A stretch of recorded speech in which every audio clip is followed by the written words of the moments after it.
Hey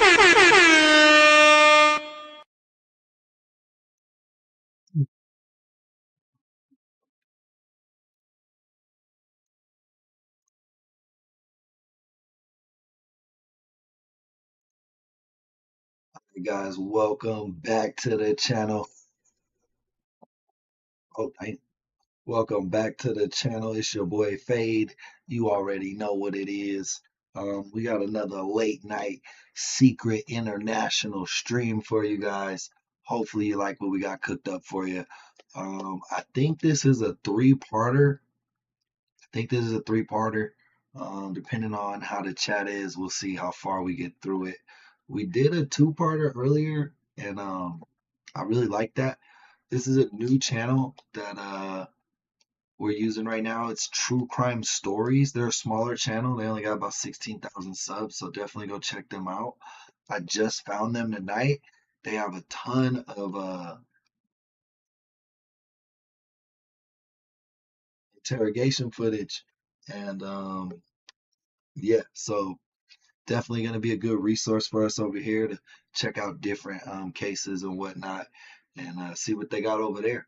But this looks like a mother son murder duo type thing. So I thought it'd be real interesting. Um, let's see how it does. All right. You know what premeditated is? It means you planned it. All right. In the state of Florida, that carries a death penalty. Okay? And I don't know if you've ever been All right, so we know it's Florida. We know it's Florida off top. to the courthouse or you know anybody that's been sentenced to death, but when they sentence you to death, they tell your family that you can pick the body up at the gates of the prison. Inside the cold interrogation room, the investigator opens with a grim warning. In Florida, this crime could lead to the death penalty. The shadow of fate hangs over every question. Subscribe. Before we get started, the truth is going to be your best bet and answer because I know a lot of stuff already. So if you start to go in one way or one direction and I know that that's not the case, I'm going to stop you because, you know, I have a lot of information already. So I just want you to be as honest with me, you know, and tell me everything you know. Okay? Do you know why you're here? Yeah, that's it. I want to question about the murder at the food market store. Yeah. Okay. Do you know why we would want to question you? No, ma'am. Okay. Do you remember what you did on that Saturday? Do you remember when he got killed last Saturday? Yes, ma'am. Okay. What were you doing that Saturday? Well, I hope this boy didn't kill somebody because they disrespected his mom verbally. You know what I mean? If somebody hurts your mom or something, you know what I mean? Definitely, you know what I mean? You got to take action. But if you're just getting into an argument at the farmer's market with somebody, that's crazy. I was chilling at my mother-in-law's house. So what'd you do? You just hanging out over there? Okay. Did you go anywhere that day? Went to the store, bought some blood. That's it. What and store? Back to the house. The food market store. Then back to the house. That's it. The food mart store that the guy got killed at? Mm-hmm. Okay. Who were you with? My mom. Your mama? Mm-hmm. Okay. All right, it seems like that it was not a farmer's market, but like a local store, like a convenience store. Either way, though, if you a superstore, supermarket, whatever, like if you get into an argument with somebody, bro, it's just not worth it. And her name's Willie Mae, right? Yeah. Okay. Did she get anything at the store? Just a lottery ticket. That's it. A lottery ticket? Okay. Did you guys go up there in a car or did you walk? Tension rises as the conversation circles around the store where the murder happened. Every small detail could be the link to the truth. I don't recall. You don't recall? Mm-mm. What were you and your mama doing? Just hanging out together or? No, we went to the grocery store. What grocery store? Over our Mobile Highway. Is it that new Walmart or which one? The grocery Advantage store. Grocery Advantage? Yeah. On Mobile Highway? Yeah. Did you go there before you went over to the Vietnamese store, or did you go there after? After I bought some blunts. Okay. So you bought some blunts at the Vietnamese store. Did your mama, did she buy anything? A lot of tickets, that's it. Okay. And then we left. And so who was the guy that was with y'all? No. It was nobody else with us. It was just me and my mom. There was some guy standing next to you near the counter. Do you remember that? No. That he wasn't with y'all? I don't know what you're talking about. What'd you guys get at the Grocery Advantage? What food stamp shopping? So whose idea was it over there to go over and rob that Vietnamese store? Yours or your mama's? No, nobody. I don't know. I ain't robbing no stuff. You didn't rob no store? That's crazy. A mom son robbery stick up duo. I mean, they did show us a picture of the mom though before. It makes sense. It fits. Then you were there at the exact same time somebody did? Mm-mm. Police present eyewitness accounts placing him at the scene. The gap between his words and the truth becomes clearer, making Uh-oh. All right, hang out 1 second. Do you know Albert Dixon? He's friends with your cousin, DeAndre Norman. That's probably that dude that was standing at the counter, right? Brittany Dixon, Devarian Weatherspoon. Do you know any of them guys? I know my cousin DeAndre, but I probably know him if I see him. I don't know him by name like that. I ain't friendly. Okay. Sorry, I didn't mean to interrupt. No Just delivering your water for you, man. They all admitted to being in the store at the same time you were. I ain't see my cousin in no store. Not your cousin. Albert Dixon, Brittany Dixon, Devarian Weatherspoon, and that little baby boy were in the store the same time you were. And they recognized you. Okay? It wasn't noon. It was about 1:20. I mean, does that make more sense? Does that time frame make more sense to you? Because, I mean, I've got 3-4 people saying that, and then I got you saying you were there at noon. I was right about 12 something. I ain't got no watch. I mean, right now, I'm trying to use you as a witness. If you saw anything that I need to know, That's what I'm trying to say. but if you start being shady and I know you're lying, like I do, then you're turning into more of a suspect. So you could be on home team, or you could be on opposite I team. ain't see nothing. That's what I'm trying to tell you. I'm telling you, I ain't see nothing. Why don't you want to give DNA? Because I don't want to. Is that because you're guilty? No.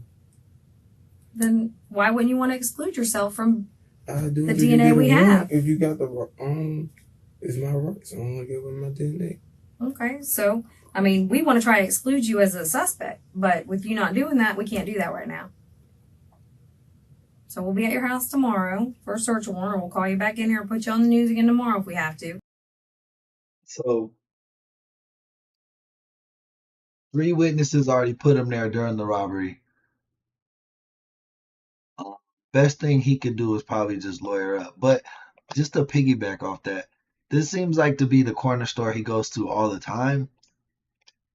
I don't know why him and his mom would rob their local store that they go to all the time for like cigarettes and blunts and stuff. I mean, I'm sure a lot of people would be able to identify you, right? At your local 7-Eleven, even if you didn't know them. But hopefully I can get a phone number. You call me, I'll come back. What number do you have that I can contact you tomorrow when it's ready? You call me at... pressure mounts as the investigator brings up DNA collection. Remember when you went to the store, when you bought your blunts, did you pay cash? Did you pay with a credit? Food stamp card? I had $1. $1? Okay. What about your mama? What'd she pay with? I gave her $1 too. You gave her $1? Mm-hmm. Okay. Did she not have any money? Mm-hmm. What lottery ticket did she buy? Mm-hmm. You don't know which one it was? Mm-mm. How long were you guys in the store? Not even for about 2 minutes. Okay. When you were leaving, who was in the store when you guys were there? Do you remember how many people? What they looked like? If they were male, female, black, white, Hispanic? I don't recall. I don't. Do you remember the group of people I'm talking about? Was there like two? Okay. It comes back to you. Okay. There are a couple of questions that she asked. So if you did, I apologize just because I got here late or whatever. So, and bring me up to speed here. What all did you tell her about the store and stuff that day? Another officer steps in, eyes sharp and unyielding. He warns the suspect that his life will change forever from this moment, applying crushing psychological. A ball or anything like that coming I up? did going to Memphis when I was growing up in Memphis. Did you play football, baseball, what? Basketball. Basketball? Was that your favorite sport? He's doing a lot better connecting.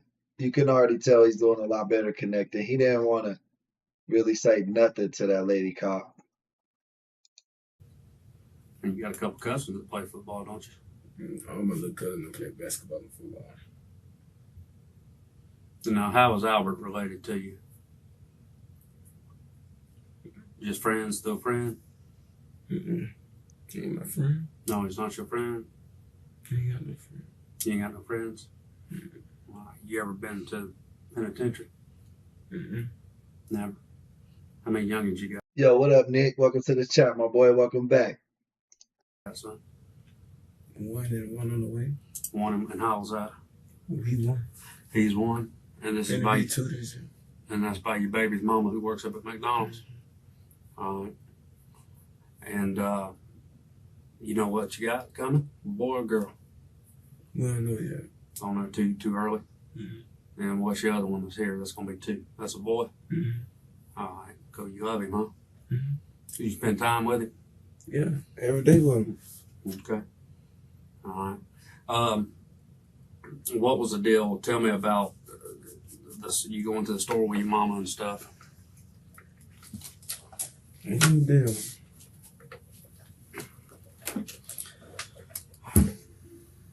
Ain't no deal. Mm-mm. All right. D'Antonio. Hey, what up, Will? Good morning, my boy. How's it going? Just update for you guys that's just coming in.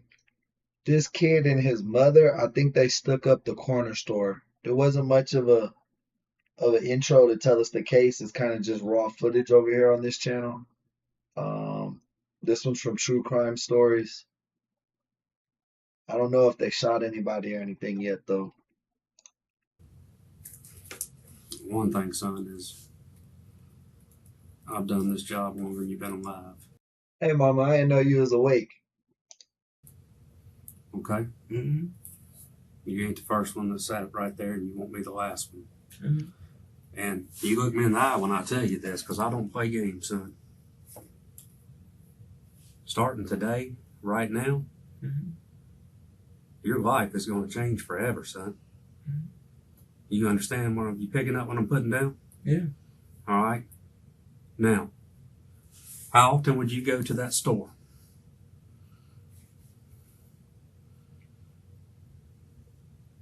No. Not often, Mm-mm. but you happen to go that day he was killed, Just to get some plant. That's it.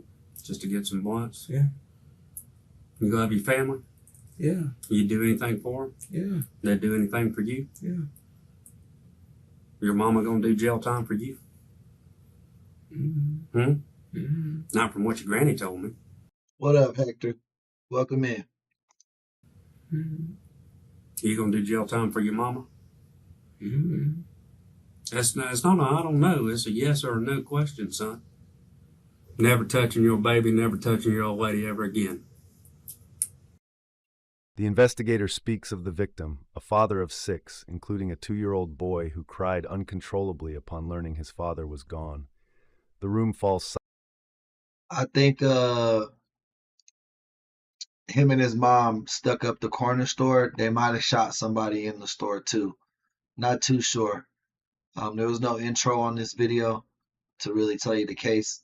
This YouTube true crime stories, I just found it last night. They kind of just have raw interrogation footage, which I like the best, because then we kind of don't know exactly what's going on until the cops start asking questions. That's right. But welcome in, Funny Cotton Clips. You know what that is? Yeah. What is that? Little brains. That's brains. Yeah. Exactly.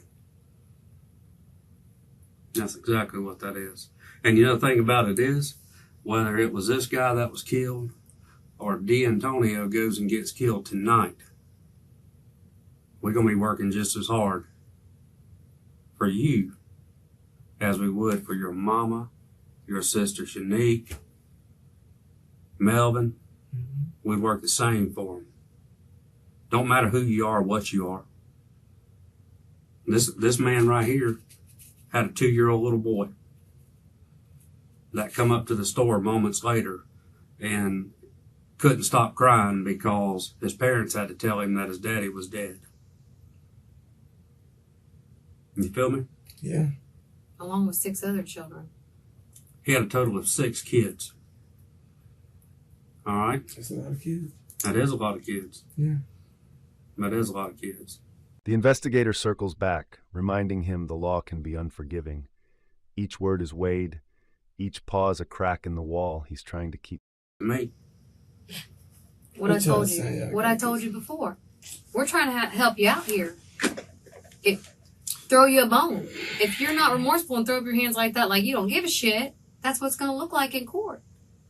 There's a couple things, son, that happen in the court system. One, the difference is if it's premeditated. All right? You know what premeditated is? It means you planned it. Mm-hmm. All right? In the state of Florida, that carries a death penalty. Okay? Mm-hmm. And I don't know if you've ever been to the courthouse or you know anybody that's been sentenced to death, but when they sentence you to death, they tell your family that you can pick the body up at the gates of the prison.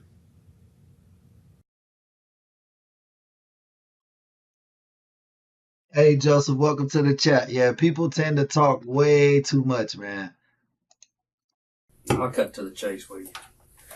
So this is his mom. I don't know if they robbed somebody at the store or robbed the store or what, but that's the vibe I'm getting. All right. Bottom line is, this is my homicide unit, and there's pressure on me to solve these cases. Mm-hmm. All right? And we do a pretty damn good job of it. Somebody got shot and killed during the robbery. I don't think they just shot dude, because the lady said, so when did you plan to rob the store? And he was like, I didn't rob no store. All right? Now I'm going to ask you a few specific questions. All right? And I want you to think long and hard about being honest, because your answers may affect the rest of your life. Okay. All right? Now, obviously, the clerk was killed. We agree with that? We know that by the news or whatever, right? About all of that. All right. So it was a robbery. It was the clerk. You frequent that store. Mm-hmm. All right. Now, do you think that we just pulled Willie Mae Thornton out of the sky and list you as a suspect? No, I'm pretty sure. Welcome in, Derek. I know I've been back and forth in the store, so I'm pretty sure of that. Okay. All right. But if you just back and forth to the store, why would we assume that you're a suspect? That could be 200 other It people. said questioning, so I'm pretty sure y'all wanted to talk to anybody that was in that store that day. Okay. Did your son, Antonio, did he have a gun that day? Talk turns to the evidence collected, small, silent witnesses that never lie. His eyes flick. Joseph, if everybody was smart enough to grab a lawyer, I wouldn't have a YouTube channel. There wouldn't be all this interrogation footage for us to review, you know what I mean, and react to. Every video would just be, I want my lawyer. But most people, they get talked out of it because they don't really have a lawyer. You know what I mean? Like they don't have somebody on retainer that they could call to come up there. They're like, I want a lawyer. That means you got to sit in jail for about a few days until you get appointed a DA. And you know what I mean? I think their impatience is usually the death of them. The fact that they think they can talk their way out of that situation right then and there. It's really arrogance. Revealing the strain behind his calm facade. Hey, welcome in. Welcome in, Derek. I mean, Karen. My bad, Karen.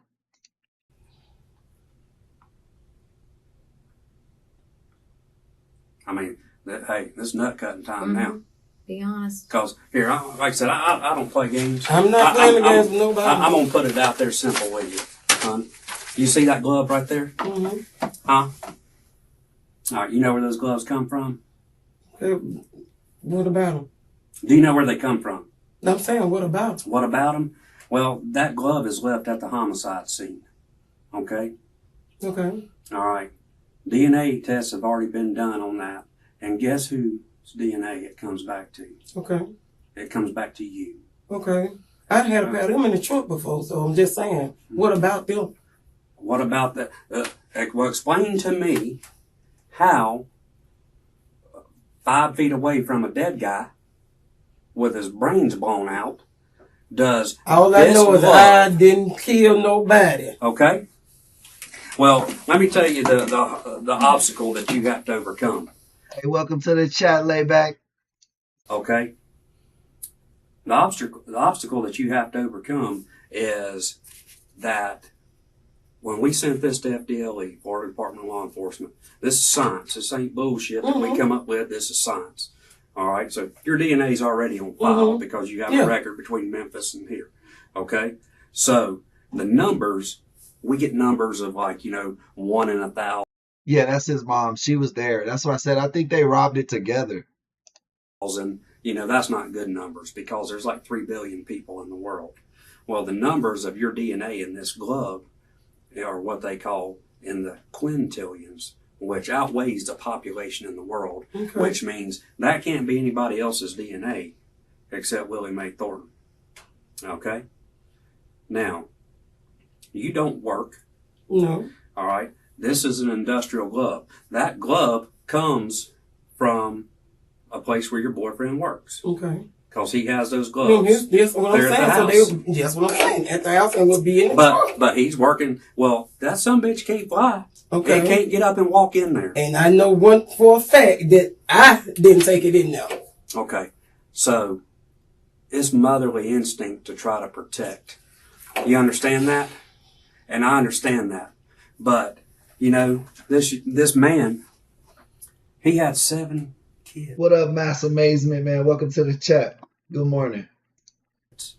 7 children, just as you have 5 or 4. I got 4. 4. He had 7. He was on his second marriage, and we're up there, and I got a 2-year-old boy grabbing onto my leg because he has a 2-year-old son. And none of the family speak English because they're Vietnamese. We had to get an interpreter.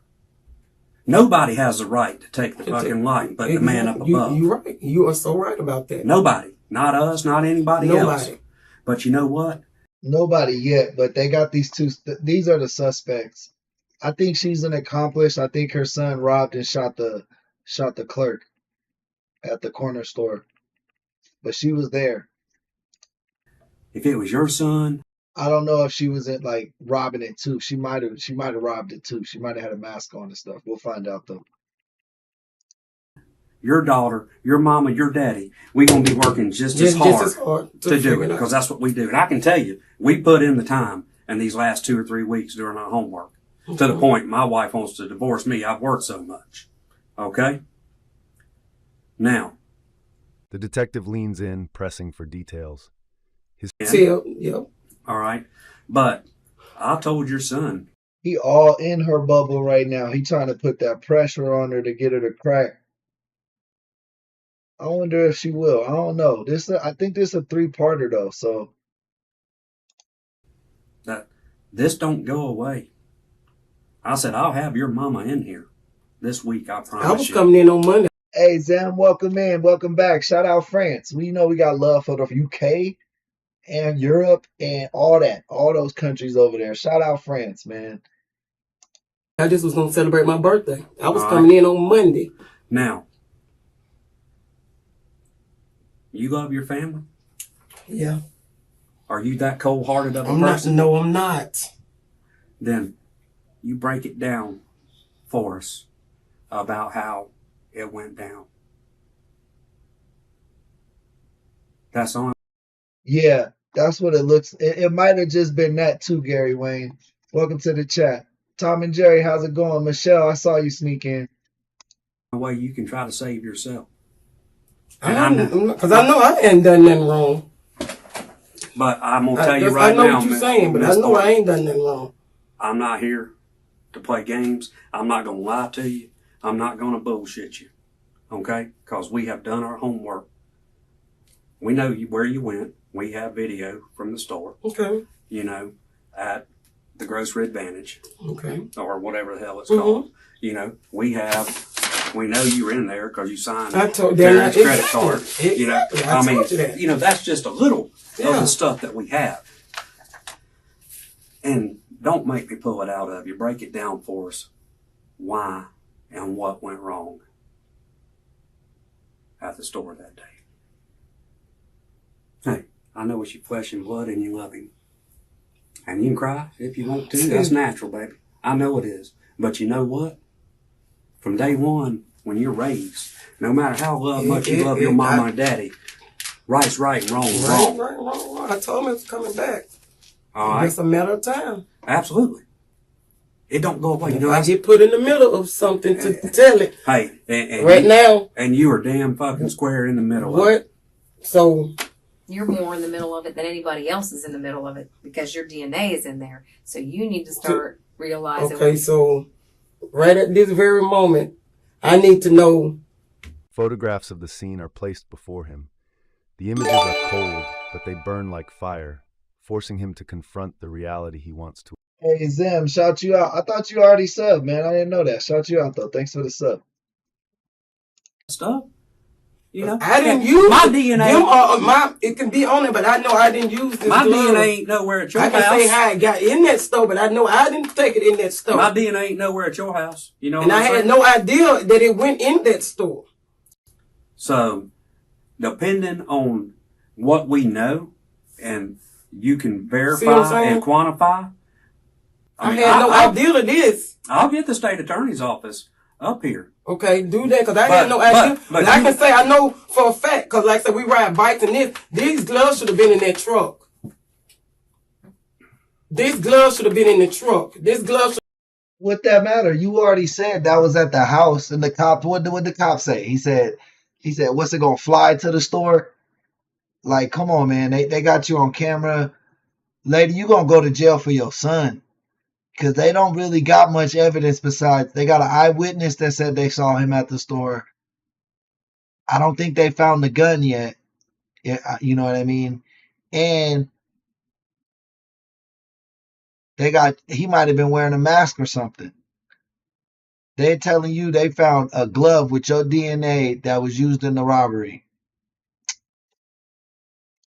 Should have never got out of that truck. Will you tell us what you know? Not what should have been or That's what I'm saying. And now I'm in the middle of something. Yes, you are. You see what I'm saying? Nah. Welcome to the chat. Yates me, welcome in. Hey, this right here, what we're doing now, look at me. This is probably the biggest decision of your life you'll ever make. Ever. Not buying a house, not having a baby, not anything. This is the biggest decision of your natural life.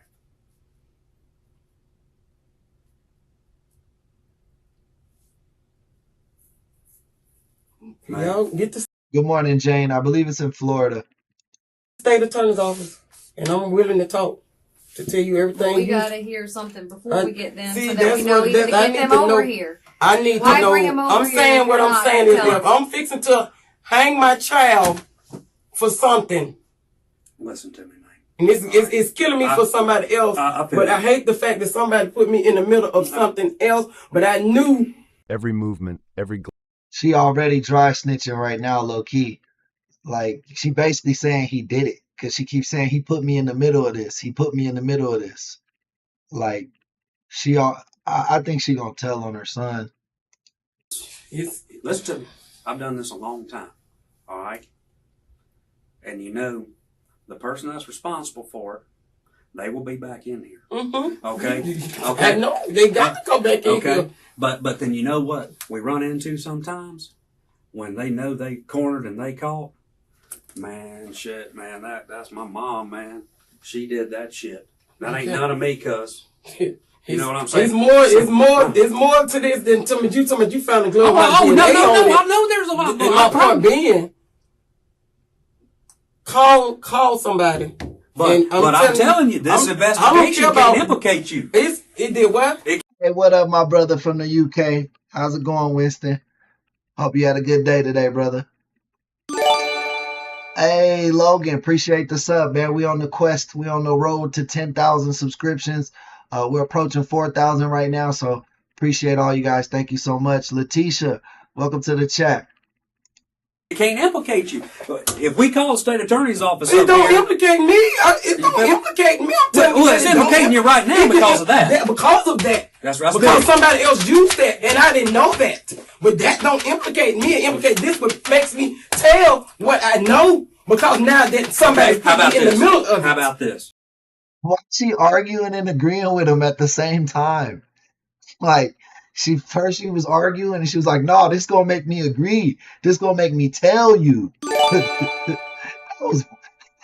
That shit was funny. Hey, Candy, thank you for the sub. Appreciate that. The information that you give us, we're gonna be able to verify it as the truth. You can verify it as the truth. I'm not saying I can. I'm not saying I can. You can. Be able to. You can verify it as the truth. Hang tight, kid. I'm telling you, I can prove that to you. Because it's weighing on you. Because I've sat here and watched you with your leg. You ain't stopped shaking your leg since we started. And we talked about that. Don't matter how you raise, you go to school, they even preach it, difference between right and wrong. Because that was somebody's father, that was somebody's son. That shit ain't hitting home. He need to put more pressure on her about her going to jail. That's what's going to make her tell. Whenever he tries to connect emotionally, it's not working. This lady doesn't have empathy. But when he's like, yo, you're going to jail, she starts, giving you big reactions. And she's going to break. He needs to focus back on that. Somebody's uncle. And he's no longer here with us anymore. And nobody has that right to do that. Nobody. And now is your chance, as we talked. Because I went and did like you asked. I held my end of the bargain up, did I not? I told you I wasn't going to lie to you. And I wasn't going to bullshit you. But hey, Vic, welcome in. Lisa, how's it going? Good morning. Candy, appreciate that. Thank you. Welcome. Good morning. You have to be 100% truthful. Because if you're 100% truthful, there's nothing that nobody can do to say you were truthful and that you helped the police bring this to a close. Because we're going to close it either way. But you have a hard time right now. The officer speaks of the victim's final moments. But wrong is wrong. But if something just went bad or something happened, that's what we hear. All right? Let's get this show on the road and let's get to talking about it. What kind of deals are y'all offer me to help me get you? There's not going to be any deal today. You see that? What kind of deal? I told you, it's all self-preservation. That's why I said she wasn't getting no reaction. He wasn't getting no reaction from trying to connect emotionally as like a parent or something. You know what I mean? Hey, welcome in, Stephanie. How's it going? Davin, welcome. King, welcome to the chat, my boy. Remember what we don't make deals at this stage or anything. I will tell you this, that if you cooperate and you cooperate with us right now, telling the whole truth and nothing but the truth, that will be fully and totally provided and taken into consideration. We will And I've done this before with other folks. This ain't the first time I've been in this kind of situation, in this kind of room. And I will tell you where I've been with somebody, and I've told them, I can't make you a deal right now. I'm not going to make you a deal right now because I don't know what the story is. But I will tell you this. I'll be the first one in court at some point in time saying this person or that person fully cooperated, told the truth. Hey guys, make sure you double tapping them screens, man. We deep as hell in here for 17 likes, man. Come on, let's double tap them screens. If you like what we got going on, man, support the stream by liking it. And cooperated in the prosecution. And she or he should receive credit for that. Now, on the other side, this is your chance. Because if you don't get on the train at this point in time, the train will be leaving the station and going on without you. And we'll figure it out some way, shape, or form. But there ain't no deals that's going to be Hey, Demetrius, welcome to the chat. made today. Now, I will tell you that, like I said, I've been there and done that with other folks. Defense attorneys know that, and they know that I've been there for them when things come around. But I don't know whether you're telling me the truth or not at this stage. Why should I make you a deal? Remember, I told you before he got here, we have to, like I said, we have evidence-based facts that we know. All right? Now, we want the truth of why, how. The questioning sharpens. The walls close in, and the Hey, Jeremy, welcome to the chat. Yeah, the cop was lying so talking about he'll get her a deal. You can't get no deal without no lawyer present. But that's going to be the way they get her to tell on her son is by telling her she could get the death penalty. I promise you, if he says she's going to go down for murder one, she'll start folding. He's been with the state attorney's office as long as I've been doing my job, and he prosecutes major crimes. Okay? I told you I'm not going to lie to you, and I'm not here to play games, because I don't. I'm not going to lie to you at all about anything. But we just can't sit here and say, May, listen, hon, if you tell us this, then, because who's going to come in next and say, oh, May pulled the trigger, May did this, May did that. Say that.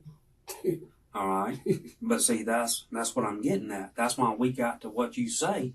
We got to verify it, and we back it up with forensic evidence to know it's the truth. And then if we can discount you and know it's true, then you don't have many problems. The only problems you got right this second, is, you got some DNA you got to explain, and you got to explain this glove. You got the warrants on you, but that was before any of this ever happened. This goes back to 2010, 12, whatever it was, But I will tell you, if Mr. Molchan says this is the time. Monique, welcome in. Crooked Flower, welcome. Brian, how's it going today? Good morning, guys. This is the deal. I mean, I'm not a gambler. I know you like playing the lotto, but I don't gamble with my life. And I don't just go, well, the chips fall where they may. I don't do that. Because life is too precious. Everything's going good for you. You got a good boyfriend, good job, good place to live, cars, money in your pocket, going out to lunch and dinner, spending family time, seeing the kids and all that. That's things you need to think about, even though I'll be the first to tell you, I love my children more than anything in the world. But I told them from day one that if you do something wrong. The air thickens as the detective circles back to earlier claims, peeling away layers of his story with quiet precision, each question sharper than the last. It's our job. I think her son, or I don't think, I'm pretty sure her son robbed the corner store, shot the clerk in the process. She was either with him or was robbing it with him. But right now the police are talking to her like she just thinks he was at the store while he did it. But they walked up to the store together, so I don't know. But the evidence they have on her son isn't very solid. They got an eyewitness, they said, that identified him, but they don't have like DNA, or I don't think they have any like camera footage that clearly shows it's him.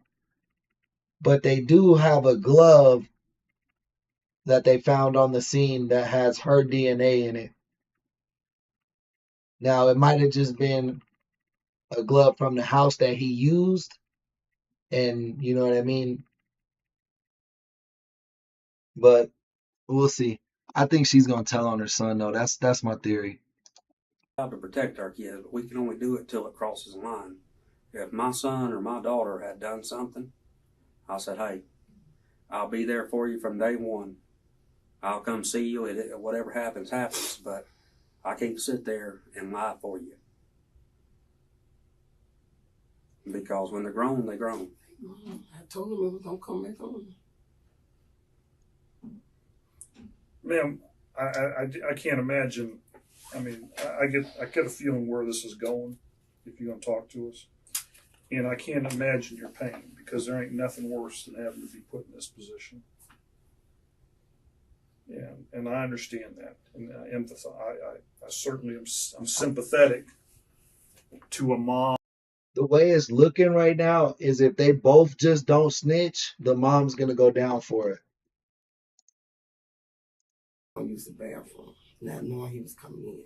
Who's he? Okay. Don Antonio? She used the bathroom. So I'm standing there looking for the card. Outside or inside? Inside. In your purse or whatever? In the card. Standing there talking to him like we talk, like me and the man always be talking to each other. I just seen it, heard pow, he just fell over. I never even seen him coming. I never saw him coming. How did you get to the store? In the car. You were in the car. Was your son in the car with you? Yes, I never. Who? I went and just don't get my ticket. Looking for the card. He came in and said he was gonna use the bathroom, not knowing he was coming in. Who's he? Okay. Jeremy, that's what I said earlier in the stream. You gotta be dumb as hell to rob the corner store you go to every day.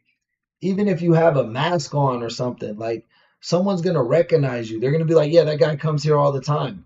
You know what I mean? Like once you see somebody so many times, like you could kind of pick up on their mannerisms. Like, oh, that's Frank, bro. He walks like this. You know what I mean? Don Antonio? She used the bathroom. Oh shit. Guys, we got one of our members just showed up to the live stream, man. Ocean, appreciate you stopping by, man. Everybody give Ocean a warm welcome. Show him some love. So I'm standing there looking for the card. Outside or inside? Inside. In your purse or whatever? In the card. Oh yeah, the fucking guy who looked like Biggie Smalls who robbed the 7-Eleven he worked at. Yeah, that shit was hilarious. Standing there talking to him like we talk, like me and the man always be talking to each other. I just seen it, heard pow, he just fell over. I never even seen him coming. I never saw him coming. How did you get to the store? In the car. You were in the car. Was your son in the car with you? Yes, I never saw him coming. So basically, y'all were going up the store, just a normal kind of run of the mill thing. It was the third time she'd been to the store that day. No, I mean, you just go to the store. I mean, so your son, he comes with you, and you tell us when you come in the store, what do you normally do? I get my tickets. Get your ticket. I'm not scratch tickets if I'm gonna stay there during the daytime. A timeline emerges, each detail another nail sealing the trap. With every passing second, And then that room leads into the bathroom. Okay. smaller. I was just standing there looking for the car because I picked up the wrong car. Hey, thank you for those jewels, Ocean. Appreciate that. Appreciate them gifts, man. It happened, so we didn't really know it was gonna happen. I just had to pass it. When you say you picked up the wrong card, Yeah, what did you mean? Card. I still had the debit card. Okay, you had the wrong to pay Mm-hmm. to do the payment. I got you. So were you going to go back to your car, or what was? Or, I never made it. You never made it. Okay. Here's the store. You know, there's the parking lot right here. All right. The front doors of the store. You know, I know what the store looks like. You go in, then, you know, here's where the clerk is and all that. You know, your lottery stuff is over here and all that. The cash register's over here. And then there's a little open window, you know, where you pay and stuff like that. Obviously, people scratch off their little lotto and such because there's a bucket that says right there that people throw the lottery tickets in that ain't winners, right? And then if you were to pass this, you know, the old boy in there, he liked to play the piano or whatever. Hey, JP, welcome to the chat, my guy. He had a little piano and a speaker over here in the corner. And then that room leads into the bathroom. A man and woman's bathroom, right? All right. Now, you were somewhere up here at this counter looking for your card or whatever. Had you ordered some lottery tickets? He had already run up. He was waiting on me to pay for them. How many were you buying? It was 3. 3 lottery tickets? Okay. All right. And as he's kind of just standing there waiting for you to find your card or whatever. What happened after that? It's just was wow. He just felt like he didn't see it coming. Yeah, I understand. When your son, did he come in the door? Did you see him come in? Yeah, I seen him come in. He said he used the bathroom, but I didn't. Did he say that to you? He asked the man where the bathroom was. Okay. So you asked him, where's the bathroom? And 13 Kings, welcome to the chat. Jacques, how's it going, my boy? Good morning. Shout out Northern Cali, man. I'm in SoCal right now. You're probably like this at the counter. Did you see him? Did you feel him go past you or see him? Or I was still there. I was still there. Him no attention. Really to just. You didn't pay any attention. And then what happened? You just next. It was bang. After you heard the shot, I was standing there in shock. Okay. What happened after that? That was it. He said, oh. I said, what the fuck did you just do? What did you just do? What did you just do? Just like that right there. He just started moving around and panicking. And I'm just still like, I'm like, oh my God. Now, this is your son. What did he do when you asked him? Oh, my bad, Jackie. My apologies. Good morning, though. I like how your name is spelled. That's unique. What the fuck happened? What did he say? Anything like? We got some viewers from France, so I thought maybe you were a viewer from France. Nothing with that. It just happened so fast. Did he come up and have words with him, or say, "Give me your money"? Nothing. That's what is so.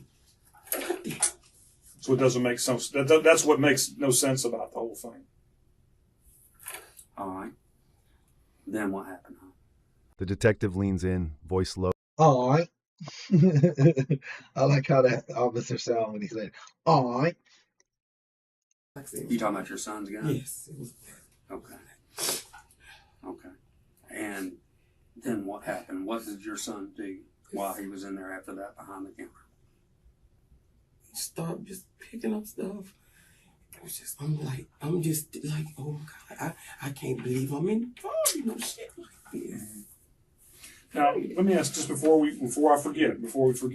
How did this? What's the deal with the glove? He had to pick it out. He had to bring it out the truck. He had to. When you say he, you're talking about your son. All I saw him was with that and a brown bag. He had a brown bag with that wrapped around with the thing. So that would be why nothing from him would have got on that. There's a brown bag around this. Yes. Around the glove? Yes. But he don't have the glove on his hand? He didn't have it on his hand. Okay. Had you been using this glove? Yeah, I them gloves right. We ride our bike and stuff. All right. So he comes out of the bathroom with this stuff. All right. I wish we had some drinks, man. We could play a drinking game every time he goes, all right. It's like the perfect pace. He says it enough to take some shots, but not too much to get us faded. Her son robbed the store while she was with him. They went to the corner store. She's making it seem like her son just randomly robbed the store and shot the clerk while they were there. But I'm not sure if she was in on the robbery or not. I don't know that. But she's kind of been telling on her son this whole time without directly telling on him, but she's starting to tell on him for real now. I think she said that she thinks he shot him, but she thinks he did it, but she didn't see it, which doesn't make sense because they were both at the counter at the same time.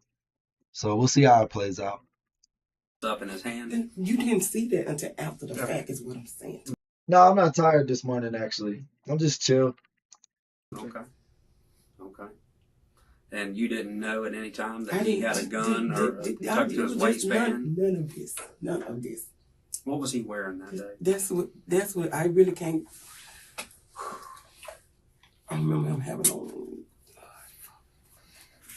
on a gray, I think a gray shirt with a pajama. Why did he decide to come to the store with you, or was getting ready to go to the grocery store? Is what okay? You going? Okay. I stopped to get my tickets. Okay, so he was going to go with you to the grocery store, and then this was just a stop to go get your lottery tickets. It was just a quick stop, like I had been going on, just a stop. Okay. So I'm guessing between the first time he was there, I don't know what he thought or put in the mind of that. Like he had been in the store earlier that day, will you? Yes. But now you'd gone, you said 3 times. Did he come all 3 times? No, just them 2, the last 2. Okay. A single slip in his account sparks a cascade of pointed questions.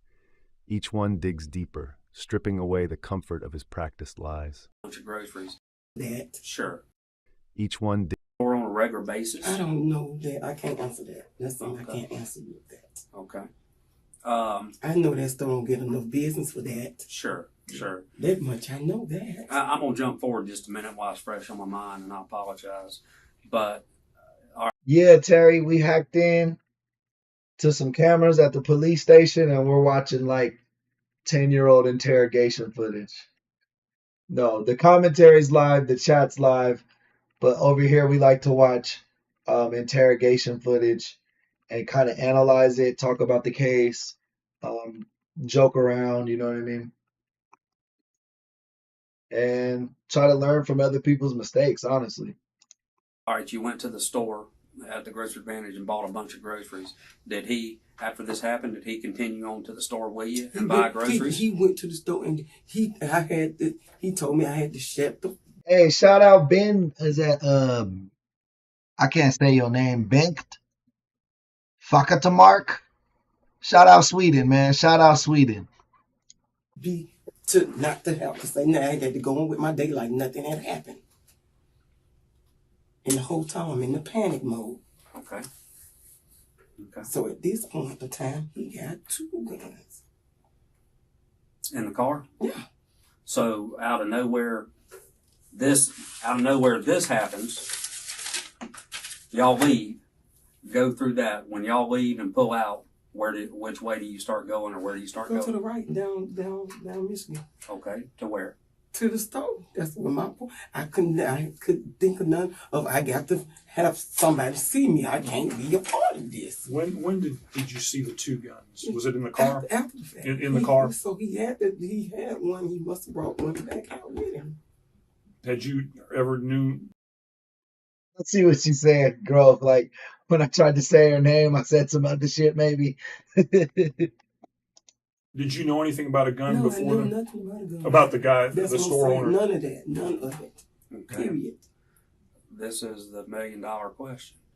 You know, he starts doing stuff behind the counter, maybe searching the guy, going through his pockets and stuff. Okay? We got to get the fuck out of here. All right. Hey, thank you. I came close. I'll take that. I'll take a B on the test any day, man. But yeah, man. I try my best to sound out names properly. What else did he take from behind there? That was electronic. Film. Okay. Now, this is very, very important. Very, very important. Where are the guns? Now, that part I don't. This is what I don't know. Now, you were in the car with him. No, he went. After that, took him. He left with there. I don't know after that. I didn't want no part of that. I don't want to know what you did with it because after I'm already in it. So if I find out anything else, this makes me more. Help me understand this, because you tell me y'all leave the store, start heading down Michigan, and you say he's got 2 guns. Mm-hmm. Okay, obviously you know he's got this piece of equipment with him also. All right, and you say y'all go to the store. All I had to, back then I was in the fight finding anything in it move. I didn't know how to function. All my thing was, I gotta make sure that I'm not in this. I got to get close that gap for us. What did he do? What did he do? What do you remember him doing with the gun that you can recall? Where did he go? He kept. There was when he got out. He had both. Okay, where did he get out? The same way I picked him up from his mother-in-law house. This was after shopping. This is after shopping. So the DVR or whatever, the electronic was equipment in the bag, truck. sitting in there, and I'm sitting here in the pad. Hey, Bridget, welcome to the chat. Alicia, welcome to the chat as well. I don't know what to do. And then you took him back over there in Bellevue. You got to get the hell. You got to get away from me, and I don't want no parts of this. Evidence threads him to the scene, invisible yet tightening like cuffs on his wrists. Every denial now feels heavier, harder. Just guess. Just guess where this is at, Vic. I'll tell you, but I want you to guess first. Just guess. I think you'll get it right if you just guess. But if you get it wrong, I'll let you know. Harder to carry. So what happened to the recording machine? I don't know. Okay. Did he take it with him? That's what I'm telling you. Okay, he took it with him, and he's got the guns, I guess, tucked. Where are the guns on him? I know the black one, then the other one, I guess he got that from him. 2 guns, bro? I think she had a gun on her. I think she had a gun on her too, bro. I think it's Florida. Ocean, you know it's Florida. It's always fucking Florida, guys. Y'all ain't been here long enough to know that 80% of the interrogation footage comes from Florida, man. You hit it right on the head, Ocean. What color was It's that one? white. Gorilla Jim, welcome to the chat, my boy. Who else? We got anybody else new? I think that's everybody new. Silver or something like that. Okay. Now you take him over to his mother-in-law's. And I haven't seen my son since that day. Okay. Me and my son have not seen each other since that day. Has he called you? Since that, I've talked to Kira. That's his girl? I talked to her. They called me the other day and said that he turned himself in. Well, he did. And they called me and said he was out. And I'm like, that's what really threw me for it. Mm-hmm. Back up to the glove deal. You said the glove had come from the truck. Yeah, that's what Where's the other one? That's what I don't know. They was together. I have no clue of that. This is what I didn't even with me to know. It's like 4:20. It's 4 in the morning. 4:24. I wouldn't even. How would me to leave something like that behind? What did he use? Did he cut the wires? I was still in panic mode, trying to see was somebody coming. Now how he get them off, I don't know, but I know he had them. When we left this store, he had them. About how big was this box? I mean, we talking about. Hey, Mr. Kills, welcome to the chat. Regina, how's it going? Good morning. Like a cable box? Yeah. You mean the small ones, or like a direct TV about just kind of small, about like a Cox cable? Ones. Yeah. They robbed the store and shot the clerk. She's trying to make it seem like her son did it by himself, but I think she was involved with it. I think she had a gun on her too, because why would that guy have 2 guns? Who out here dual wielding pistols, bro? Like, who be motherfucking the bad boys from the movie Will Smith, bro? Ain't nobody dual wielding pistols, so I for sure think one of them guns was hers. And I think she had the glove on in the store because they found her DNA in the glove that they found. So basically, she better snitch on her son, or it's gonna look like she did it, because I don't think there's no camera. 2 of them? Were they black or white? Black. Both were black? Okay. All right. What did he get out of his pockets? What you mean? What did D'Antonio get out of the victim's Oh, pockets? I don't do now. I didn't see all of that. I know when we got in the grocery store, he paid for them groceries. Did he walk around and shop with you the No, whole time? I was shopping. He was just walking around in the store. I was doing my shopping. When we got to the counter and to swipe the card, he said he had the wrong card. His food stamp card didn't work to pay for all the groceries. He paid for the rest of the groceries with cash. You got all of them film. You don't see him pay for nothing. Did he have a cell phone with him? No, No, he don't have a cell phone. he didn't have a phone with him. Okay. Because I remember him using my phone, so I know he didn't have a phone with him. And you know, hon, the thing that baffles me, and when I was talking to your son, That's what she said. That's what she said, Bill. She was up at the counter paying for something, and then she just heard boom, and then the guy was dead. But she didn't know that was gonna happen. and I mean, your son pissed me off. I'm not gonna lie to you, all right? Because The truth hangs in the air, unspoken but undeniable. The room holds its breath, waiting for the moment his defenses finally give way. he's not a big guy, you know. He's a little feller, you know, and his Hey, Bill, welcome to the chat. Good morning, man. Welcome back. attitude, and that he could care less about what happened, you know. Yes, Because I posed to him. I said, because we talked about his boy who's going. I think they went grocery shopping first, but yeah, I get you, Letitia. Like, you just robbed the store and your son killed somebody, and now y'all just go home like it's fucking normal. I think he said this is like 3 weeks after the murder/robbery. I don't even know if they got any money or anything either. So that makes me think maybe it was a personal beef and not about the money. I don't know. Well, no, the other officer said they robbed the store, so they for sure robbed some shit. Gonna be 2 in December, my grandson. and his old lady's 3 months pregnant now. And I said, D'Antonio or Black, I call him D'Antonio. I said, hypothetically speaking, I said, hypothetical means, you know, not for real. Just, I said, what if somebody drove by your house? Because everybody, even, you know, mama and everybody said he's a good daddy. I said, what if he drives by and somebody drives by and shoots up your house and kills your son? Wouldn't you want the police to find out? And he says, no, it is what it is. How cold can you be? That's exactly what I said, that's your flesh and blood, son. Your flesh and blood. It is what it is. Is what he said. Did.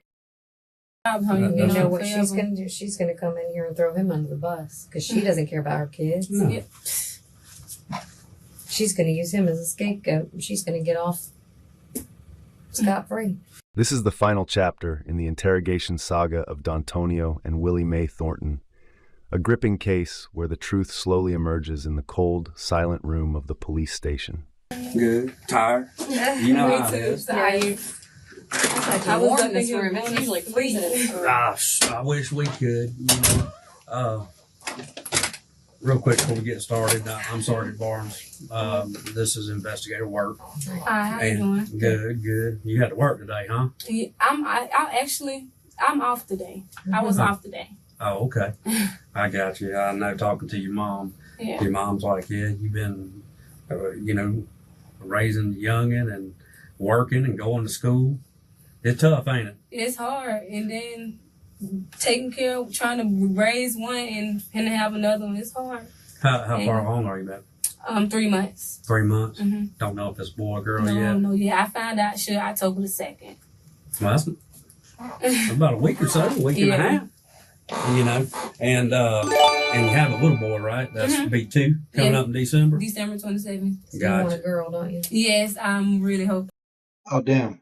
Hey, shout out for that sub. I missed the name though. Hold on, I'll get it in a sec. Clothes are so much cuter. Well, let me tell you. All right. I mean, I love my kids. You love kids no matter what. Yeah. But I got a 15-year-old daughter right now. And I mean, she's not a bad kid, but you know, Hey, shout out Pete. Thank you for the sub. dealing with that hormone thing and then everything else. And I'm like, man, and then I got a 12-year-old boy. My son, he's just, he'll go outside and my son will go outside and he always play with the neighbors and she's always wanting to, can we go up here? Can we do this? Can we do that? And I'm like, It just sound like me. I'm the only girl. I have 4 brothers. The only girl. That's what your mom was saying. Sound like me. I wanted to play football with them though. I wanted to be a tomboy when I was growing up. I was playing football and doing all the basketball, just in the stuff that they was in. Well, and then life hits you. Huh? Well, I'm here to tell you, it don't matter how old you end up getting. I mean, life is still hard no matter what. All you can do is... A gloomy morning in Pensacola, where children are born into poverty and violence. A young pregnant mother sits unaware that her testimony could shift the course of the entire case. Look at it like a big sandwich, eat a little piece at a time, and get by day by day. Do you need any water or anything to drink like that? No, I'm fine. And we shouldn't take too long. I mean, you know, talking to your mom, I mean,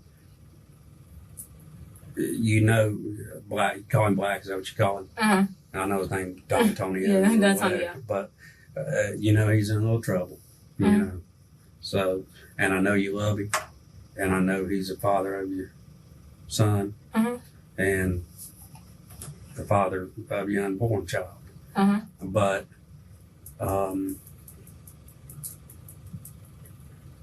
you know, it's like I explained to your mom, and I mean, you know, I know everybody watches the crime shows that come on and all this stuff, like the First 48, Forensic Files, all that stuff. And that's what we do. We work homicide. Yeah. And, you know, we don't mess with dope. We don't mess with things. Same case. This is the same case that we were just watching. Same thing. It's just a continuation. This is the baby mama of the son.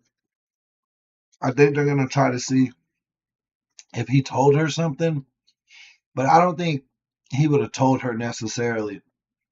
But because she seems like a decent person, she has a job, she goes to school, she takes care of the babies. Just Selena, welcome to the chat. Thank you for that. Just because her choice in men isn't the best, like, you know, that doesn't mean that she's necessarily a bad person. She seems like pretty chill. So I don't know if he would have told her anything. Thefts, any stuff like that. We just work homicides. And, you know, it's like we were talking to your mom, you know, this guy that got killed up at the store. You know, I think he's 50 years old, but, you know, he was kind of going through his second life because been divorced and he remarried. And he got, actually come to find out, he's got 7 kids. Ooh. But all of them are grown except one. He remarried and he has a 2-year-old little boy. You know, and you know, we have to, just as you see on TV, you know, nobody gets the right to play God. Only God gets to play God. You know, we learned from day one. He puts us on this earth. He takes us away. Yeah, you're right about that. And then if something happens or goes wrong, then, you know, we kind of work for him. We got to be their voice to help because, you know, we've dealt for 2 weeks with the crying baby, you know, and then the wife, and then he's got some grown daughters that actually still. Hey guys, we 4 likes away. 4 likes away from 50 likes. Let's go ahead and get that knocked out. And then also, we've opened up memberships to all our viewers. It starts at 99 cents a month. You can be like Grove. You see, he's one of our members. It comes with a lot of perks too. It's definitely a good way to support the channel. If you like what we do here and you want us to be able to keep doing things and keep the lights on, think about a membership. Definitely think about a super chat and gifts, man. Helps us out a lot. But if you can't do all that, then just make sure you're liked and subscribed. And you're supporting the channel, man. Appreciate you guys. Live here in Pensacola and all that. And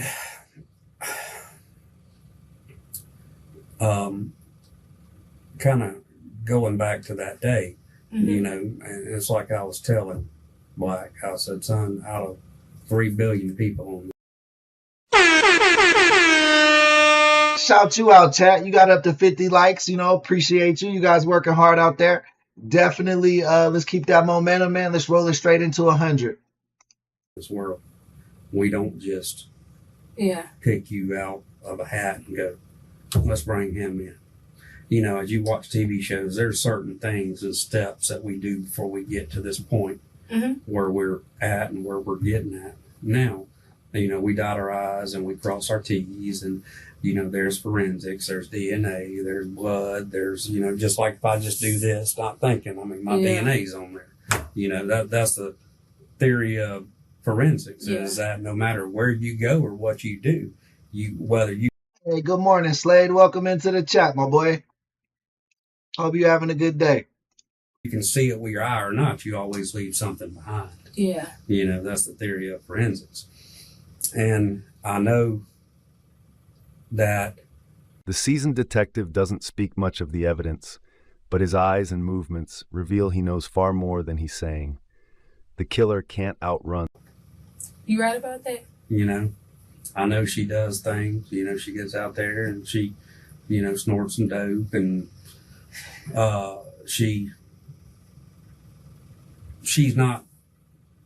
never a mom, you know, and sometimes we get, you know, it's like I was telling him, good things or bad things happen to good people sometimes. Yeah. You know, because you get caught up. Hey Pablo, welcome in, my boy. How's it going? In something you don't want to get caught up in. Mm-hmm. You know, and the thing that aggravated me when we were Oh, Monique, you gonna have me blushing, girl. You better chill. talking to him earlier was when we first started talking to him, you know, he wanted to kind of come across like he was hard, you know, and I was like, son, I've done this job longer than you've been alive. I've been doing this 22. Hey, Shedrick, welcome to the gang, man. Appreciate you so much, dog. Thank you for that subscription. Guys, we're on the road to 10K. If you want to help get us there, hit that subscribe button. Years now, Yeah. you know, and just like I told you how, you know, we kind of worked for the victim, and I said, son, you know, it don't matter if you're white, black, this guy's Vietnamese, whoever you are, if somebody killed you today, son, we're going to be doing the same thing, working the same hours. And the thing that pissed me off, and, you know, of course, I can't say things, you know, but I said, heaven forbid, but hypothetical, and I said, hypothetical, you know, is just pretend. I said, what happens if you were watching your son and somebody come and did a drive-by and your son got shot or even killed, you know? Wouldn't you want us in here working to find the person that did that? He said, it is what it is. I said, son, that's your flesh and blood.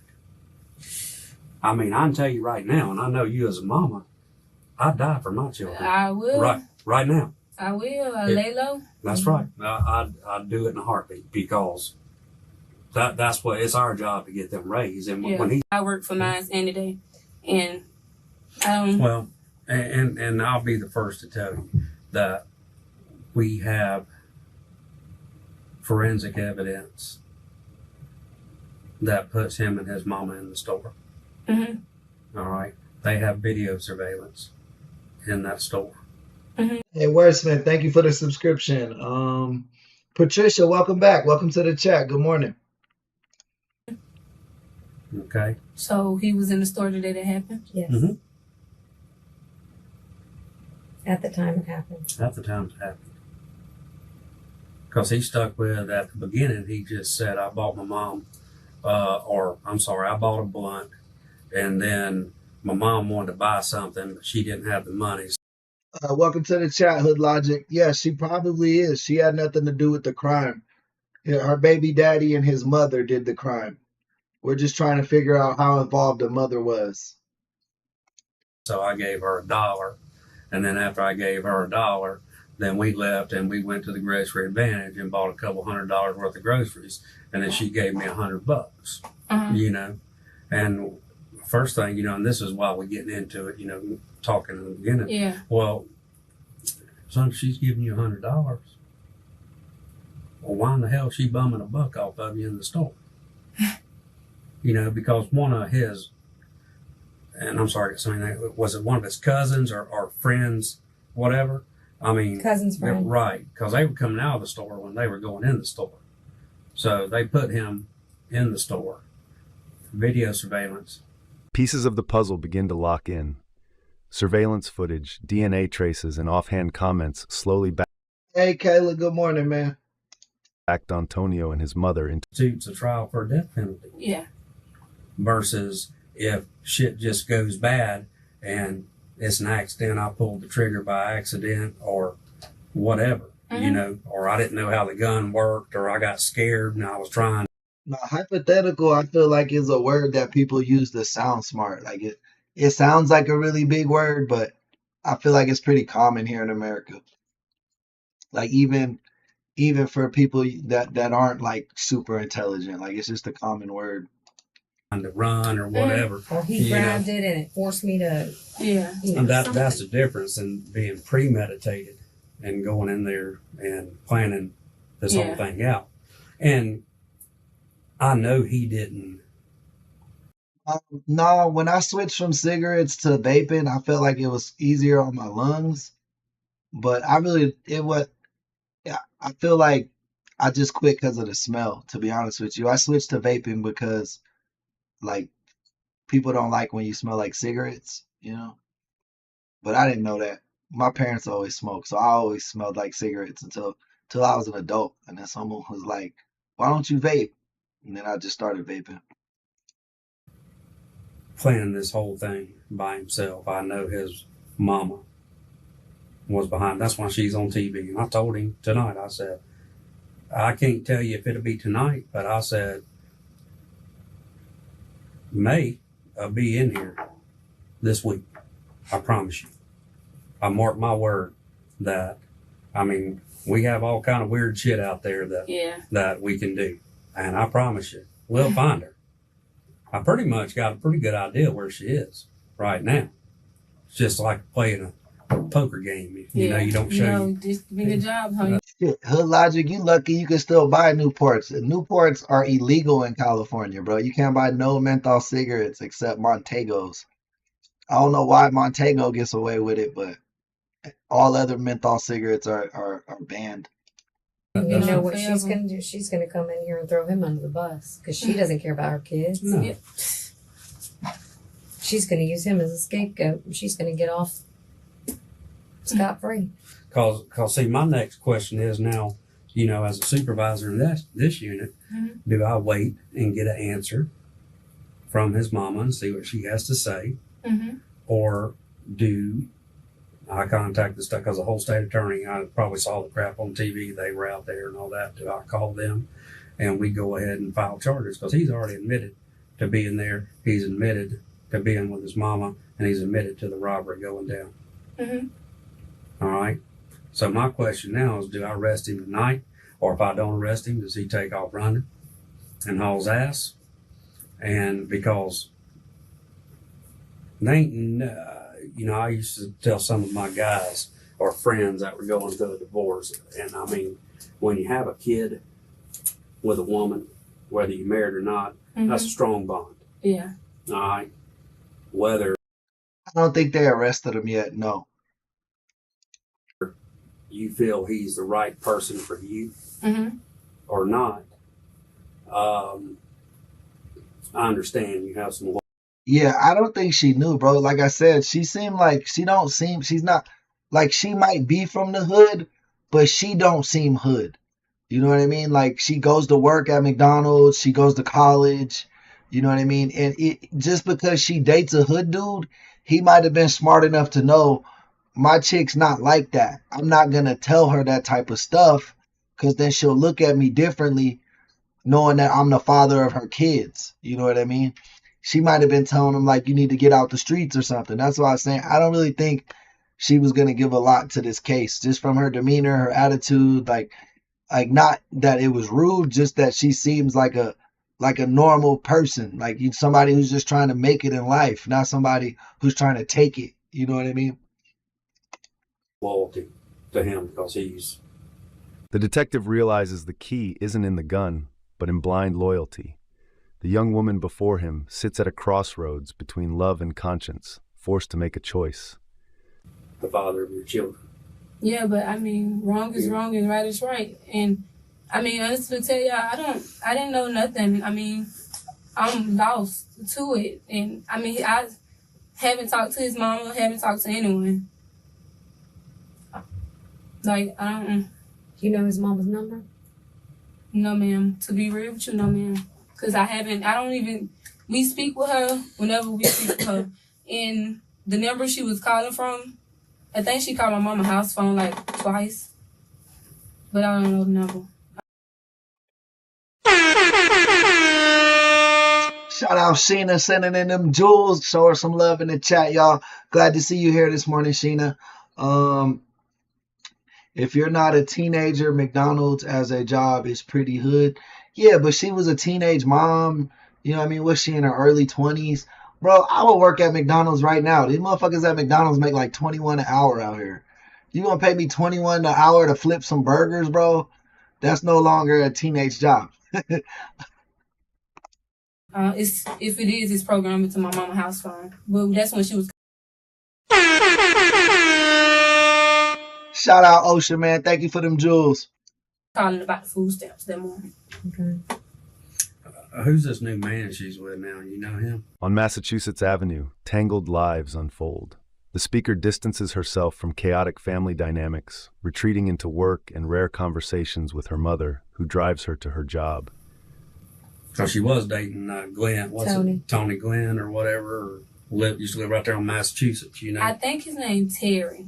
Terry. I think that's his name. Is he a dirtbag? No. Good I dude? think he He trying to get her straight? I'm not sure. Or feeding the habit. Yeah. That's one thing I don't know. I don't be into their family life. I don't know what she do.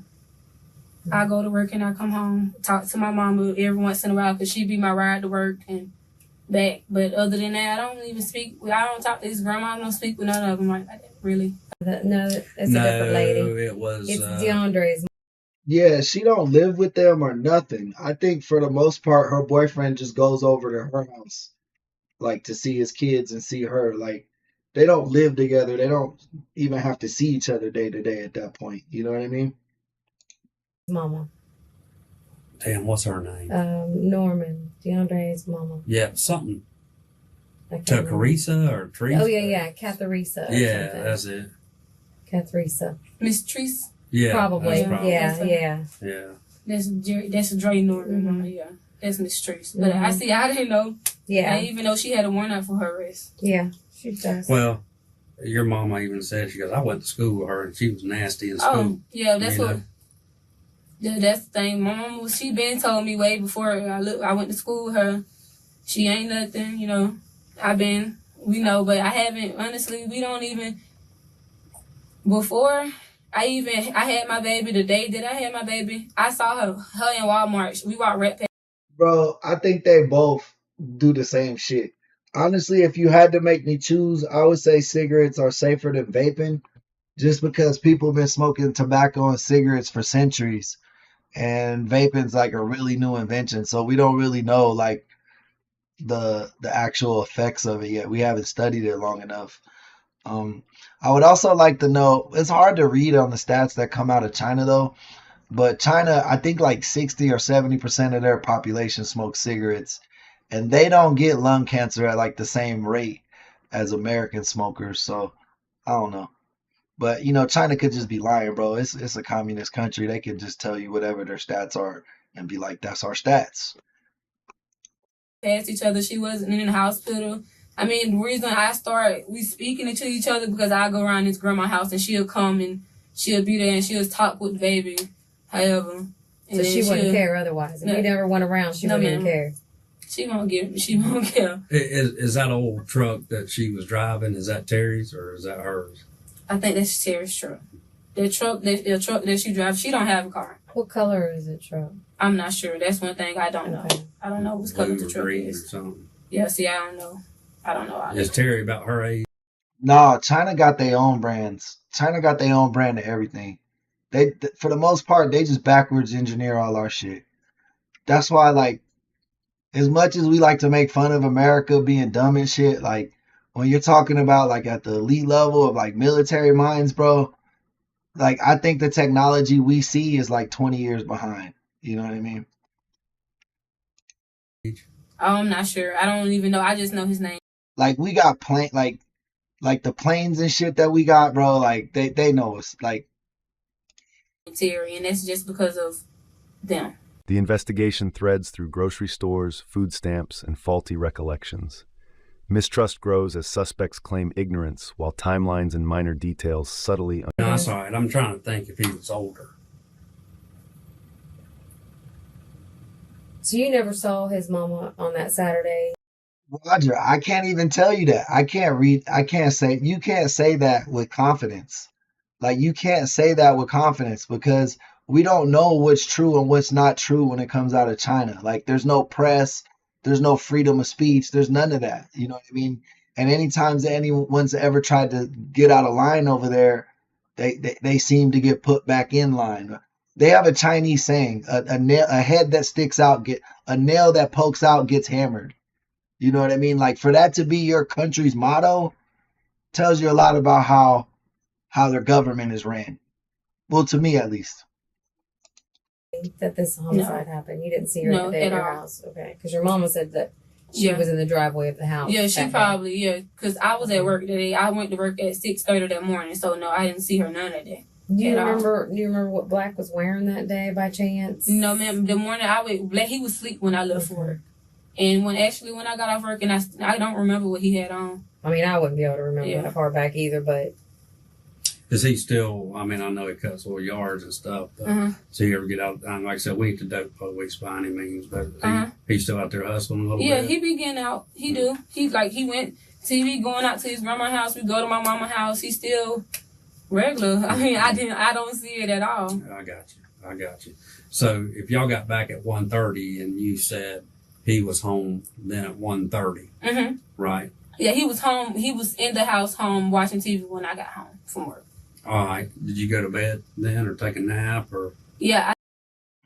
If he says some Pop-Tarts are illegal and some European, that's crazy. Give me all that shit, bro. I'm sorry. Give me the Red 30. Give me all them weird ass chemicals we put in American food because I've tried to eat outside of America and I don't like any of your guys' food. I'm sorry. Like, I only like American food or like Americanized food. You know what I mean? Like, I don't want the traditional. Like, I've seen a UK breakfast, bro. I'm not eating no beans on toast, bro. I'm not eating that. I'm not eating a whole fucking tomato for breakfast. I'm sorry. I love my UK people, but I feel like I got a different dietary needs than you guys. I took a nap. Pretty quick after you got home, you went to your bedroom to chill, or? No, I mean, we was all in the house chilling, and then, like, later, I say not even later, I had came home and I took a little nap. It wasn't even that long. Got back up. He was still there. Like, my baby was there. Everyone was still there. Now, does your brothers ever help out the young? No, I've tried it, bro. Vic, I've tried it. I just don't fuck with it, bro. Maybe my taste buds are just programmed by my environment. But hey, Abdul Hamid Mustafa, man, we appreciate you stopping by, man. That's love, man. Appreciate you. Youngin and watch Youngin a little bit. Yep, Eric. Yeah, my boy Slade is from Georgia. You ain't beating no fucking Georgia barbecue, bruh. Like, I'm thinking Georgia barbecue, Southern American barbecue, Chicago, New York pizza. I mean, shoot, even the best Mexican food in the world is in California. Like, I just think our beef and our meat standards are a lot higher than your guys's. Like, that's why they don't let us sell American beef around the world because it would put their local markets out of business. I was asleep that morning. My brother Unay was with his girlfriend's house, and Deshante don't be there at all. Like, we have to catch up with him. He be at his girlfriend's house, whatever which one it is. He be out. He don't be home at all. That's the oldest brother. Because, I mean, I'm just trying to figure out why he wouldn't tell you that he left the house. No. Because that was the first thing he said. He said, me and my mama. Because, it takes a minute to go grocery shopping. Now, whether he lied about going to the store and just gave her the EBT card, but he said what it is with Malik a lot. When Malik was out, like, that's when during the time we was living with my mother, like, when Malik was out, he'll come visit every once in a while, but he really, not really. Now, Malik's a juvenile, ain't he? Yeah, I think he's 18 now. But he's been over at DYS, hasn't he? Yeah, she didn't know nothing. I didn't think she would know nothing. I want to go back to the mother-son duo. They had good interrogation footage, but her, I just knew she didn't know nothing. She wasn't at the scene of the crime. The cops were just reaching right there. Make sure that one won't up. I appreciate you coming down. I'm Sergeant Barnes. I run our homicide unit here at the sheriff's office. And the reason why I called you. Hey, Letitia. Yeah, I don't know who eating pork and beans and spam for breakfast. Yeah, I'm with Letitia, bro. That's not. Is to talk about Don Tony a little bit. And I understand he dates your daughter, and I guess they have a couple. I do fuck with some spam, bro. And I fuck with pork and beans. I can't even hate on him, but I never had it for breakfast. I had spam and eggs before. I had a Hawaiian homie. He made some spam and eggs before. That shit was fire. Children are one and one on the way. Gotcha. What do you know about this young man? I know they say been dating for a while, and he a good daddy to his son. Sees his kids a lot? Huh? Sees his son a lot? Yeah, always with him. Does he live with y'all? He live with me. They be on and off. They got their place, and then they'll be in the house sometime, and then go back home. This is Investigator Work. Hi.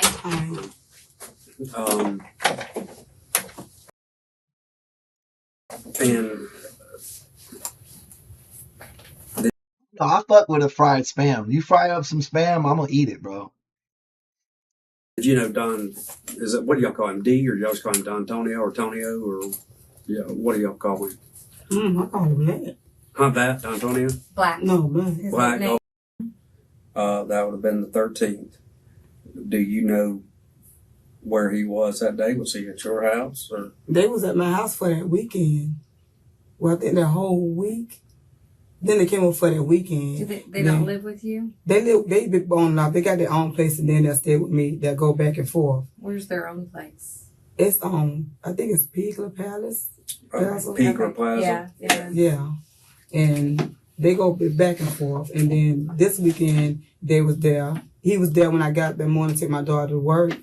And when I got back from picking her up, he was there. So other than that, I be in my room. And then when I come out, I peeked in, and my daughter had went in there and got in the bed and went to sleep. My son was on the couch, and I peeked in the room, and he was sitting in front of the TV watching the TV. So I went back in the room and laid back down. But yeah, we went to Mexico a few times, and like whenever we go there, bro, I just don't eat. Like I just don't eat. Like I don't like the meat there. Like I be feeling nauseous. Like whenever we go to Mexico for vacation, I'm just drinking, bro. I'm just getting faded. When was this? Saturday. Before last? No, that Saturday is supposed to happen. He was at my house. They was at my house. So his mama never came and picked him up? Yeah, she came and picked him up. She came by there, and I peeked out the window. He was standing at the truck, and then I said, Black, you coming in? He said, yeah, Ma, I'll be in a minute. And then when I looked up, I heard the door close. I came in there, and when I seen the door was locked, then I looked in there, he was sitting in front of the TV, so I went back in there and laid back down. She by the Circle K of Massachusetts.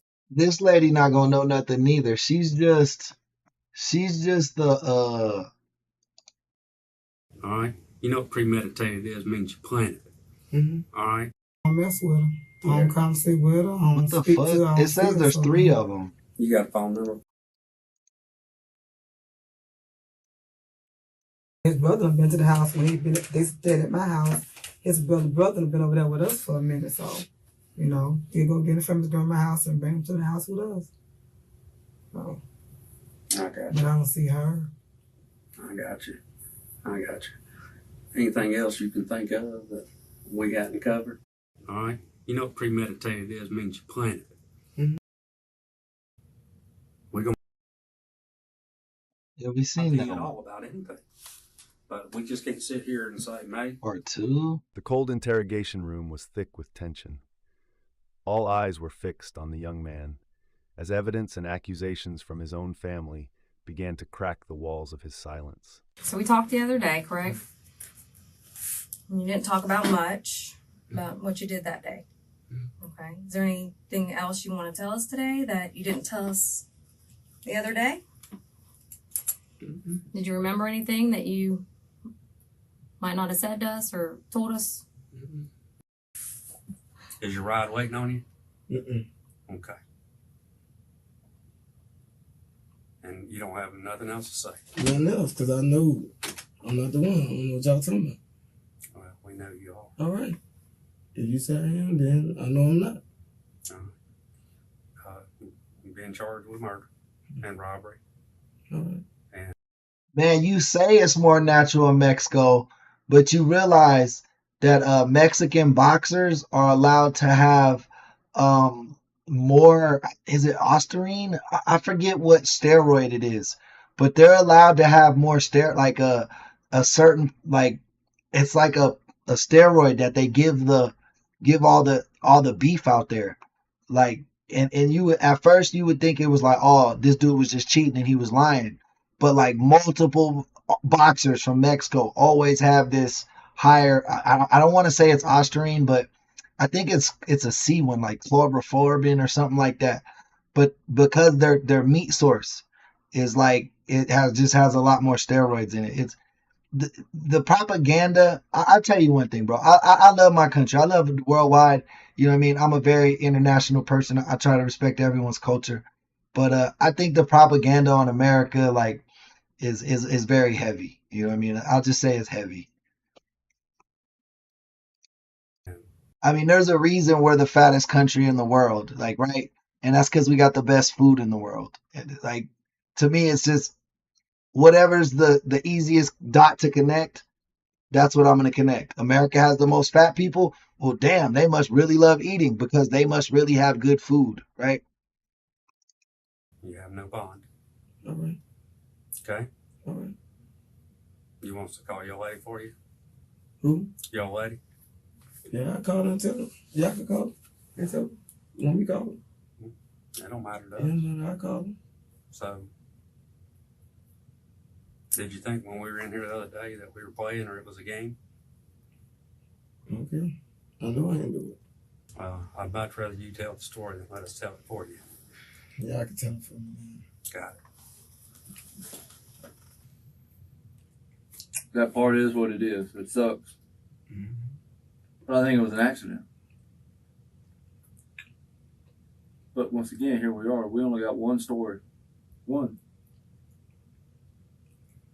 And it's pointing at you and it's saying it's not an accident. Saying it's an intentional act. Yeah, Slade, this is the main suspect. This is the son. Sorry I had to click around. They had the fucking this guy had the titles wrong. It's a three-parter, but part 2 and 3 are both named part 2. I don't know what you're talking about. They said they got videos, so they would have seen me do it if I did it. But you know, how many times you've been arrested? How many times you've been arrested? A couple? 2 or 3. You ever been in prison? Mm-mm. Just county? Been in jail in Memphis? You get arrested, you come down here? Mm-hmm. Really? What happened when you come down here? Well, all of a sudden you come down here and get arrested. Stupid stuff. Just being a kid. Just being a kid. You're still a kid, you know that. You're 19 years old. You still ain't fully grown. Yeah. I see fully grown over 25. Last time he was in the interrogation room, he wasn't in cuffs. He's in cuffs now. So he's finna get arrested for sure this time. Sometimes it's not an age. It's not a number to it. It's a mental thing. Yeah. Sometimes some people don't ever grow up. Bill, I haven't wore a brief since I was like in 3rd grade. The suspect's silence was a double-edged sword. He stood between two paths, confess and seek a sliver of mercy, or cling to empty denials and gamble with his fate. But you're certainly in an adult situation. So you're certainly in an adult situation. But you know.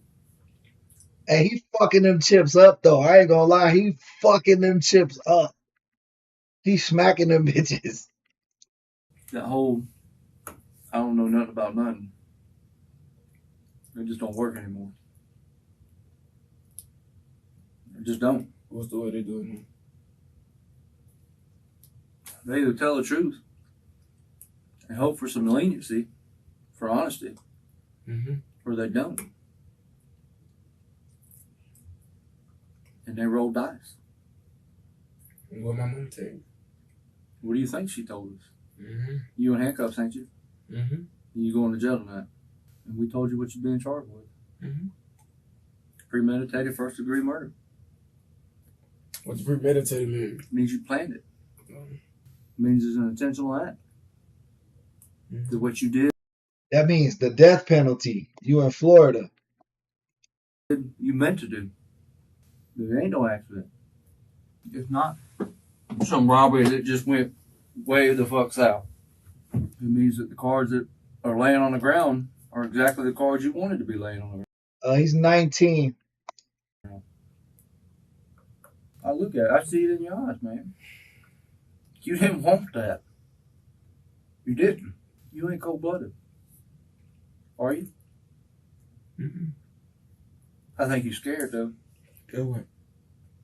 Of this situation. Why? Why wouldn't you be? It's perfectly normal. I would be. Why? If I was sitting in your chair right now facing murder, I'd be pretty scared. I'm not saying you're a scared person. I'm just saying you're scared of the situation. Why? Because you don't know. It's the unknown. You don't know what's going to happen to you after you leave this room tonight. You don't know where it's going to go. You're sitting here hoping that by you just saying, I don't know nothing about nothing, is it going to work for you. That's what you're hoping on. But at the end of the day, you don't know. I don't know. But I can look at you. I've been doing this for a long time. Talked to a lot of people. And unfortunately, I rode in the backseat of the police car. Yeah, 19 with 2 kids, man. His pullout game was weak as hell. Before I rode up front. I can tell you didn't mean for that boy to die. You didn't. Your mom didn't. Outside, the victim's family was drowning in grief.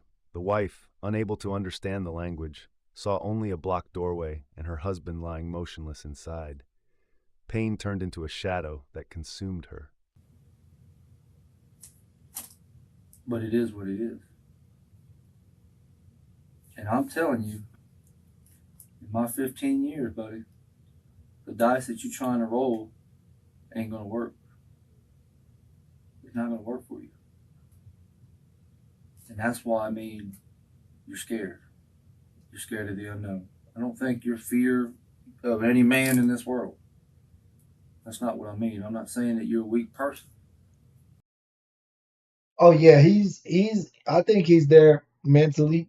I just think he's also played it the smartest just by not saying nothing to them. But his mom was gonna fold on him because she wasn't gonna go to jail for murder. I could already tell. But this situation's fucked up. Can you agree? Yeah, it is. Really fucked up. Yeah, it is.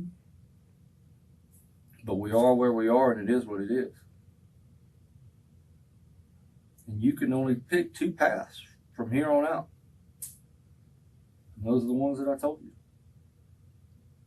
People either sit in that chair and they say, I don't know nothing about nothing. And I'm just going to see where those dice land. Or they tell the truth and say, I fucked up. I didn't want for this to happen.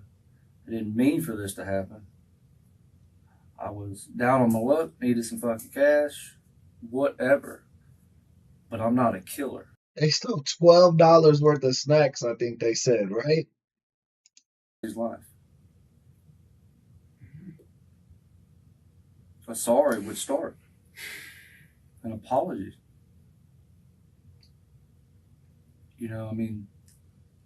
They barely speak English. And shit, I was trying to explain to his wife what happened. She didn't even understand. That was fucked up. All she knows is that a bunch of police wouldn't let her in the store where her dead husband was. Imagine just going through that, not understanding anything that I'm trying to tell her. just knowing that she wants to get in there and she can't. Mm-hmm. Just the thought of what's going on running through her mind. The investigator's gaze cut deep, reminding him that every trace of evidence pointed to one man. In the small room, the weight of his mother's betrayal and the crushing force of guilt made the air stifling. An apology would start. A show of remorse. Something to indicate that his life wasn't worth a couple $100.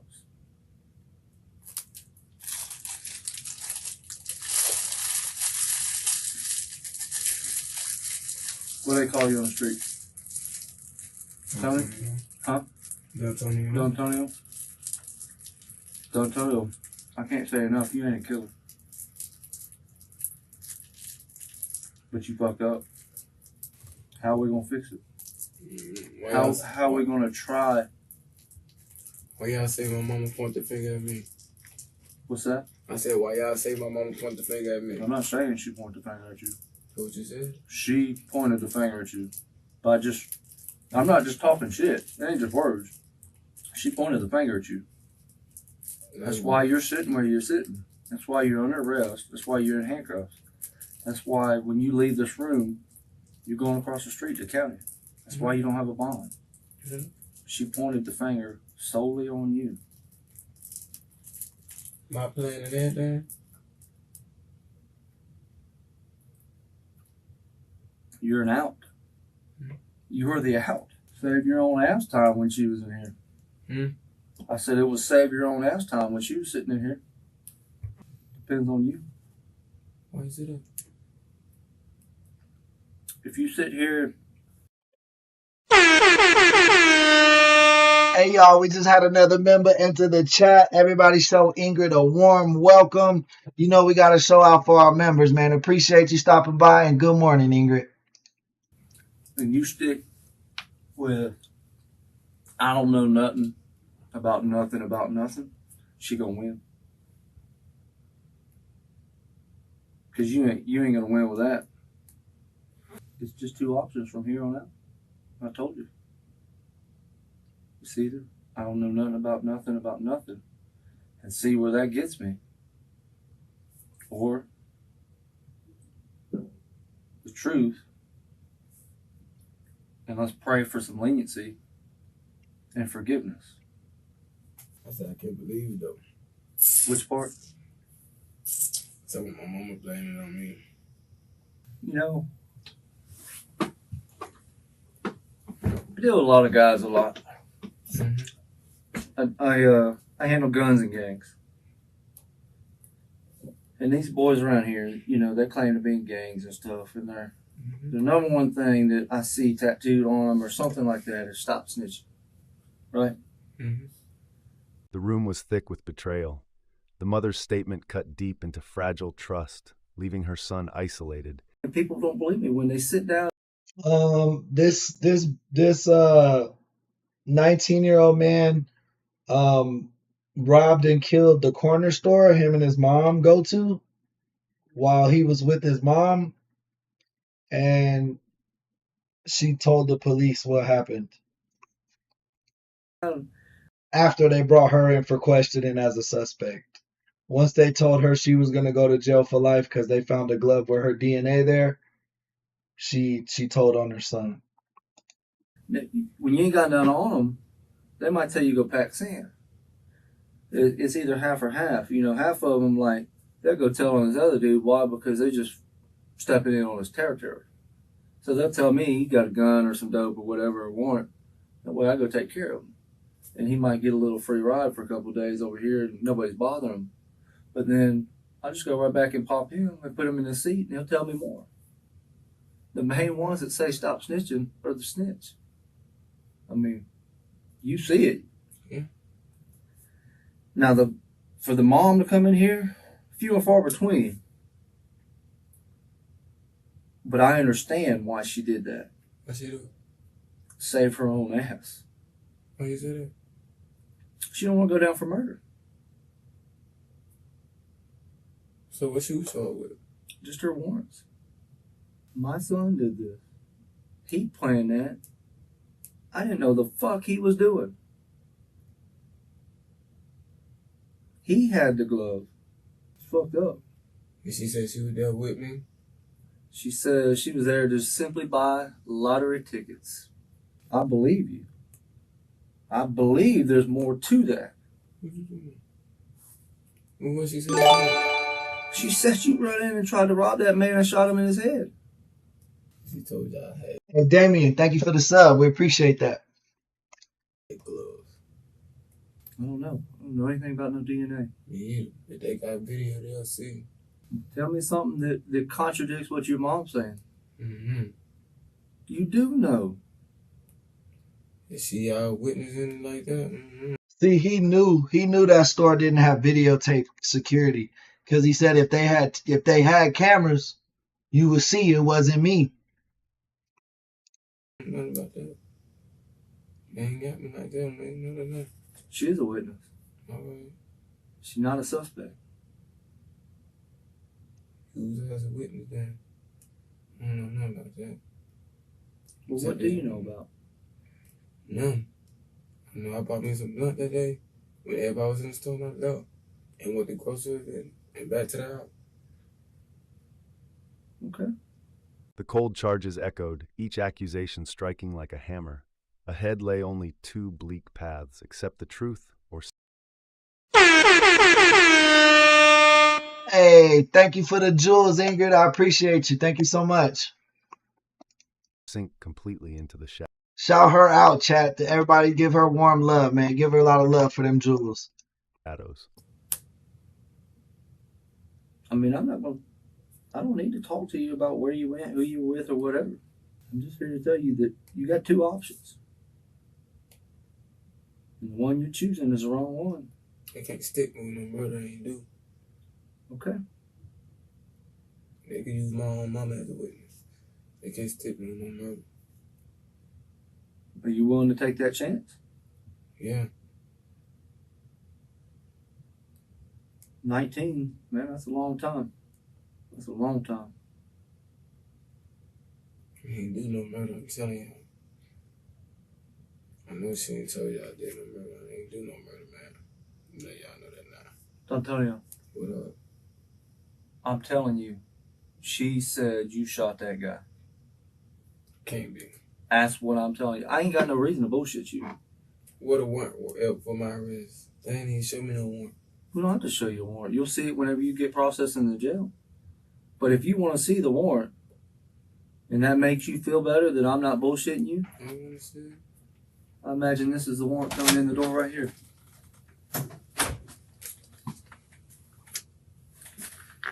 Antonio Diaz Thornton, homicide, murder, while engaged certain felony offense, robbery with a firearm, no bond, signed by the judge today.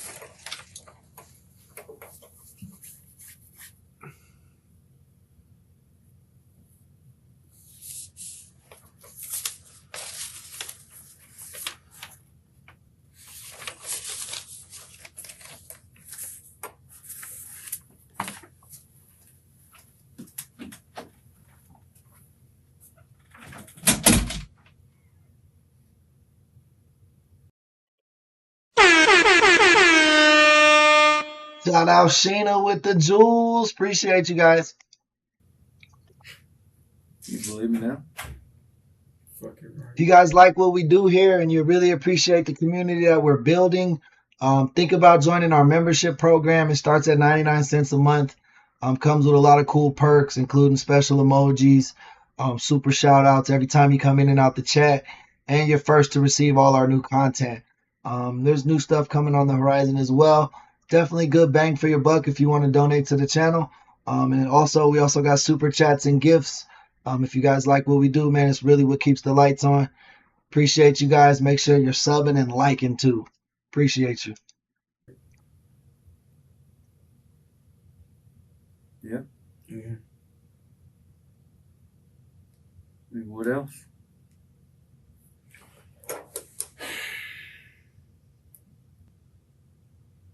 She did that to save her own son. Yes, sir.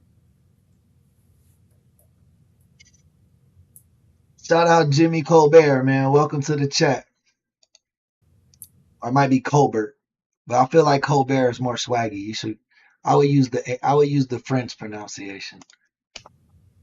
Life's a long time in prison for anybody, no matter your age. And over here you go, I still get life. No matter which way. Not necessarily. Where is it at? I mean, I'm not the state attorney, No. but fucking murder's pretty much up there. Life. I mean, there's a lot of different opportunities. You got life with parole, life without parole. The curtain of secrecy began to lift. Financial pressure and gambling debts blurred moral boundaries, turning maternal bonds into the spark for a bloody plan. Ain't getting life with parole. Hmm? Ain't getting no life with parole. Why wouldn't you? State attorneys ain't like that in Florida. I know state attorneys in Florida. A lot of that depends on you. Mm-mm. I mean, I ain't making you no deal. I don't know what the fuck's gonna happen to you. I don't. But I can tell you that if you let her be the only witness in this case, you're gonna lose. I know.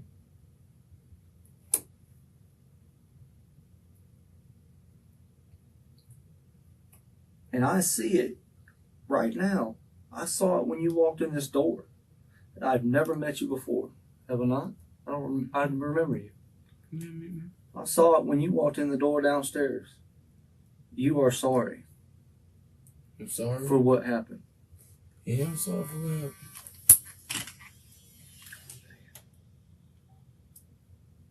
Hey, Ashley, welcome back, love. I am. I'm sorry for what happened. It was my intentions to. It was my plan. I know it wasn't. You just hard up for cash? Down on your luck? I was told to do it. She was down on her luck. She came and picked Good morning, Monica. me up. She said, "This is what we're gonna do." I ain't know she first came about the food stuff from her. She pulled up. I got in the truck. We were riding, and then she started riding up Michigan. She had the gun in the glove. He ate up all them chips already. That's why he telling. You know them chips had the truth serum in them. See, I told you she had the gun in the gloves. I knew she was robbing the store with him. Cause when she said he had two guns, that doesn't make no sense to me, bro. Don't nobody dual wield pistols. Who got two pistols? Who the fuck out here running around like Laura Croft, the Tomb Raider? The fuck out of here. Gloves in her purse, but I ain't put on no gloves though. She already had the gun. She had the gun in the glove. See, she said that was your gun. She had the gun in the glove. You know where she got the gun from? Have a good day at work, Sheena.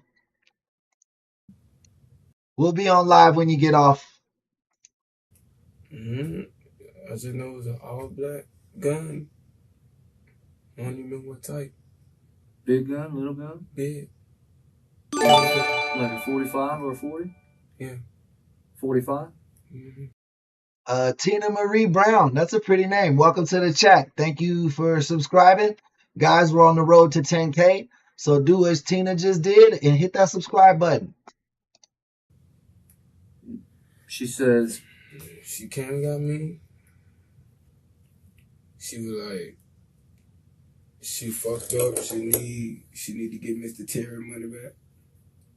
Mr. Terry? Yeah.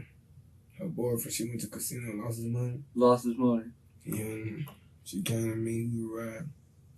She was like, she need to get her money back. And I was just like, what you mean?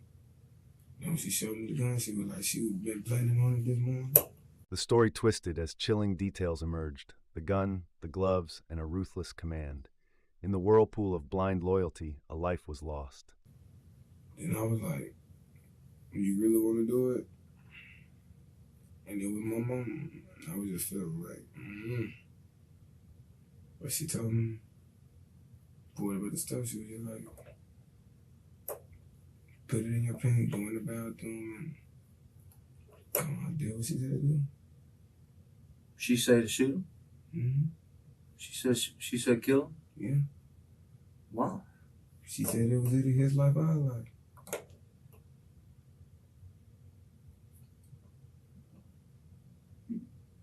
You just felt like you had to do that because it was your mom asking? To help her? Yeah. This guy she owe money to, is he trouble? Mm-hmm. You don't know him? I said, I don't know. How much money she lose? Mm-hmm. She lost a lot of money. She said like she had to get his money back. You sorry for what happened?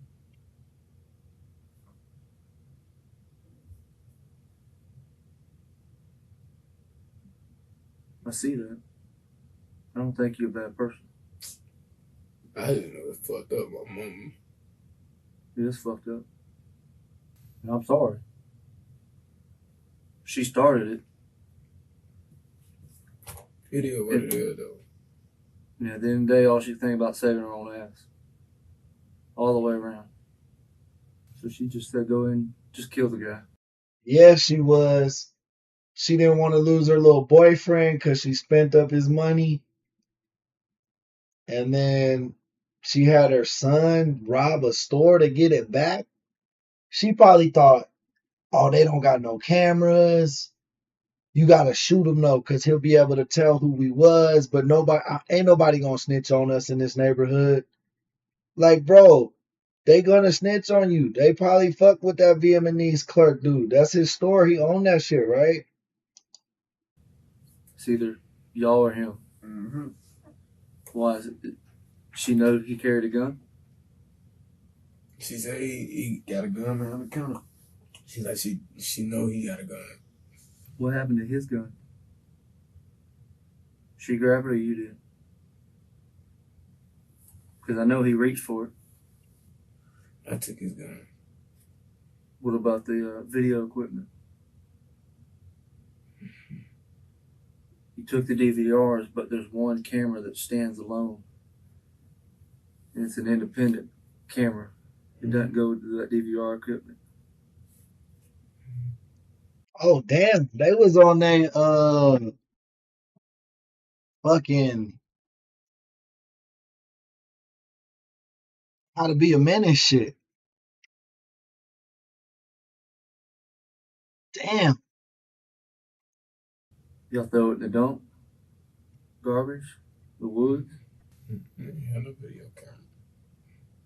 What about I'm talking about the DVR equipment? Mm-hmm. The box? Mm-hmm. What about the guns?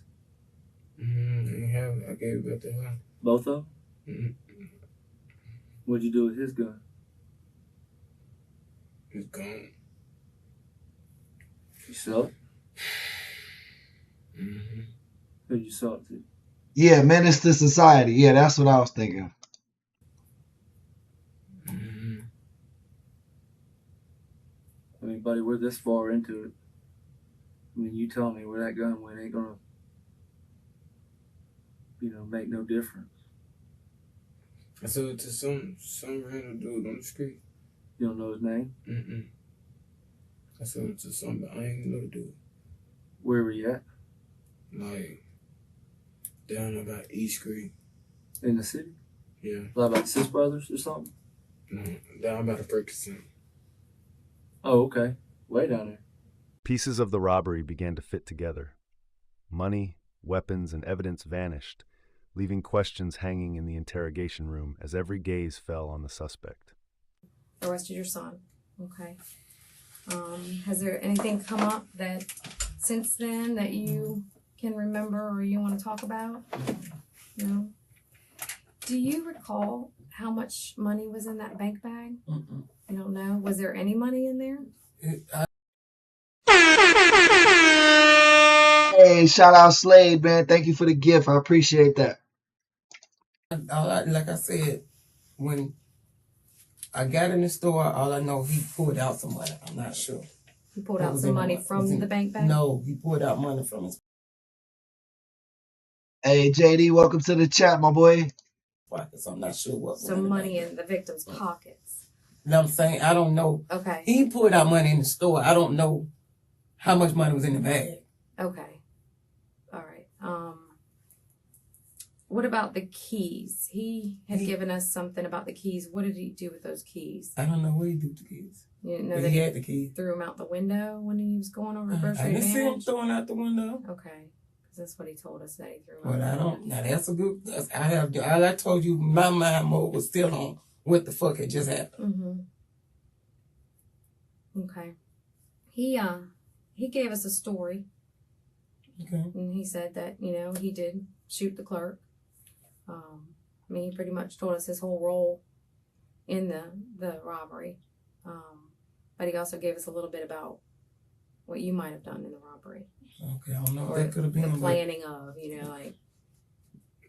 do you owe money to Terry that you had to get some money back to him? Because we talked to Terry too. I don't owe no money to Terry. You weren't, using his money for other stuff and had to get the money back in his account before he found out? No. I had permission to use that account, so no. Okay. But permission to use it and expend all his money so he didn't have money to pay bills? The bills was paid. So I told you that on the first day, the bills and everything was paid. Okay. I paid bills first before I did anything. Your son, here's what your son's telling us. Now, you told him that you need to get money because you need to pay Terry back. You owe Terry money.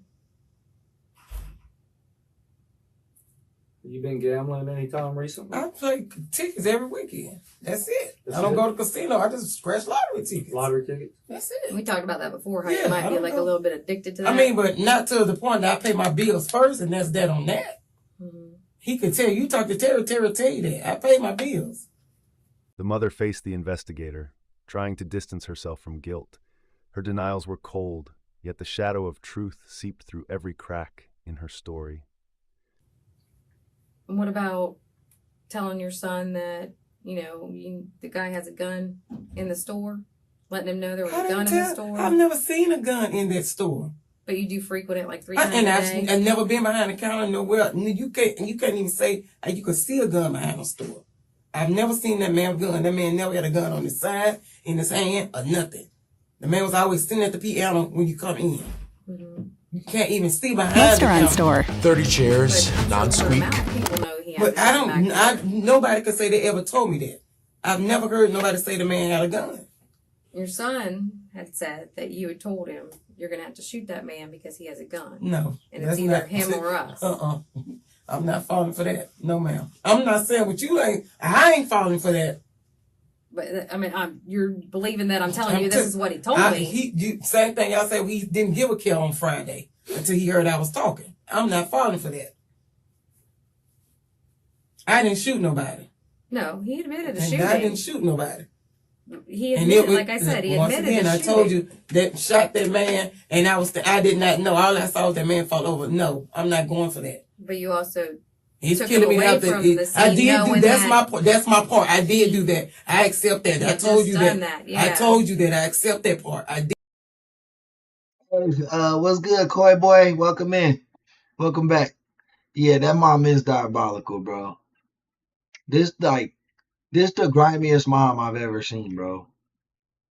Like, that wasn't like beating or hurting their kids, like directly abusing them. Like, she had like a mental grasp over that boy. It seemed like he was just gonna listen to whatever his mama told him.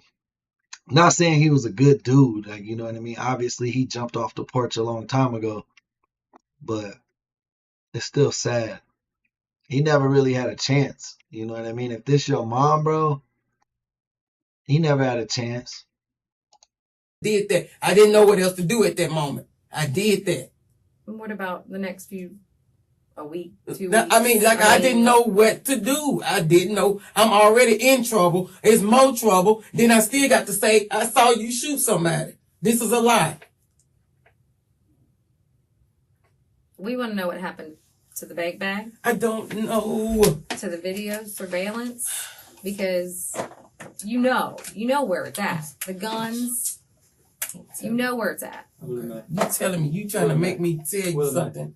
I done talked to these people. I was willing to do everything on this part. I need you. Hold on. Calm down. Take a breath. Think about it for a second. Okay, you're getting excited.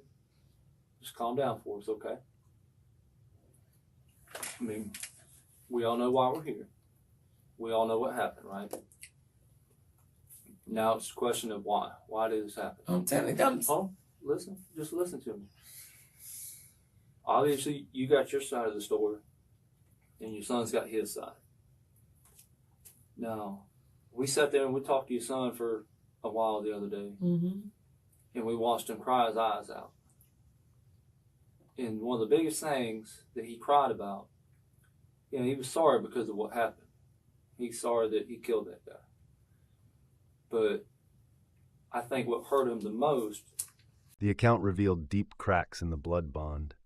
The son believed he acted to protect his mother, only to feel betrayed, a knife driven straight into the heart of his trust. His kid's up here to say goodbye because he pretty much knows what the outcome of it is. Nah, man, I'm telling you, she probably was like smoking weed with him when he was like 10, 9. You know what I mean? Like, I don't think she was so much of a mom to him at all.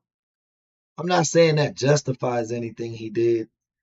I'm just saying, like, if that's your starting point, bro, you could say you was raised by a single mom, bro. Your mom never put a gun in your hand and told you to go rob a store. Like, when that's your starting point, bro, you got a lot harder to work than anybody else around you. And sometimes you notice that as a kid and you just to give up. You know, I can see that, bro. Now, he says you showed up, you picked him up. Is that correct? Yeah, we went to the ready to go to the grocery store. Where'd you pick him up at? At his mother-in-law house, at his girlfriend mama's house. Which is? I don't know the name. That's what I tell him. I just know how to get there. Is it off of like Bellevue? It's off of Pine Forest. Pine Forest Road, like, is it Simpson? I'm serious. I don't know. I just know how to get there. Okay, and you were driving what? The Terry's truck. Okay, Terry's truck.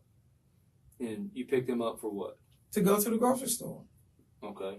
And then what made y'all go to the convenience store? And I don't have the whole story. And I've never talked to you before, and I just got... It's because he had to go get the food stamp card, and I had done left my phone on my other son's car. Went back around. If he got the food stamp, went back around to the house. Whose food stamp card did he go get? He went to go get Kira's food stamp card, but he picked up some other girl that had stamped them food stamp card. Like I told you, we got to the store. What name was that? I don't know what was on the card. He was swiping the card with the PIN number. And the card didn't take. I don't know who card it was. I told you that part. What'd you pay with? I paid with my other son. I told you my other son had gave me his card. I paid the money off that, and then Antonio paid the other money. With the other with card? With the cash. What cash? Because you told us 2 cards. That's first. right. And only So one now card, it was still only one. I told you the other card didn't work. And he paid for the rest of it in cash. Because we have the receipt. And that's it. And he paid for yes, I had cash. $50 in where did he get this cash? That's what you gonna ask me, where did he get the cash? I have it all on video. That's what I'm saying. You don't have me paying for nothing with cash. You didn't pull out the cash? I didn't pull out the cash. Now you look on cash. You didn't see me pull it. Antonio pulled out the cash. You didn't see me pull out no cash. Initially, you told us you used 2 cards. No, initially, the same thing I told you is we took 2 cards to the store and one card did not work.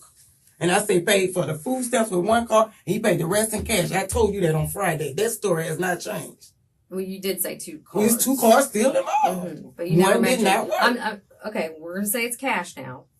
I paid for $50 worth of food stamp with Melvin's card. Y'all asked me about Melvin. Okay. And I told you about the first card. He swiped it. It didn't work. Melvin That's right. Okay. First card didn't work. So I took Melvin's card, took the 50 off of that, and he paid for the rest of the he said, I got you. He paid for the rest of the groceries in cash. How old is Melvin? Melvin is 23. Okay. Details of the path after the shooting began to align. The vehicle, the groceries, and the travel time. Yet the whereabouts of the weapons and evidence remained a dark void. So the money was used to buy your groceries. He paid for the groceries. You didn't see me on camera pull out now. But you kept these groceries as a profit from what he had stolen. I wanted to put me somewhere else besides there and get the hell on. Okay. So we go from the convenience store. Okay, and where do we go straight from there? To drop him off. And he got the stuff, got out, and I went home. Went home, put my groceries up, and I had to think I was at home by myself. Yeah. No, grocery store. Okay, so from the shooting, you go straight to the went to the grocery store to try to put me somewhere else. And then y'all did some shopping. That was it. That was it. He paid. Y'all didn't talk about anything? I had nothing to talk about. Where, at that point, you say you went straight from the store to the grocery store, right? Where, at that point, where are the two guns, the bank bag? It's still in the car. And the DVR? It was still in the car. Still in the car.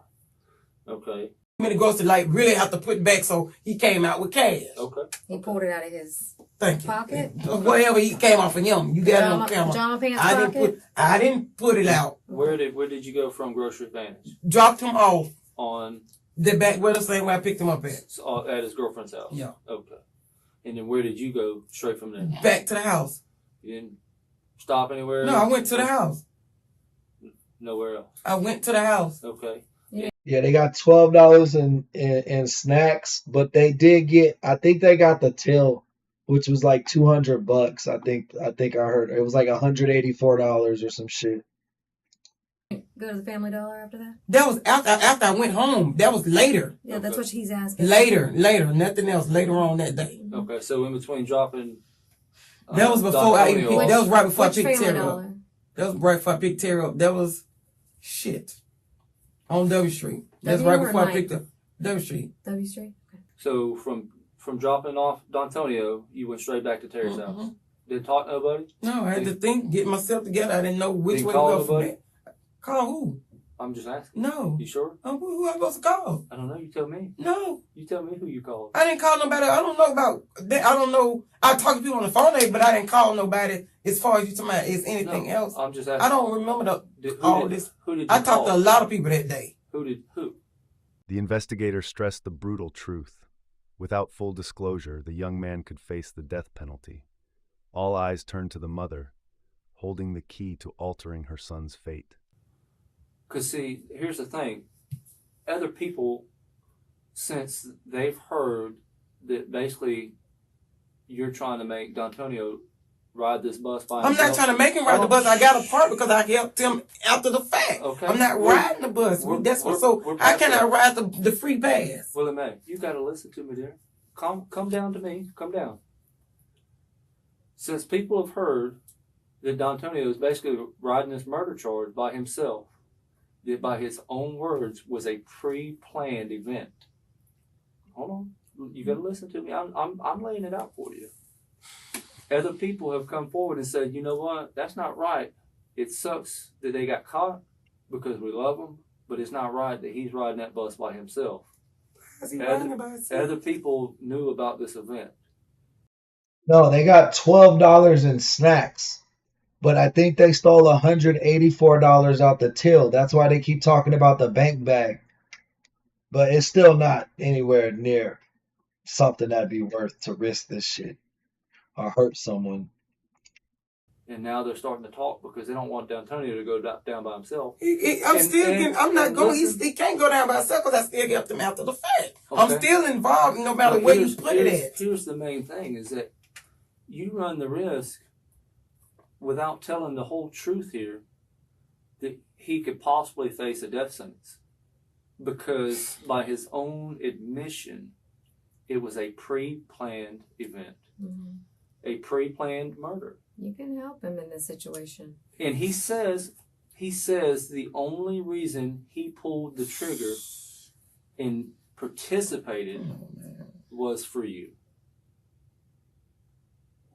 Was for you. His own mom. And that broke his heart more than anything. Damien, that's not going to happen. I promise you that's not going to happen. Most welfare is from the state. It's a state level thing. And I just don't see them doing it.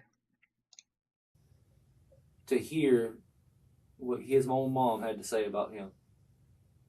And other people don't like this. They don't think it's right. Do you really want him to face that death penalty, go to death, knowing that his mom, that his mom threw him under the bus like that? Throw him under the bus. Threw him to the sharks. I didn't pull no trigger. We know you didn't. He admitted to pulling the trigger. He admitted to everything. Willie Mae, he told us everything. You gave him life. Give him life again. Help him. Tell the truth. Help him. He needs your help. It is what it is at this point. I mean, we are where we are. It is what it is.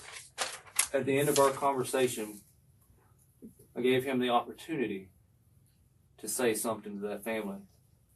To let that family know that that man's life wasn't worth a couple $100. He wanted that opportunity. I gave him a notepad, and that's what he wrote.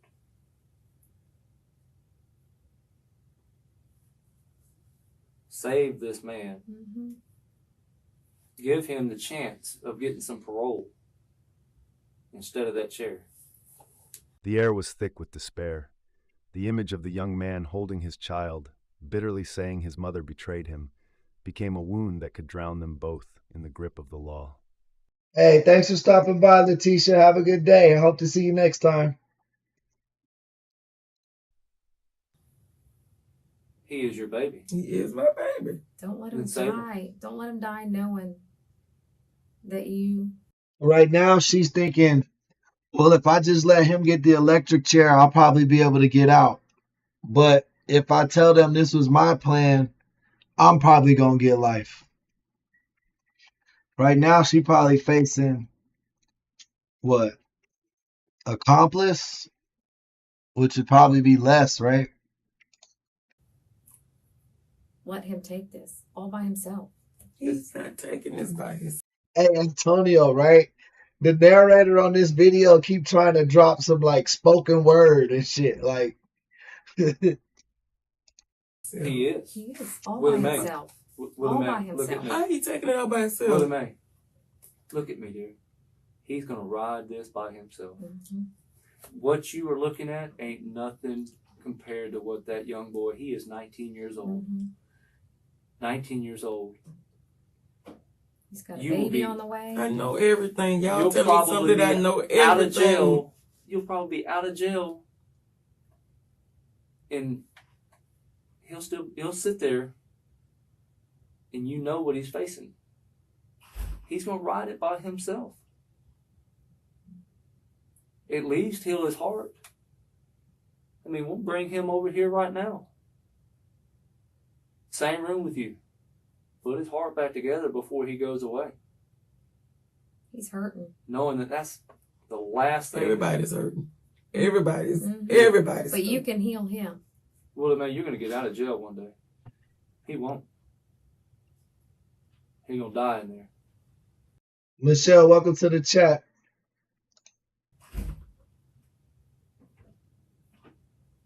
He needs to know his mama cares enough. He cried with that little boy in his arms, I know. telling his girlfriend that my mama sold me out.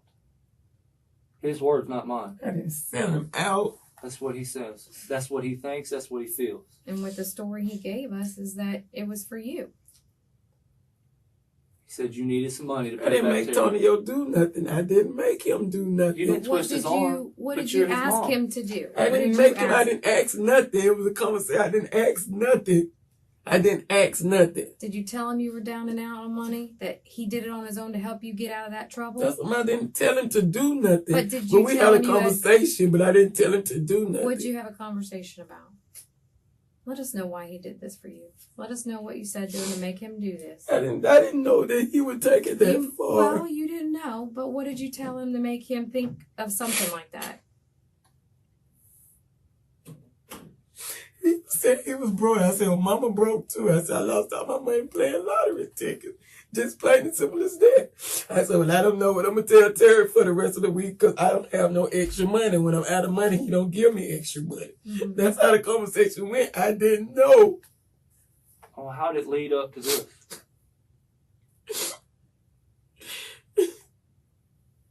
The final details of the robbery emerged: the gun, the cash bag, the recording device. Every time she cries, it's only when she's going to get more time. Like, she didn't snitch on her son until all the evidence pointed to her. Like, if she would have never snitched in the beginning, The son probably could have got away and she would have went down for the murder because of the DNA evidence on the glove that they found. And at first, when the cop was trying to connect to her as a mother, like, hey, that guy was a father, she didn't give a fuck. But as soon as she said, we found a glove with that DNA, she started crying like she is now. And right now, she's crying because they're like, why y'all want me to do this? Just let my son go to jail for lethal injection. Like, I'm trying to get out of jail eventually. In the chaos, every move happened in a flash, pulling them both deeper into the spiral of guilt. You know where he got that gun from? Nah, North Star. Tupac had a good mom, bro. He had a good mom. His mom never wanted him to be a thug. He said he got it from your house.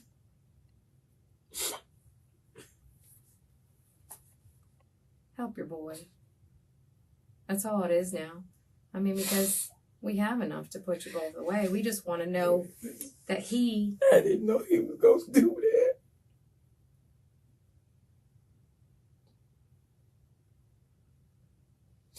Did he say he was just going to go rob him? I didn't know he was going to do that. But you didn't know he was going to shoot him.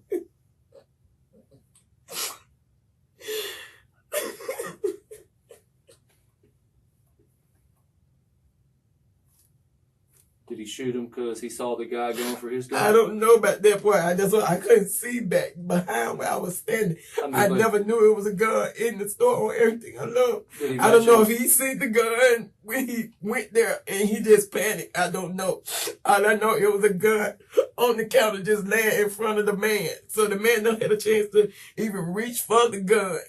That much I do know. Okay. But I don't know if he saw it first. Mm-hmm.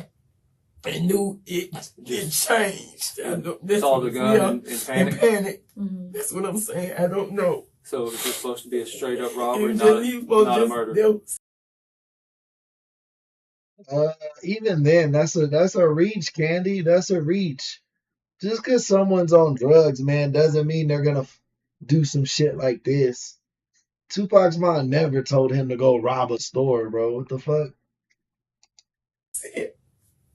So y'all didn't plan to kill him? We didn't plan to kill nobody. Just supposed to be a couple $100 and that's why he didn't plan when he killed when that shot. Everything changed. He wasn't supposed to kill nobody. I don't know. Did you tell him to go in the bathroom?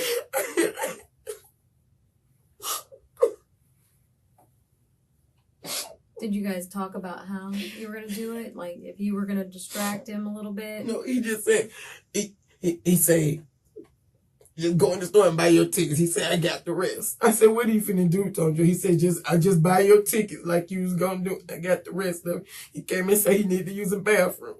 Okay. So I just thought he's gonna come and just say, and that was it. Money and that's it. What kind of tickets did you ask for? I just asked for the regular $1 ticket. I asked for my 3 tickets, like I said. The $1, three tickets for $1. Yeah. Okay, and that's when he came around the side and asked. Yeah, I had already got my tickets. I was like getting ready to turn away. You already had your tickets? Yeah, the man did the ticket. I was still at the purse, doing that, give it a turn. But he had already pulled them off and put them on the counter because I buy tickets all the time. So he might have had them in his hand or something, and you hadn't got them yet. Okay. What about afterward? Yeah, now she got real tears. You can hear her. You can hear the snot, congestion in her nose. That's how you know when someone's really crying. But she's crying because she's like, fuck, they trying to give me more years. She don't care about her son at all. I know you had said that the bank bag, the gun, the video machine, and the keys, correct? Who did what? Who grabbed what? Because it had to have been quick. It had to have been so fast because you had to get out of there. I know he didn't do it all. I was running around I was just running through the store. He's like, calm down. Help me find the tape.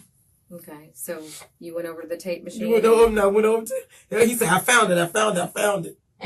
And he went to trying to take it. He had a brown bag and he was trying to take the thing off. He got the first box off. When he got the first box off, he passed me the first box and we was looking, and there happened to be another box under the counter that you couldn't take it off, so you had to cut it off. Who cut it? I cut it off. You cut it off. Who grabbed the bank bag? He got the. The escape route remained shrouded in mystery.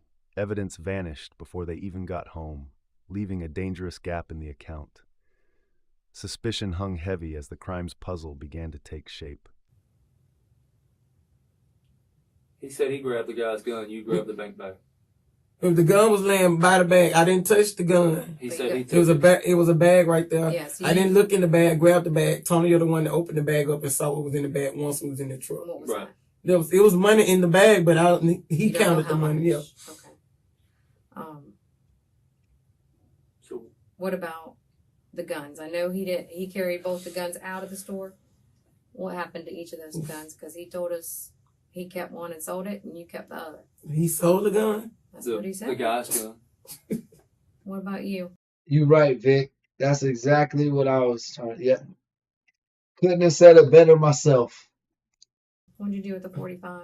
I don't know. All I can tell you, I put the gun back. I don't know where. I don't know where it's at now. At Terry's house? I put it back. I don't know where it's at now. So it was Terry's gun? Does he know? He don't know the store. He don't know everything. But he knows where his gun's at. I don't know if he know where the gun at, but all I know is I had to tell him something so that gun wouldn't stay in the house. So he got rid of it. Did he know what you guys did? He don't know. That's what he don't know. He don't know. What does he know? He so that when we call him back in here today, because we're going to talk to him again. He thinking that a third party used the gun, and I was trying to clear up me and my son. I mean, he's not stupid. He knows. He knows now, Mm-hmm. but then he didn't know. He knows now, but then he didn't know. What about the DVR equipment in the bank bag? Where's that at? What'd you do with that? Tonio did get rid of that. I don't know that part. He said He did get rid of it. that you kept that video. I don't. Did you throw it in the trash? I don't have the video. I don't have no tape. I did not a gun. I don't. Where'd you ditch it? I don't have that. Where'd you throw it? I don't have no tape. Where did you ditch I it? didn't ditch no tape. Now that's on everything. I didn't ditch a tape. When you dropped him off at his girlfriend's house, he I did had not to- take it out of the truck. I didn't ditch no tape. What about the bank bag? You threw it away? Tonio got rid of all of that. Whenever she's lying, she's super irritable. That's how you know when she's lying. She starts talking loud and gets really irritable. Lovely Alex, thank you for the sub. We appreciate that. So he took it with him when he got out of the truck. Tonio got rid of all that. I dropped Tonio off and picked Tonio back up. Tonio got rid of all of that. Hey, welcome to the chat. Okay, you dropped him off. I dropped Tonio off. Tonio got rid of all of it. Hold on, slow down. Because you're skipping. No, You're I'm not skipping skipping. I'm not skipping. I'm telling you, Tonio got rid of that stuff before he ever got home. I don't know where he got rid of it at.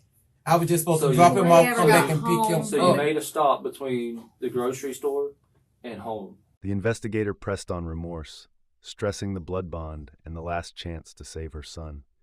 The air grew thick as the line between family loyalty and the truth blurred. Where'd you make a stop? The narrator be like, the air grew thick. At every pause he do, he be like, the air thickens. I'm telling you, he got a little deaf poetry jam in him. I just dropped him off, over by the grocery advantage. He just got out. Right, and I was going to come back around and pick him up. And come back around, pick him up, took him home. So he dumped it over behind the grocery bag. I don't know where about he dumped, but I don't. When he went out the store, I know I was to pull off. He didn't. That was it. I just pulled off to stay away for a few minutes. Where did he walk? Listen to me, please. I mean, I can see it on the video. Listen. It has the outside cameras. Okay. So did he get back in the He car? got in the truck. That's what I'm telling you. I pulled up the street. He got out. I was to leave and Hey, Wendell, thank you for the sub, man. Appreciate you. come back down the street. Which way did you Morris Randall Jr., man. Thank you for the sub. Appreciate that. drive? Look, here's the map. Did you drive on Lillian, New Warrington, or Mobile Highway? Oh, I forgot. I really don't forget which way. Seriously. Well, no, this is what we're trying to work out right now. We're trying to work out getting your son over here. Because, I mean, regardless of this incident, I think at the end of the day, your boy, he's still a boy. He's just a boy. And I think he needs to know that his mom's going to stand up for him in any way she possibly can. And that I think you need the opportunity to tell him that you're sorry for ever influencing him in the wrong way. Right? You agree? Yes. Okay. But what we also want to do is we want to start and we want to backtrack that entire day. But that's we'll do that later. Okay, because I know you're upset and you probably just need a minute. Okay? But we'd like to go back one day and with you and him. Hey, shout out the chat, man. Shout out the community. We just shot over 3,800 subs, man. We're approaching 4K.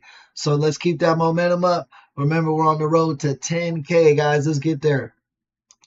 And both. And we want to start at the store. And we're just going to go from point A to point B to point C to point D. And let y'all talk it out and remember what exactly and where. Okay? You all right with that? I know it's tough. But you did what you were supposed to do today. You stood up today and you were the mom today. Regardless of what happened. You stood up for your boy today. And that's more important than anything else in this whole situation for you and him. And I think he needs to know that. Because he was hurt. Boy, was he hurt. Let me ask you a couple more questions. With the gun, Terry's gun. Where did you get the gun from in the house? Where did you get it out of? Physical evidence surfaced, a gray t-shirt stained with blood, matching gloves. In the mother's memory, the image of the victim collapsing remained vivid, a haunting she could never erase. Lockbox. Where was that at in there? In the room. In the bedroom? In his bedroom? Mm-hmm. Okay. Is it in the closet, under the bed? It's on the floor. They searched all that stuff. But it's already gone. Yeah, they wasn't done that. They would have found their gun. Okay. I don't know where he put it, where he took it. That's something I don't know. Who was he under the impression that it was about? Like the gun, why to get rid of it? What third party was he under the impression? Or did you just tell him you loaned it to somebody and they did something stupid with it? I just say somebody, got and did something stupid with it. That's what No names, nothing? I didn't give him a name. I just said a cousin. I just left it at that. I didn't want him. And he didn't ask no questions? He just knew. He yelled and screamed and went ballistic for a minute. But he knew what he had to do at that point? Yeah. Was just get rid of it? Okay. Do you remember at what point in the store you took your gloves off? I never had a glove on. You never had gloves on? That's what I'm saying. I never had. That's why I kept saying I never had them gloves on. That's what was so crazy. We've got another set of gloves. That's the house. That's where he's glove, but I never had them gloves on. What about his gray t-shirt? Did you remember seeing blood on his gray t-shirt? Did he have blood on him afterwards? Yeah, blood on him. He didn't have none on him at all. Well, we found a gray t-shirt at his girlfriend's house. And it has blood on it.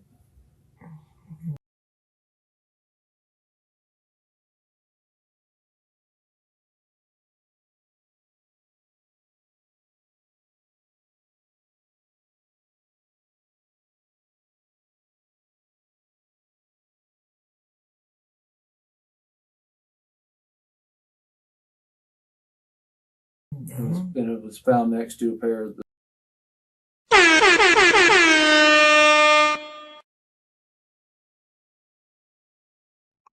Mine's been muted this whole fucking time, my dumb ass. Fuck. Hey, shout out Sweetest Cat, man. Welcome to the chat. Everybody give Sweetest Cat a warm welcome this morning. the similar type gloves that were found in the store. Tonio? Yes. Mm-hmm. In his closet where he sleeps. Oh, well, I didn't never see him with blood on It was a gray T-shirt. Exactly like what was on the video at Grocery Advantage. Y'all can hear me. You don't remember? Did he tuck I have mute on. I didn't realize I accidentally muted the mic. My bad. his shirt in that it wasn't tucked in before? Because in the video, it looks like he had tucked that shirt in. Well, he might. I told you after that I'm in another zone. Okay. I didn't know if you saw him maybe tuck it down. But I didn't see no blood. I mean, I actually at that point I wouldn't. It's like everything after that was a whirlwind. It was going and going, and I was going and going, and everything was just coming. This was popping in, that way. It was just going. Did he die instantly, or was he? I didn't. Was he groaning? Could you hear any groaning? No, nothing. It just was. Ingrid, this one is from True Crime Stories. This was called Mother Son on Murder. I think it was just over. This is a smaller YouTube channel. It's True Crime Stories. This isn't Stranger Stories like we usually use. It's a different. I don't think no. Pretty obvious. Yeah, I don't think it was no suffering. I just was done. Did you go over and I didn't check. No, I didn't. Man. So you kind of just stepped over him to help with the video. That was it, man. I couldn't even look down. I couldn't even tell you. All I saw was when he went over. That's the only vision I see of this man when I lay down. Mm-hmm. That's it, and I still got that vision. That's it. Let me ask you this, so that we don't have to drag you all around town and figure out this stuff by you doing still that. I'm telling you what you still got to ask. You got to ask him. But for you, when you drove out of that parking lot, which direction? Because, we're going to drag you around trying to get all this information. Once he find out that I've stepped up to I'm pretty sure he'll give you the rest of what you need to know.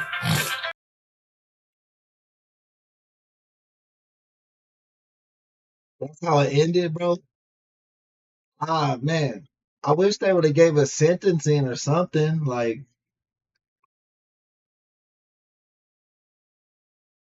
yeah.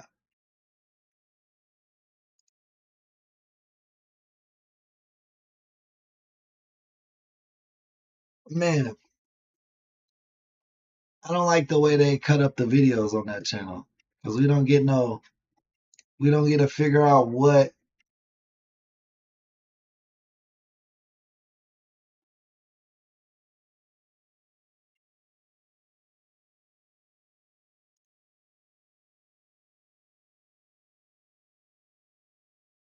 Yeah, man, I feel like we invested that much time and they didn't give us an ending. Now I'm gonna have to look that shit up off stream or some shit.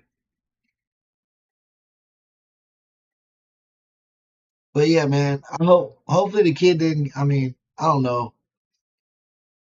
I don't even know, man. That case was all over the place. We got another video for you lined up though.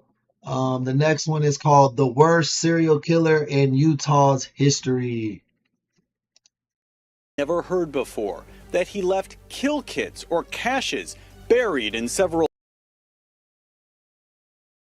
The newly released tapes granting an astonishing look at the twisted mind of a serial killer.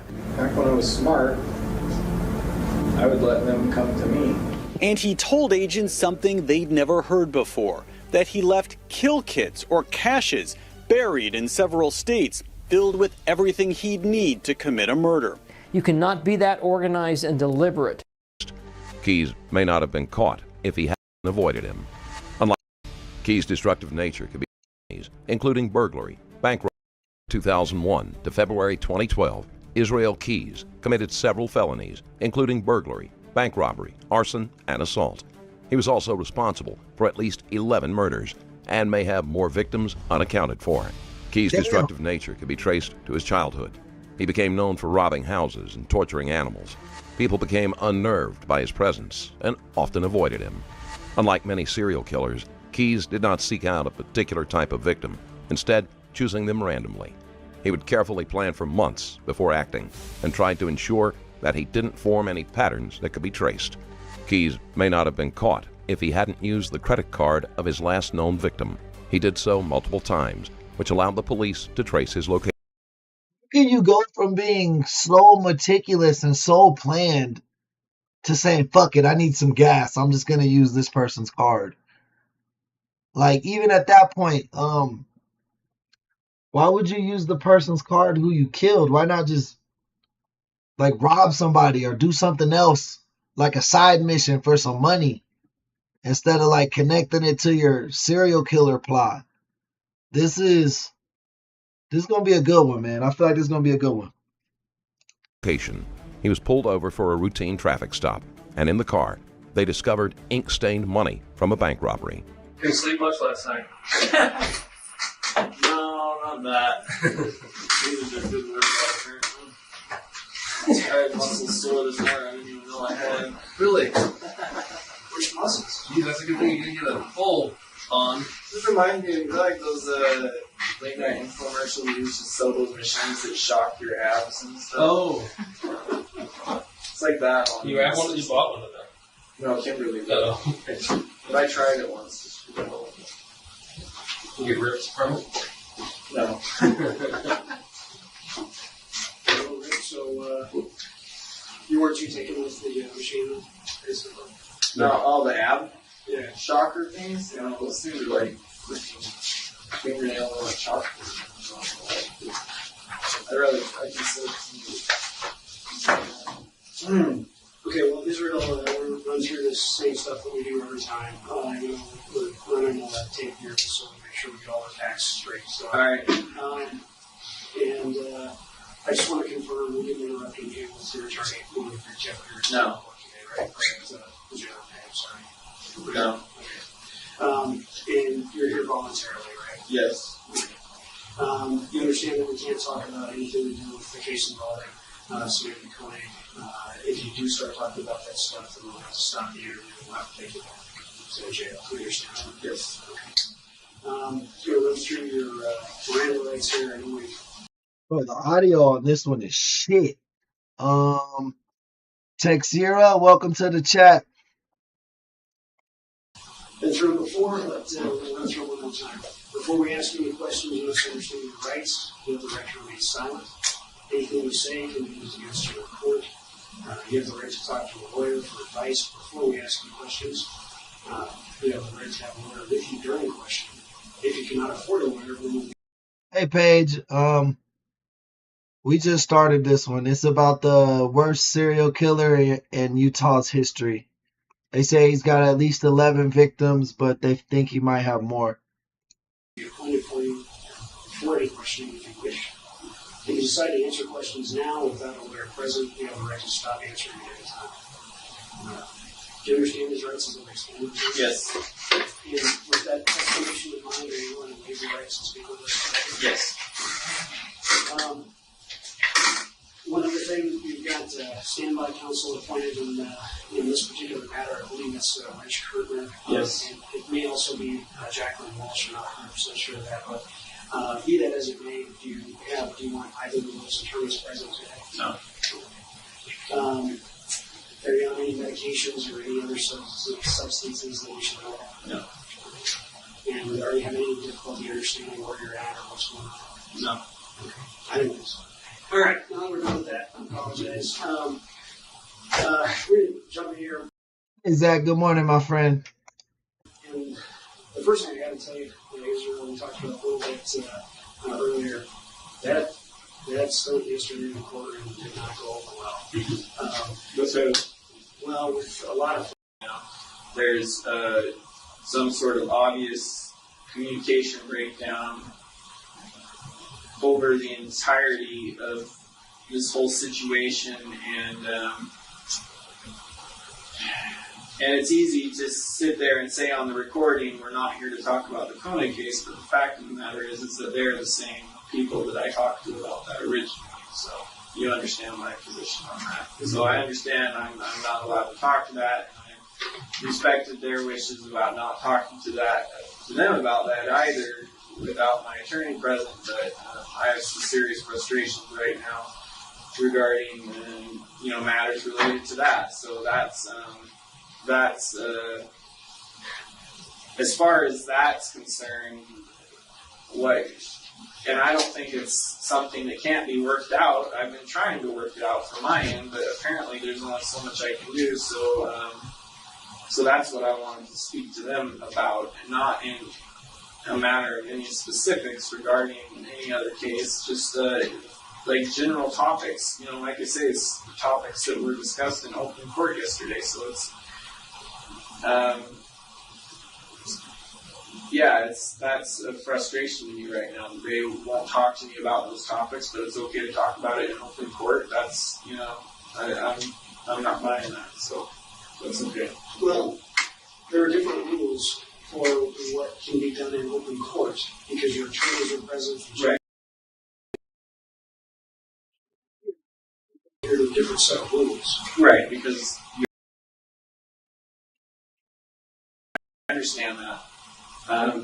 And I've been working on that as much as I can from my end. But, you know, there really is just like a couple very simple questions I have to ask them. And I need to get a straight answer from somebody before I can move forward on it, because I'm not getting a straight answer on my end. So, so you think they might be able to provide you with some yes, I general questions right, about right. Not even questions related to the case. Just, you know. And are you talking about the hearing yesterday afternoon or the hearing yesterday morning? Yes. Well, let's see. Because you had two. Yeah, it didn't. Let's see. First hearing. No, it was pretty much strictly related to the afternoon. How about if you could give me a general question, we might be able to make a phone call and see if they can. Well, okay. Generally, my position has been, and I made no secret about this. My position has been that I want to talk to them about the Koenig case and find out, you know, where we stand with that. But you know we can't do that, and they can't do that right now. Keyes refers to 18-year-old Samantha Tesla Koenig, his last confirmed victim, and the case responsible for his arrest. I recently released another shocking case on my Patreon. This video shows the interview of a man who, after being involved in the murder of a man and his wife, later ended up shooting a 12-year-old boy in the head. You can watch it right now. But just keep in mind that the attorneys are juggling more things than they normally would. Right. And there are things I think that we would all like to be able to talk with you about, but we just haven't had that opportunity yet. Right, and that's my concern. Are these questions that you have for the attorneys, questions under the conditions that you know we have to speak about, are these questions that they're going to be able to answer, or are they just going to tell you, we can't talk to you about that because it's not really... Yeah, Coy Boy, she gonna be back. She just running up to the market real quick, she said. There are questions they're probably not going to want to answer unless I have... Okay. So it's not something that they can even answer in this environment, right? She probably gonna listen to the show on the car, though. She just probably won't be typing. Not right here, right now.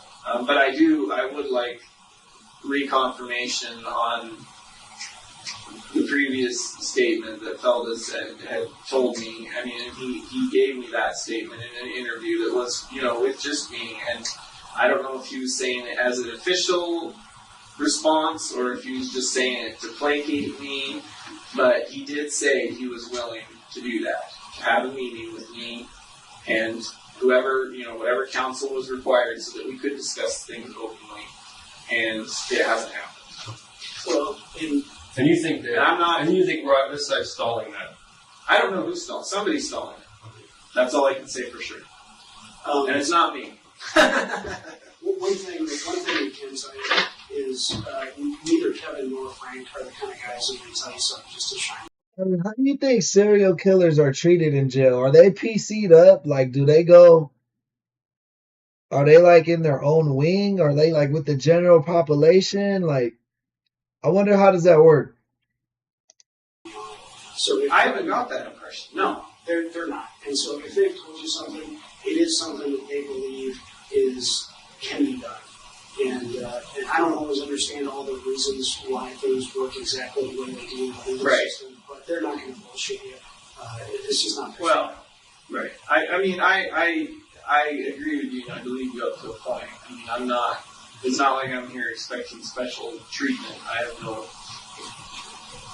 have no doubts about what my part is in all this. I'm just saying that, from what I've seen and from what my dealings are with him so far, I'm more inclined. The detectives are trying to placate Keys about his questions, so he does not refuse to cooperate with them.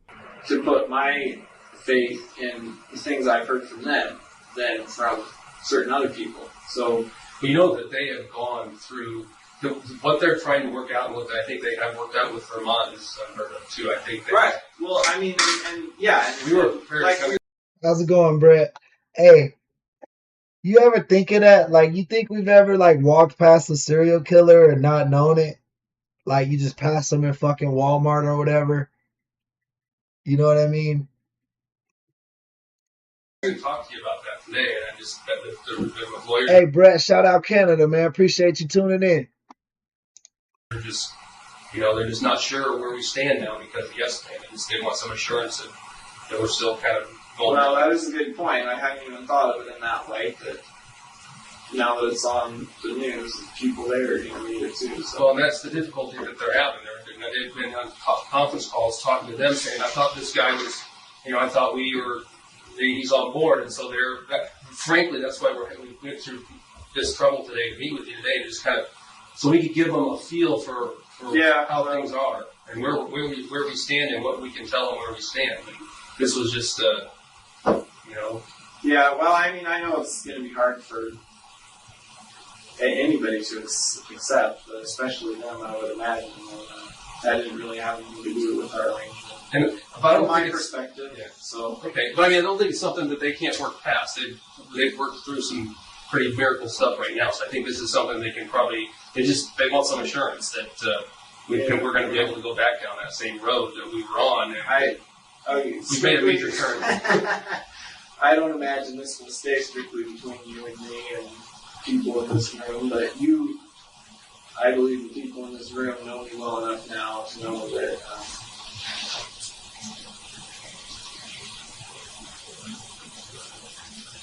That when I say what happened yesterday has nothing to do with our arrangement, like I said, it's not some part of some grand scheme. I already know how this all ends for me. So, look, I mean, it's good. I think that we can hear that from you. That's just that was an opportunity that happened there, and right. That's what it was. Some of the things that they're concerned about and that they're getting questioned about by, like Vermont, for example. Like Jeff said, we know that they had a long conference call with Vermont today trying to explain what happened and answer questions of Vermont. We saw a draft version of the letter, and it was everything you asked for. I mean, it truly was. And I think they're trying to answer some pretty tough questions from Vermont right now about basically what the fuck.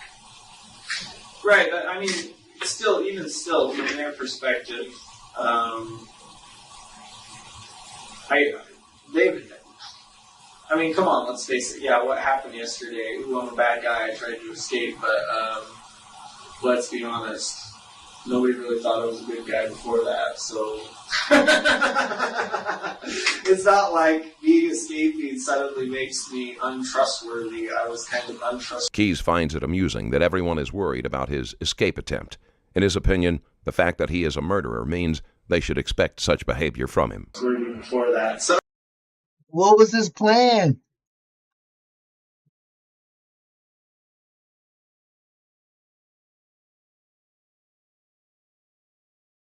Dahmer was killed cleaning a shower. Oh, that's crazy.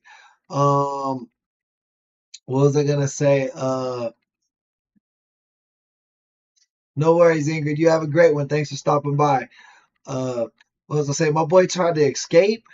He tried to get out the jail, bro. What was his plan? Like, what was the escape plan? Was he gonna jump the wall? I don't like. How you gonna get out the doors? Was he gonna fucking dig his way out? At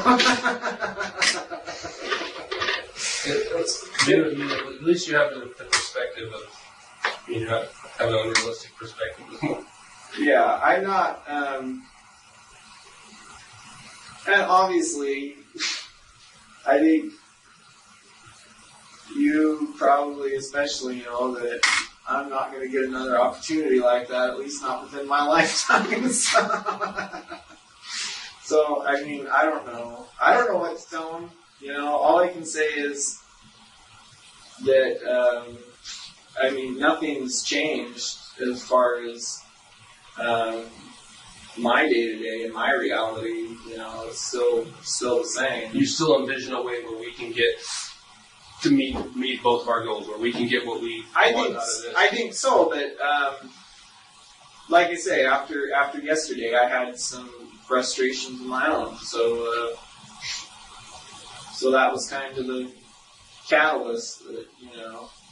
So what you're saying is there's a couple things you need cleared up from them. I do, yeah, and I mean, and honestly, like we've talked about before, like all this other stuff, this like little bargaining chips, whatever you want to call it, you know, that is all one thing, but you know, everybody knows what my bottom line concern is in all this, that I want this all wrapped up as quickly as possible.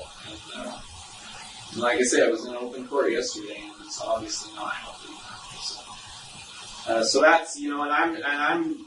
It's not that, like I said, it's not that I'm pointing the finger or placing blame on anyone. I haven't even had an explanation of why things are the way they are. So how do I know whose fault it is, or if it's anyone's fault? I don't even know that. So. But that doesn't mean it didn't, you know, kind of. You know, because I remember, I remember all the interviews we had. I remember what we said since day one, and my perspective hasn't changed from any of that. Yeah, granted, we've talked about a lot more things since then, but those are all things that I already had in my head before. Just because they're out on the table now, that doesn't change anything from what I wanted originally, what we talked about originally. What's up, Sandra? Welcome to the chat. So it's all still the same issue. So. Anyway, that's okay. It's all good. So all that being said, where can we go from here? I honestly don't know. I don't know that we can go anywhere until I get some straight answers on, you know, what I was just talking about. Because really that has been my bottom line all along, and you know, I won't be a bit. I think I know what's going on, but I need confirmation before I decide to take the next step or steps, whatever it takes to. And I don't know specifically what you're talking about, but I mean, it's very possible that it's something. Whatever your questions are, that they may not be able to answer them because. Right, for other reasons. Yeah. No, I understand. I mean, I know there's, regardless of how unusual this situation is, that doesn't mean you can make it even more unusual. I mean, I know they still have guidelines and rules they have to follow. You know, I'm not expecting all the answers. Nobody wants to cross the line that's told by a judge can't be crossed. Right. They can't do that. Nobody can. And so.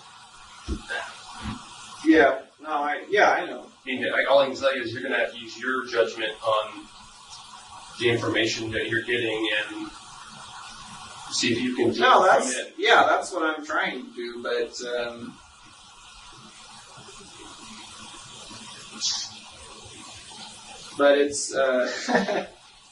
it's not an easy thing when you get everything through a middleman, as it were. So, like I say, I don't know who to put the blame on right now. I'm pretty sure I know, but you know, I was trying really hard to work with everybody on this, keep everybody happy, but as we all know, that doesn't always happen. So.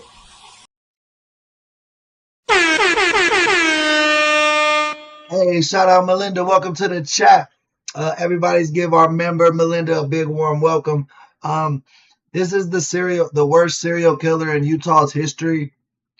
He tried to escape prison the day before.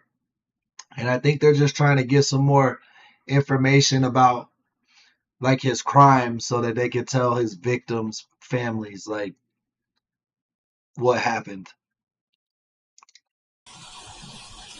And I don't want this to turn into any more. My whole concern with The red tape is frustrating for Keys because he already knows that, at the very least, Israel Keys. Israel Keys is the name of the serial killer.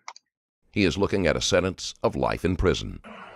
in all of this, and I know what's going to happen. If I have to do it, I will. But if I have to take the next step and just freaking, it's going to turn into even more of a Jubilee circus and more that nobody wants. Right, and nobody wants that, and I don't think they want that. So that's why I thought it was in everyone's best interest that that we could all have a meeting, at all parties involved.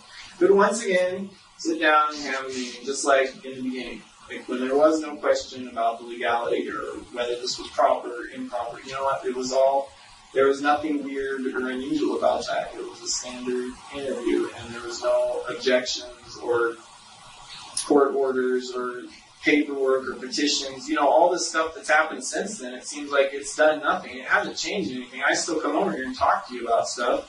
It hasn't changed any of that. It hasn't changed my bottom line at all. All it's done is made everything more complicated for everyone else involved.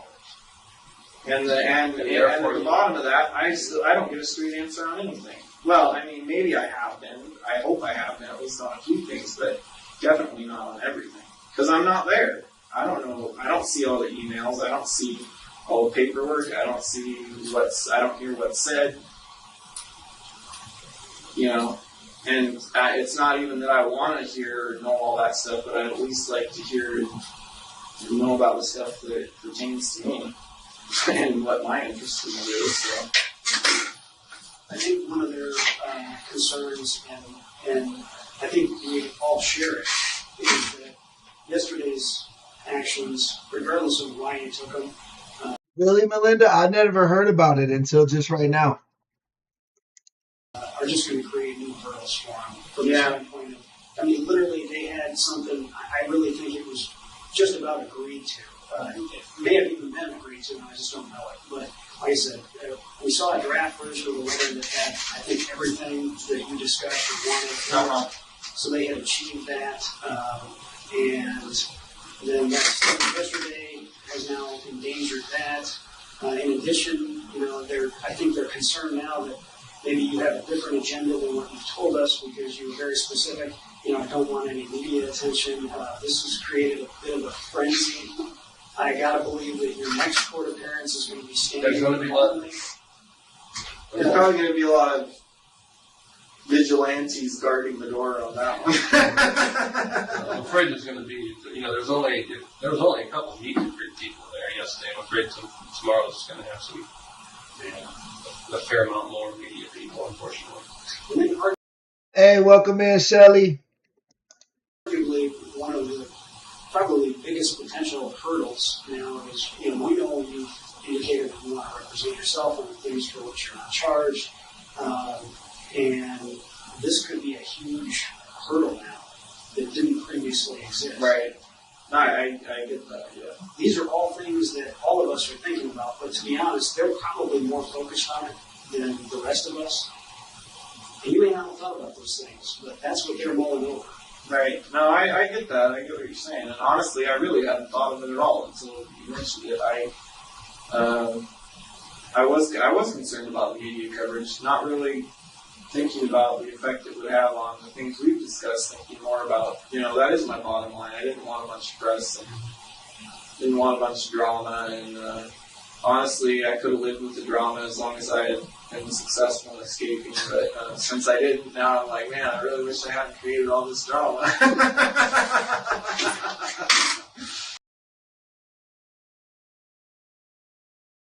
They can go over and just express some things. Just let them know some concerns. I don't know what the specific questions are. It sounds like they're probably questions that wouldn't be able to be answered in this setting with the people that are here. No, probably not. But you get the gist of what I'm saying.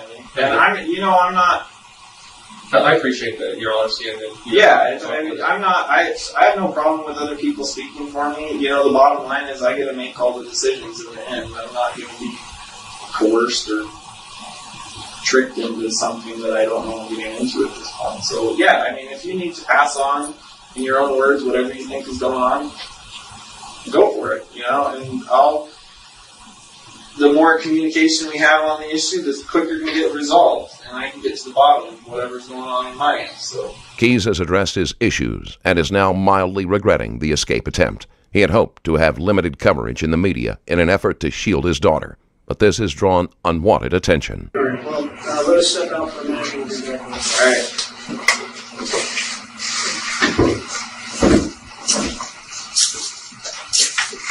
Israel, how you doing? All right. Hey, Israel, how you doing? All right. Elvis is back east in some meetings this week, but I figured it'd be a good opportunity to update you on some of the developments that go on. Yeah. Okay. We're going to go through that usual advisement first. All right. As you know, we're important things here, so we got the step on. I just want to confirm some of the stuff that we talked about in the jail. We didn't interrupt the meeting with your attorneys when we arrived yesterday, did we? No. And it's your choice to come here, as always, and you're here voluntarily, is that correct? Yes. And you understand we can't talk about anything that has to do with Samantha Koenig. If we do, or if you start talking about that, we'll have to stop the interview and transport you back to jail. You understand that, right? Yes. I'm going to run through your Miranda rights here real quick. I know we've got through this quite a few times, so we'll run through them again. Before we ask any questions, you must understand your rights. You have the right to remain silent. Anything you say can be used against you in court. You have the right to talk to a lawyer for advice before we ask you questions. You have the right to have a lawyer with you during questioning. If you cannot afford a lawyer, he will be appointed for you before any questioning if you wish. If you decide to answer questions now without a lawyer present, you have the right to stop answering questions at any time. Do you understand these rights as I've explained them to you? Yes. Okay. With this advisory in mind, are you willing to waive your rights and speak to us today? Yes. As you know, you've got standby counsel that's been appointed in this matter. I believe it's Rich Herter and Jacqueline Walsh. Do you have any desire to have either one of them present today? No. For any attorney whatsoever? Yeah. No. Have you been taking any medications or any other substances in the past 24 hours? No. Are you having any difficulty understanding where you're at, what's going on? No. All right. That takes care of those. Okay. So I just wanted to update you on where we were and where we are now with the discussion with the state authorities in Vermont. You know, we talked about trying to get that agreement with them. Right. And we do have a letter. And I'll show you the letter and give you some time to read it. This letter is dated May 23rd of 2012, which was last Wednesday. But since this point, we've had some opportunity to discuss the contents of the letter with Vermont. They still stand by everything in the letter. And I can certainly share you emails to that effect. But let me let you read this thing. Copies of those too. Keyes reads over the papers he has been given to make sure he understands what they're going to be talking about, to ensure he doesn't discuss anything that he isn't allowed to without his lawyer. And then you got a third building? Yeah. Did you guys have animals there at one point? Melinda, I think they said it was 11 on the preview that they believe he did that. I think he admitted to 11 murders, but they believe it could have been a lot more.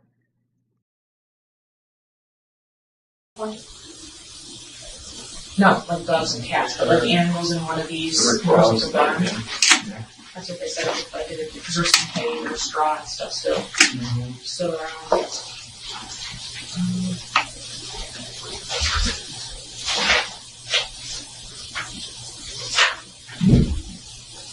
This was a box with like the sheet. There's a receipt on there. You can't really see it in the picture.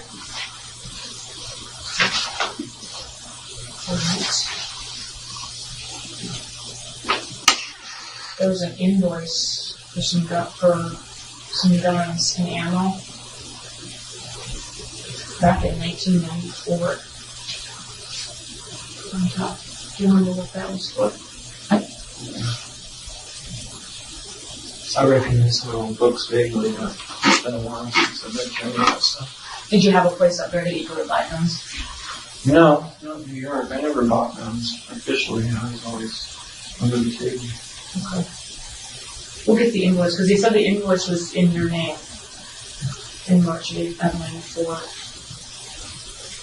I had a gun on me? 3 had it. That's what I thought. I thought it had a gun on it. That was my interpretation, but I'll have them send up the invoice so we can look at it. Keys has a good memory for the location since he spent a portion of his childhood there. After such a length of time, it might be difficult to recall exactly how he pulled off this robbery. Keys planned things out carefully and tried to avoid repeating details from location to location so a pattern could not be determined. Bunch of maps. What's yours? Yeah. Anything we should be What are the looking dates on for? the computer? Any X's on it anywhere? Anything? No. Should be looking Put for? X's on my map. Highlight. Highlight. The only map we found that had highlighting on it, I didn't do highlighting. Who did the highlighting on it? I don't know. I just found that map. What about the map that when you were? I think there was one in the car. I think it was highlighted. When I was arrested, yeah. Yeah, but I didn't do the highlighting.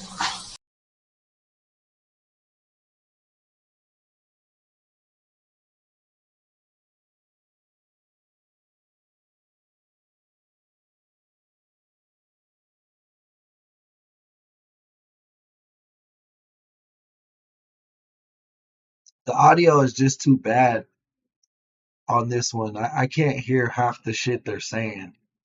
If you guys want to look up this case, it's Israel Keys. He says he confessed to killing at least 11 people during this interview, but the sound quality is just so bad. I can't listen to it.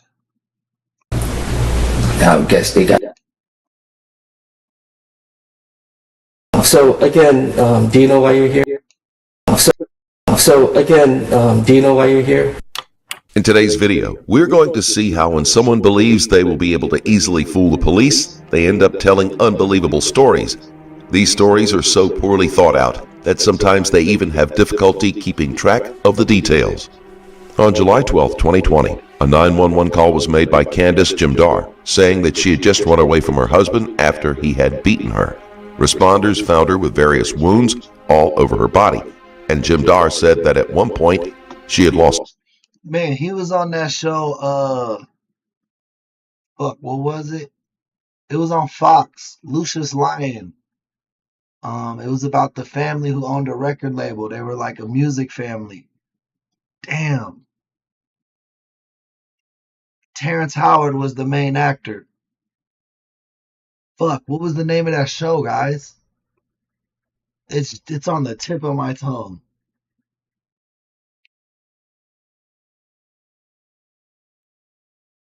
Can't think of it. Consciousness. When asked who had injured her, she said it was her husband, actor Brashear Gray. Police were able to locate Gray the next day and bring him in for questioning. Yes, so.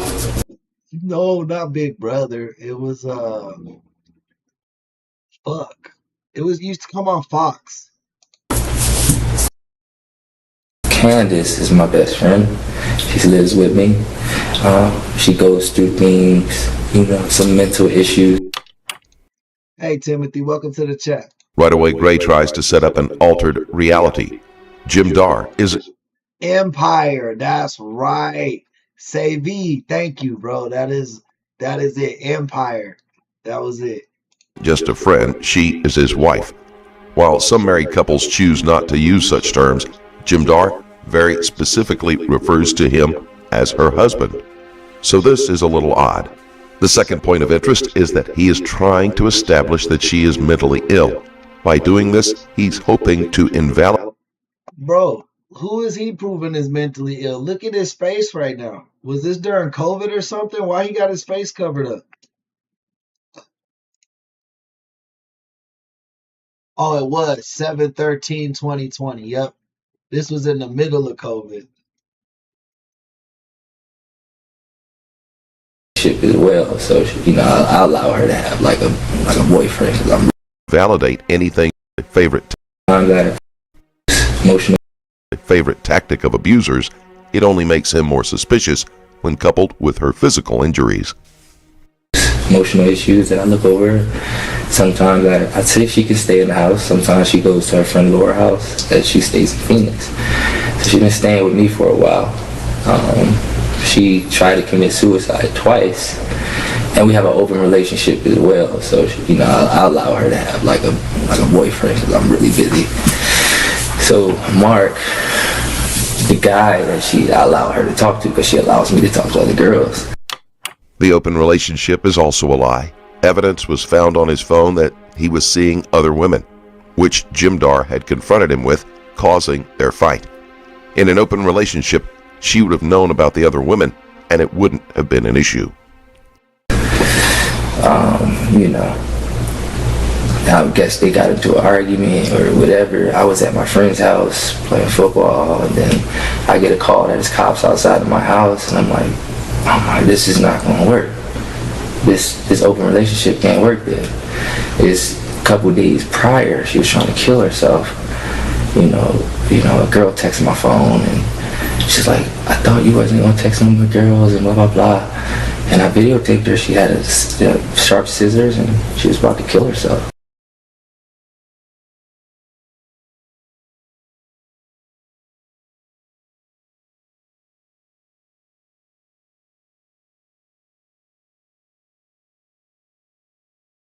Oh, my bad. I was muted. What the fuck are these pods on his shoulders right here? What is that? He looks like a Mortal Kombat character, low key. And she had about 2 episodes this week. And I think, the first time she had the scissors, I had to grab the scissors from her. So she had a bruise on her leg.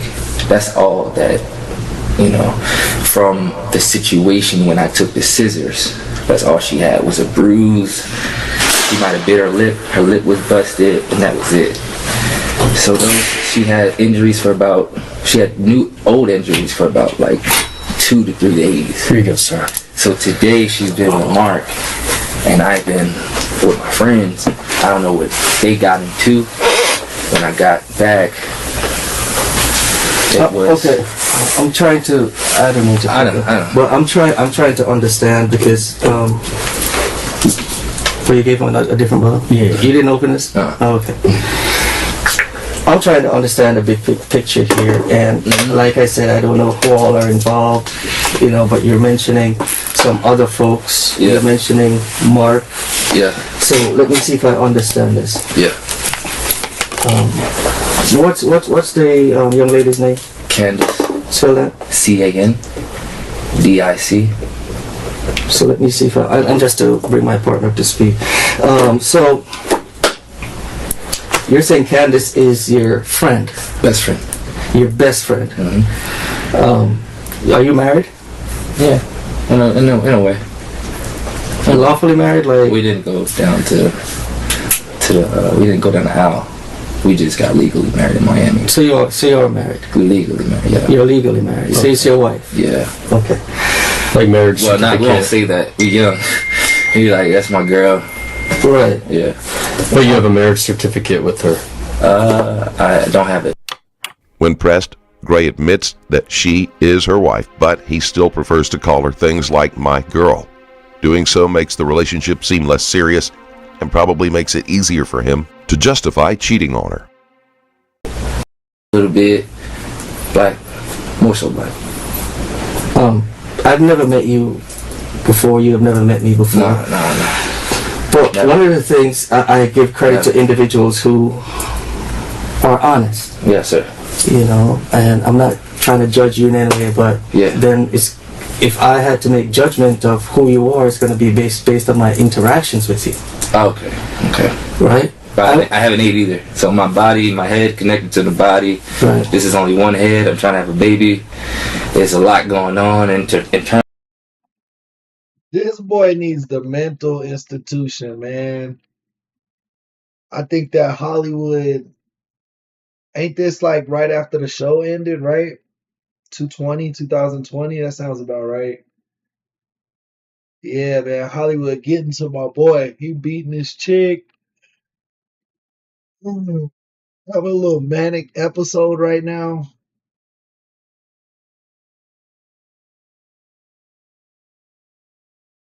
So it's just, I know you trying to eat through it, you sharking through, but I'm just letting you know what really happened. And I have a career. I'm an artist. I have a lot of things to lose.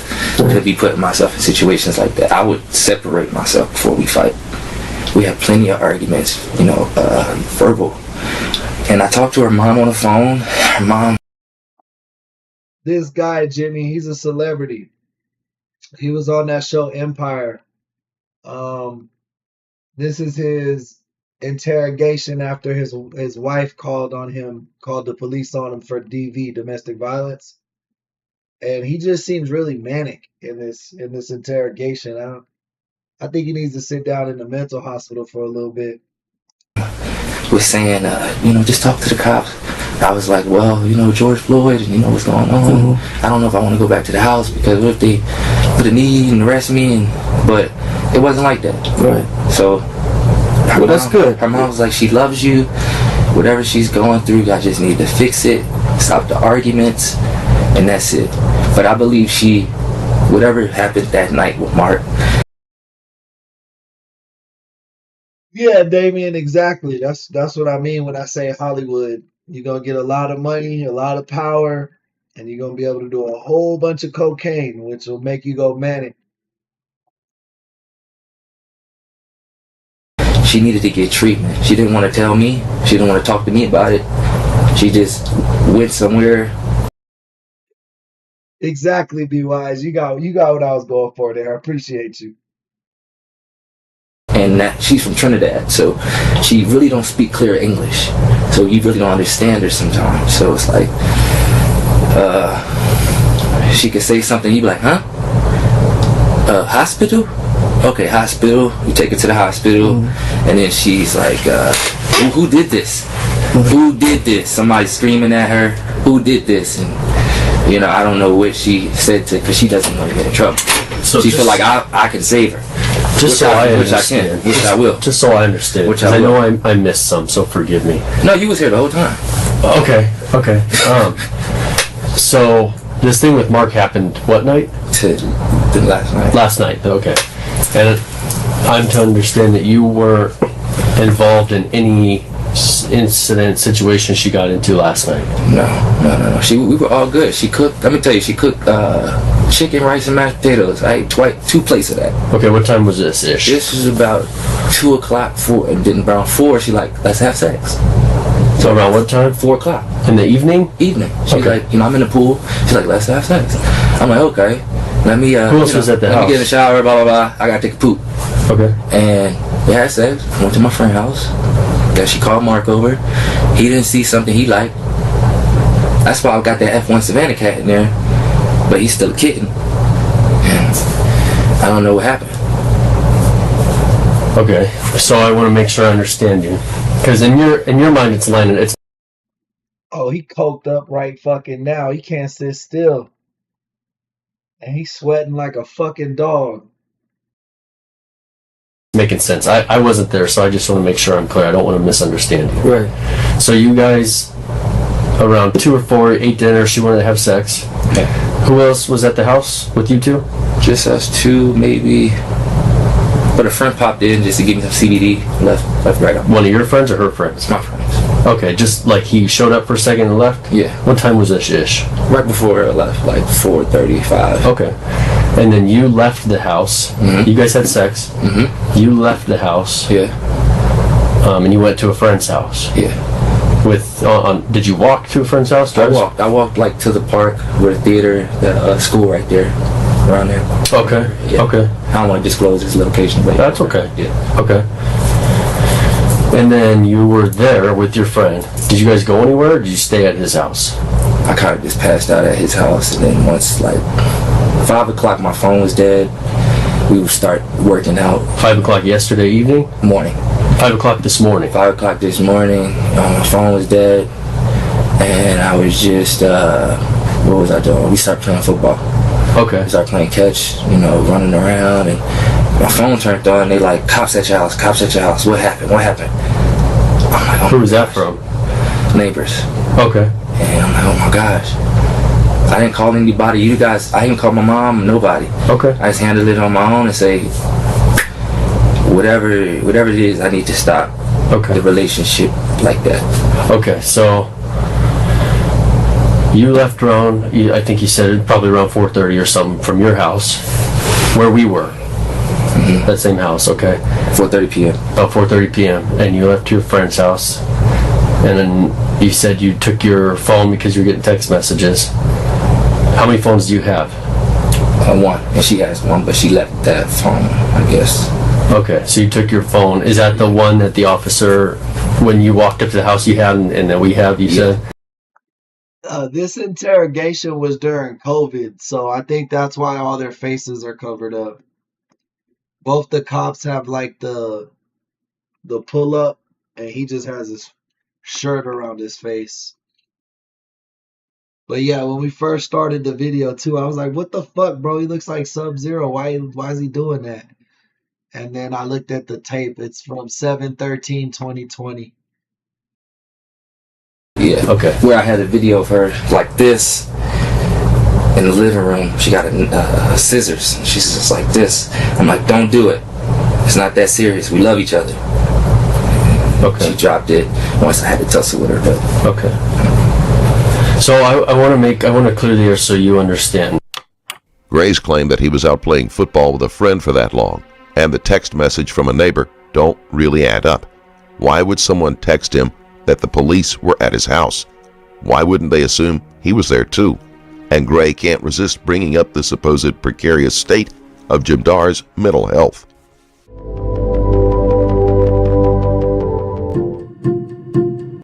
So you think she told us that you did all that to her? No. Okay. I don't know how it steered back to me. I don't know how, because I don't believe that she would say that to her mom. Okay. I don't believe that. Okay. Alright, so as Detective Hertenstein was telling you that we need to chronologically lay it out, meaning time-wise, make sure everything that makes sense, right? And her mom she seen the video. She didn't want the cops to know about it because she didn't want her daughter to get sent away. Okay. So I tried to keep that video away. I didn't call the cops. That happened like a couple days ago. Okay. I didn't call the cops on it because I didn't want her to go to a place. So let me ask you this. You went to your friend's house. Mm-hmm. What's that friend's name again? John. Your friend's house that lives in, where does that person live? In Australia, next to the school, you said? Australia, yeah. His name is John? Yeah. Okay. And you were at John. He came with a little kid-ass lie, though. Like, no, that couldn't have been me. I was at my friend's house playing football. I don't think I played football since I was like 17, 18, maybe. Maybe a couple times as an adult on Thanksgiving. But yeah, bro, I never went over my friend's house to play football as a grown-up. Like, you'd have to, like, remember when you were kids, you'd have to knock on, like, 6 kids' doors to go play football. John's house, you guys played football, right? And then someone called you and told you that police were at your house. Is that what you said? Yes. Okay. Who called you? Neighbors, text messages. Do you have that name saved anywhere? No. How do you know it was your neighbor? Next door neighbor. I got a number one time for a battery for my golf cart. Okay. And she was saying the cops are outside. Okay. I called her. She was like, a lot of cops outside. I think they going through the house. And that's what made me like, oh my God, I got a Savannah cat. If the Savannah cat run out the front door, I lost out on $15K. Right. So you mentioned that while you were at your friend's house, you got this call, right? Yeah. But you also told us that you had a scuffle. Yes. Couple days prior to that, She tried to kill herself. Okay, but you said tell me about that. Yeah. So she always that's what I said, she has like mental issues, like with girls texting me. We have an open relationship. A chick texts me on the phone, she might say, yes, I want to give you that B. I want to give you that. I might delete it and she still see it somehow. If they have an open relationship, this interaction doesn't make sense. It does, however, tell us that Gray has a history of cheating, and it's something that has caused fighting in the past. And then she starts, I thought you would stop cheating on me. I'm like, babe, I didn't even respond. I just looked at it like I'm a man. I should be able to watch porn, or I should be able to text a chick and not want to meet up with her. I'm a man. Let me be a man. Let me grow gracefully. So she was just really into it that day. Her heart tried to grab it. She was almost about to stab herself because she's pregnant. I'm like, no. So I'm trying to tussle with her so we both don't get stabbed. And when was that tussle? That was what's today's? Monday? 13th, yeah. That was Friday. Okay. Friday and Saturday she did that. And you have videos on your phone of that, you said? I have a video of it in front, yeah. Okay. Yeah. So that was Friday. How was your guys' weekend? It was good. I mean, it was okay. You spent the weekend together? Yeah, I've been like every day trying to make sure we got a good connection. So you were home Saturday? I was home Saturday. Okay. I was home Friday. I was home Saturday. Yesterday was Sunday. I wasn't home Sunday after 5:30. Because you were at your friend's house. Yeah. And then you showed up what time at this house today? Today? Mm-hmm. I'm not sure. You're not sure? My phone died, so I just was like, what time is it now? 8:45 or so. I say we've been doing this deal for about since 6:37-ish. So you have videos in your phone of her trying to hurt herself and you trying to stop her from hurting herself? Okay. Yeah. Is it okay with you if we look at those videos? Yes, I have to show you where it's at. I have to show you the video. Okay. Yes, sir. And that video was from Friday? Yes. You have no new recordings on there? I don't have, but that's her behavior. You see it and you don't see any bruises on her. You see a beautiful girl that don't have any bruises on her. That's her behavior. Very recent. But that's not something for me to like try to get her in a place or anything like that. Whatever happened with this guy. What's his name again? Mark. Whatever happened with this guy, she just went to the hospital. She needed the treatment. She don't have any insurance. She don't have any ID. She don't even have a green card. How do you know Mark came over to the house? I had a feeling. She said, she might, have him come over. Okay. Something like that. So I want to tell you what's going to. I got a feeling that there is no person named Mark. That's a lie. I think there's no person named Mark, bro. You made that shit up.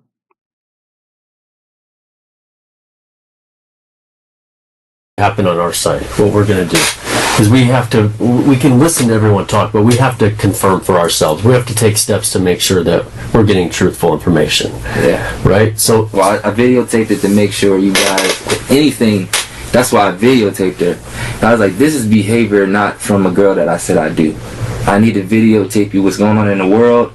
I'm not going to call my mom. I'm not going to call my manager. Let me videotape it myself so I can show y'all her behavior, and then you'll see exactly in video. And that's fair, and I'm not here to call you a liar. I get that. Yeah. Some of the things we do a lot, right?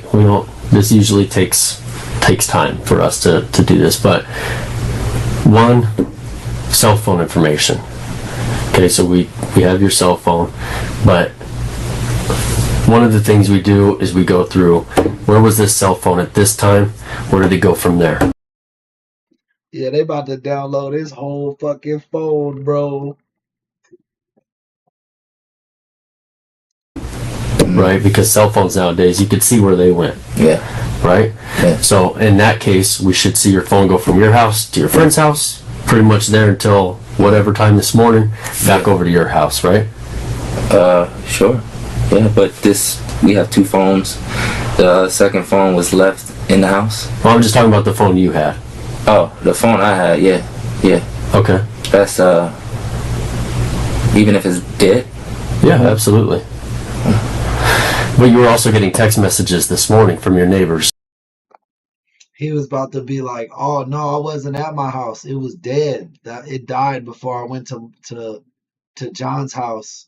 So that's why it still reads at his house." Yeah, he coked up. He think he's so smart right now, but he's figuring out that like that shit ain't gonna work. So yeah, but that phone just has the video. That's fine. That's not the phone. That's fine. No. Hey, Steve Davis, man, welcome to the gang, man. Appreciate the subscription. We're on the road to 10K. You guys are getting us close to 4K right now, so really appreciate that. I'm just talking about seeing where it is, the location. Oh no, yeah, that tracking phone, the location. Yeah, no, that phone is like, it's kind of like I'll be honest, it's a cheap phone, so I didn't take that with me to John's house.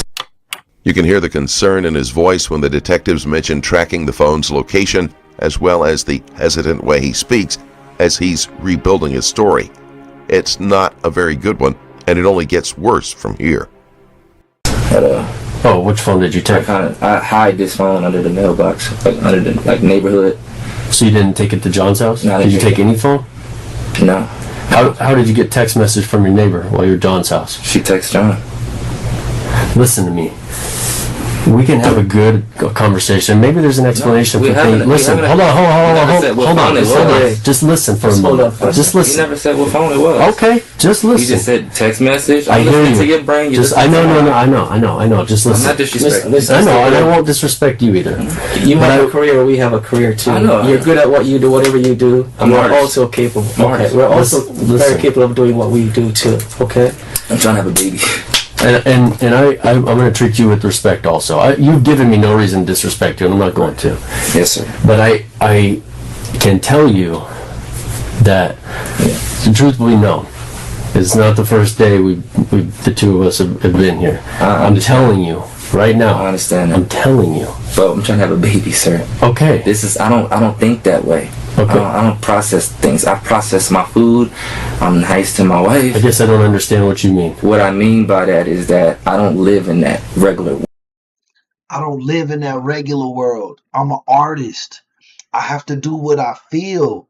So I don't worry about a babysitter or the kids. If I got to get out the house to go play football with John, that's what I got to do.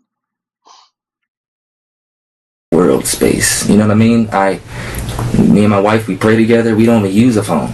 We hardly use a phone. I hardly talk to my mom. That's fine. All we've asked you is what happened physically with you. But you didn't say what phone I use or nothing. You saying, okay, we can use the phone. Yeah, I did. I said the phone that the officer has that you walked up to your house with in your pocket. That's not the phone. That's not the phone you have. No, sir. I have got texts from John. They text me because I don't like anything that's people texting. I feel like that's cancerous. What are we texting about? Well, I don't want to hear the reasoning. Right. What phone did you have at John's house? I didn't have a phone. You didn't have a phone? I left that phone in the neighborhood. So what phone did you walk back to your house with when our officers contacted you? I didn't walk back with a phone. You didn't have a phone with you? No. So where'd that officer get that phone? I gave it to him once I received it. I hide the phone. Where? I don't know which street that's on, but I hide the phone on the street and I bury it because it's energy. And I don't. One can only hope that Gray is setting up some sort of temporary insanity. No, this ain't no temporary insanity. He on a coke binge, bro. He was over at John's house doing fucking rails. That's why he can't sit still. That's why he's sweating in that cold ass fucking detective office, interrogation room with no shirt. It be cold as fuck at the police station, bro. He in here with no shirt, sweating his balls off, bro. It looked like with 2 nicotine patches or something on him too. Like, man. The idea that a grown man, a financially secure actor, routinely buries his spare phone is ludicrous. I I'm actually trying to escape from using that energy with other females. So why not take it to John's house and throw it in a room somewhere where you're not going to be around it? No, because I need to be focused on what me and John doing. Me and John playing football. Me and John, we working on our hearts. We working on our health. It's not for me to bring that energy to his house, because I can get, we could probably get into a argument, or he talking about his girl, I'm talking about my girl. We just there to be friends and boys. That's all. So that's all. But I understand what you're saying. I respect what you guys do. And I appreciate that. And in a person's mind, in any person, officer, anyone, an actor, artist. I'm done with acting. An artist. I apologize. Anybody in the world, any reasonable person, if something in their head's not making sense, that doesn't make sense. That doesn't line up.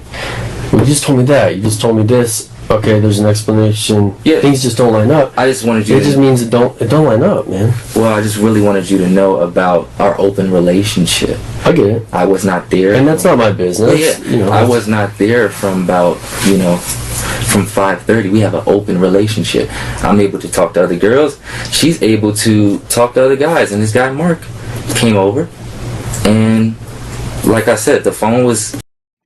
Bro, Mark is not real. There's nobody named Mark in the neighborhood. That's where he keeps trying to say it's a Mark. Bro, I'm telling you, Mark is not real. There's no open relationship. He making this shit up as he goes. He writing a fairy tale in real time. First aid. I went to John's house, came back. When I came back, did you call the police at all last night? I didn't come straight. No, I didn't come straight back home. I parlayed on my phone for a little bit, and then I came home, and then my phone died. I parlayed on the phone for a little bit, to see if she called me. My boy said I buried my phone because that's bad energy. Now he going through his phone. So did he dig his phone back up out the ground? Anything of that nature, and then that was the phone that I videotaped her, so I had to take that back to the house because I said I cannot walk back to this house without no videotape. I could have went to Phoenix if I was trying to hide from you guys. I could have told John to take me to Phoenix. I had my lawyer send me. Why did you bring the phone with the videotape? Because it's my home. I don't like anything, and it's just, this is my wife, I don't like these type of situations. I feel like as men, if there's a problem in your household and you have nothing to hide from, then show up or run. Go to Phoenix. Don't tell nobody you're in Phoenix, and send a video. Have your lawyer handle it. But I felt like you guys will understand me and listen to me. I'm willing to. And that's all. The phone was in the neighborhood, so that's it with the phone. I'm willing to, and I still want to, and we're having a good conversation. But you're talking in circles, man. You're talking about things that don't make sense, that don't add up. What, the open relationship? No. I'm okay with that. I mean, that's your business. Okay. I wouldn't tell you that's okay or not okay. I'm talking about, you went burying a phone. Well, that's one of the things. You went to John's. I know, but you already told me you had your phone there at John's house. I asked you if you took your phone, how many phones you had. You told me just one phone. Yeah, because I'm looking at you and I'm realizing that you're a person just like me. Well, conveniently, after I told you we were going to find the location of the phone. No. I'm realizing. You got to see how I'm seeing it. I know, because I deal with different type of IQs and stuff like that. So when you ask me a question, I visualize that I did have a phone in hand to text my neighbor. My neighbor texts John. We're all in the same community. Gary's story changes from 1 minute to the next. Earlier, he specifically said that his neighbor texted him, not John. His actions scream the fact that he doesn't want the police to see that particular phone. This is understandable, judging from the multiple pictures of women that were later found. So I did have a phone. So when I look at you, I said, man, when you asked me, did you have a phone? I didn't get the chance to just breathe. I said, yes, I had a phone, but I didn't. I should have told you. That's what I should have did.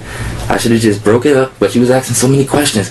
Back to back, and I'm just trying to answer them right. So what I'm saying to you is, okay, so let's start over. Okay.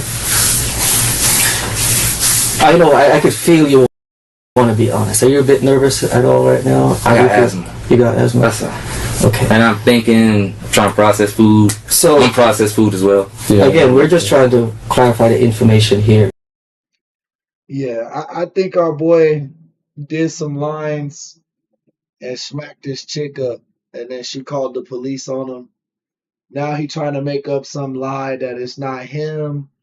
It's an open relationship. It's her other dude, but she don't want to get her other dude in trouble. I don't know. This shit's retarded. Do you have a phone number for John? No. You don't have a phone number for John? Mm-mm. Okay. Or you can get it from your neighbor, right? We're trying to figure out the situation. You need to help us verify what your number on John. Verify what you're telling us. But your neighbor. Stop the cap. Neighbor does. She has the number on there for John. Yeah. She does. She does. So if we get that phone, you will be able to get that number for us. Sure. John's number. Right? Sure. Who does John live with? He lives with his parents. How old is John? He's about 19. 19. Lives with his parents. Do you know the address? No, but Estrella, around that area. Okay, so if I should show you a map on GPS from your house, you should be able to tell me exactly what house John lives in. Nah, it's dark. I don't know. I just moved out here. See, I'm from Chicago. Yeah, but you walked there, and you walked home. I did walk, but the sun starts setting around like 5 or 6. How many times have you been to John's house? This is probably my second time. I don't even know this neighborhood like that. And when it gets dark, it starts to look different. As soon as the sun go down, it starts looking different to me. So you're not able to tell me, give me John's number? I don't have his number. I just met him. Not only are we expected to believe that he buries his phone like a dog hiding his face. He said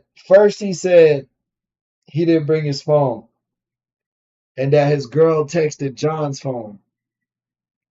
Well, then how don't you know John's number? If your girl know John's number,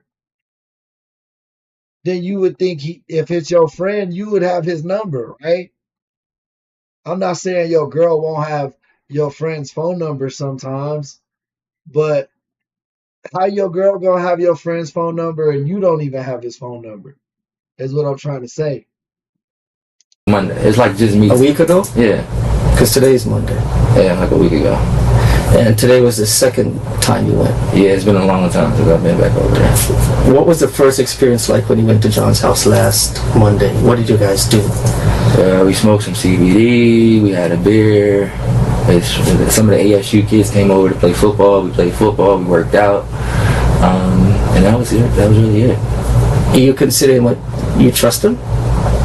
I don't trust him. He's kind of like, he said he was like a fan of what I do. So I was like, But do you trust him? I don't trust him. No, you don't? I don't trust anybody. Okay. Yeah. But you went to his house and passed out? Yeah, definitely. Stop right there. Definitely. Stop right there. Definitely. I felt comfortable, really. No. You need to stop this, what you're doing, right? No, I've seen Detective talk to you, right? I felt Steve talk to you, right? And I'm just paying attention to you and I'm listening to your argument. I'm listening to your conversation. It's not an argument. I'm listening to your information that you're providing to us. It's not an argument. Right? Every time we try to verify... Health is health. Every time we try to verify what you're telling us, you've been changing the story every single time. That's life. You go to QT, do you know who's going to be at that QT gas station? Do you know how many people are going to be at that QT? If you go to Walmart, do you know who's going to... No, I'm asking you a real life question. We're real life black people. We're black, right? We're African American. That's number one. So if he's African American, and he's positive John is. Okay. So we're African American. Let's not forget that. So once we go into stores... Hey, bruh. Let's not forget that we're all the same race, except for that guy, right? What is he talking about, bro? My boy is on the hardest coke bench ever. I bet he was having fun until he smacked this chick up.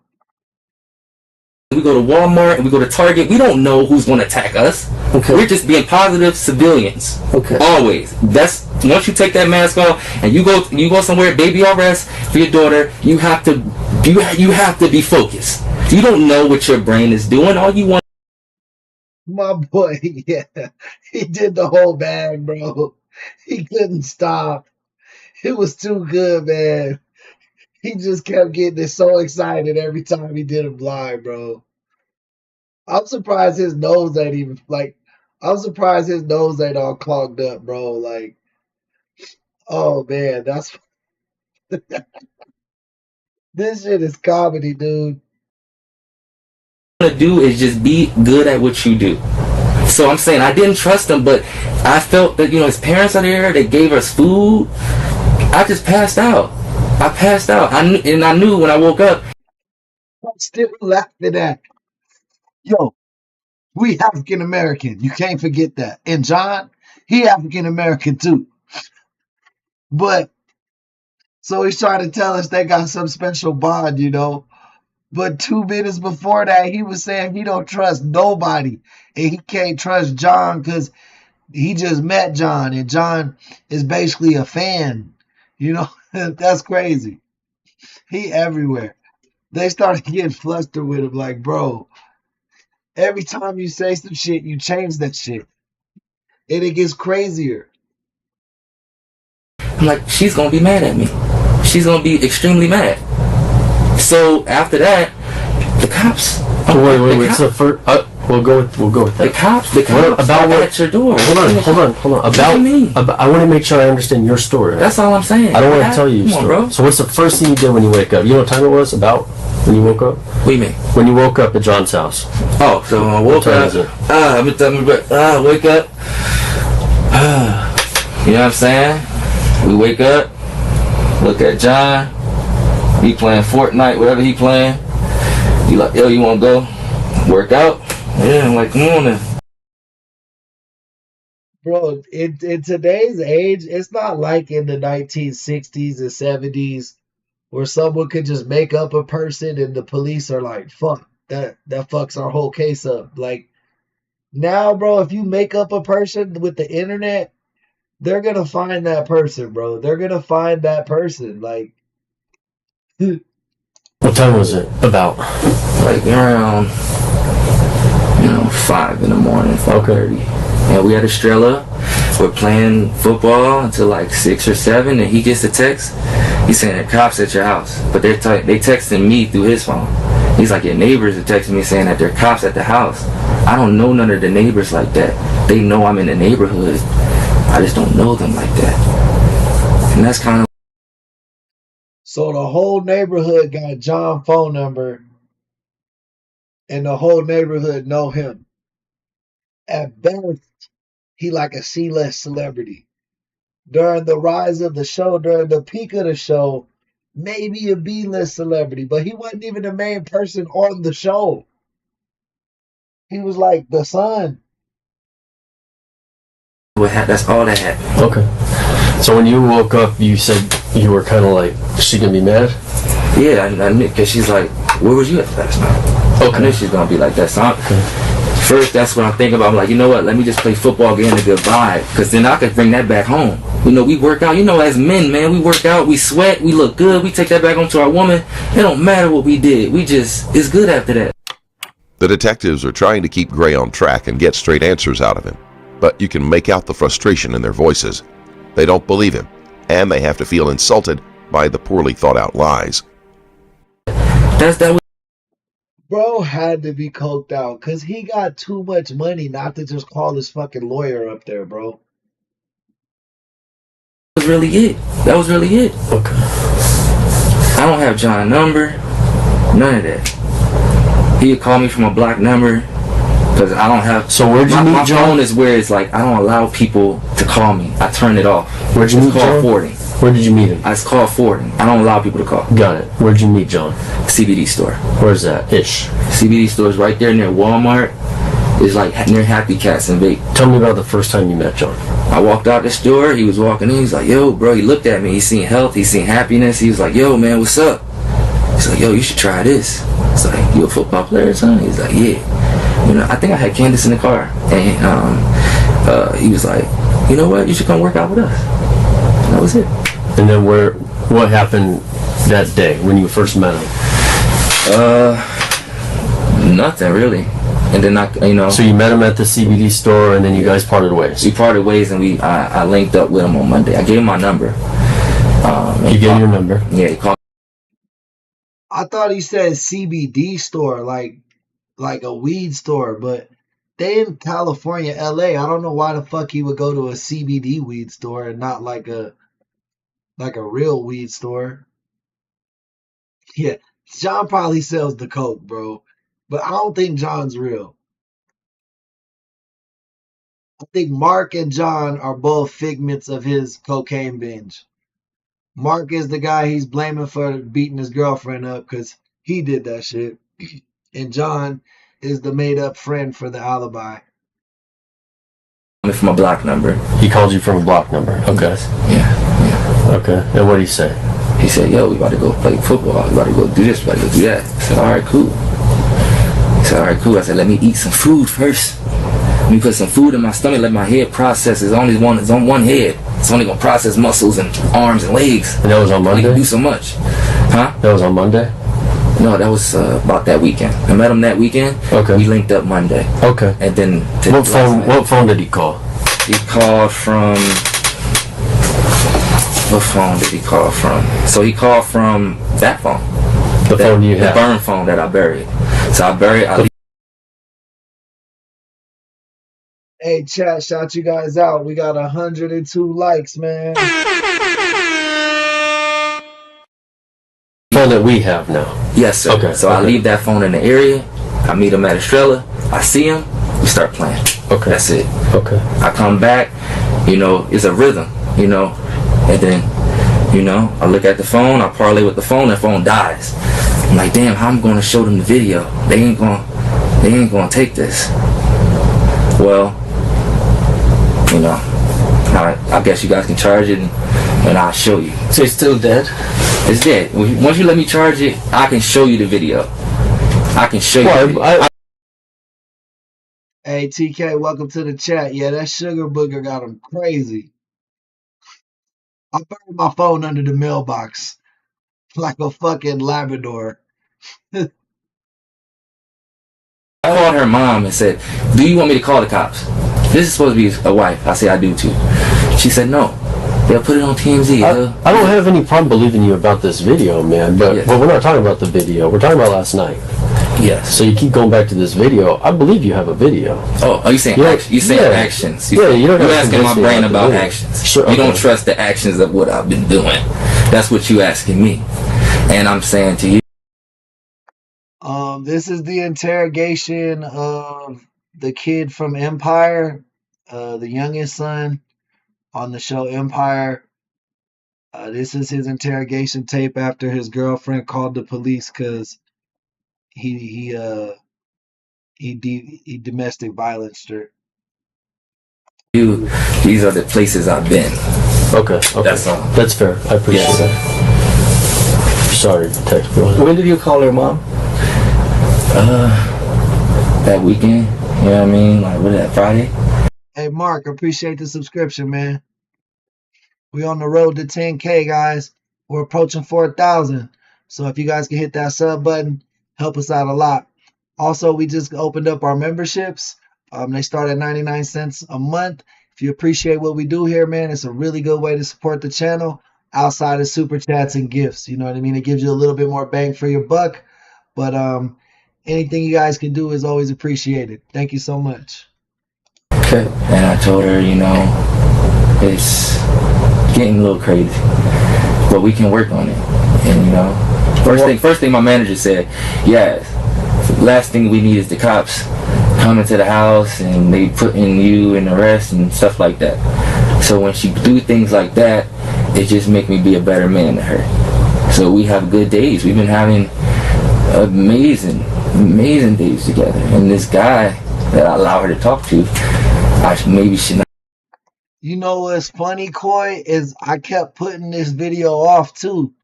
Like I kept putting it in on community choice when we would have the chat vote, and they never voted for this one, bro. It's been sitting on the playlist for like a week. So I said, fuck it, we're doing a late night super stream. I'm just gonna throw it on after that. After that, hey Jason, thank you for the sub. After that Utah serial killer was a dud because of how shitty the audio was. And boy, am I happy, man. I'm so glad we're watching this shit. I allowed it. You know what I'm saying? I should have just been like, babe, I don't really have the full energy. I don't have the, because she takes. Nah, Jason, that boy off that booger sugar, boy. He off that Hollywood nose candy, man. A lot of energy. She's beautiful. She's short. She takes a lot of energy to function. I should have maybe said that to her. One of the things I need to do is I need to speak to this John person, right? Hey, Dana, thank you for the sub. We appreciate you. So that's why I'm really trying to speak to this John person, just to help you verify your own story. Does that make sense? It's gonna be hard. How so? Because I don't know him like that. It's like meeting a girl at a club. It's worth a shot, though, right? I mean, it's a pretty big deal. You're getting accused of something like that. But bro, I ain't been accused. She never said nothing that I guarantee you she didn't say that. She did. She didn't say Brashear did that. She did not say that. The firefighters took her to the hospital. And what do you mean? How do you know that? Because I know. Of course, I know the law. The firefighters took her to the hospital. She said her husband, somebody called. Somebody used that phone and called or something. And used which phone? I don't know. Whatever phone that was, Mark probably was still at the house or something like that. He used, because the phones are connected to each other. These are two phones connected to each other but different phone numbers. So who knows what Mark was doing in that house? You know what I'm saying? And after that, boom. I don't think she went to the hospital and said that. I think she went to the hospital and said that. Unless she told our detective the statements. I don't think that. Until I'm telling you, I mean, I'm not trying to convince you. I'm telling you that. I allow her to live with me.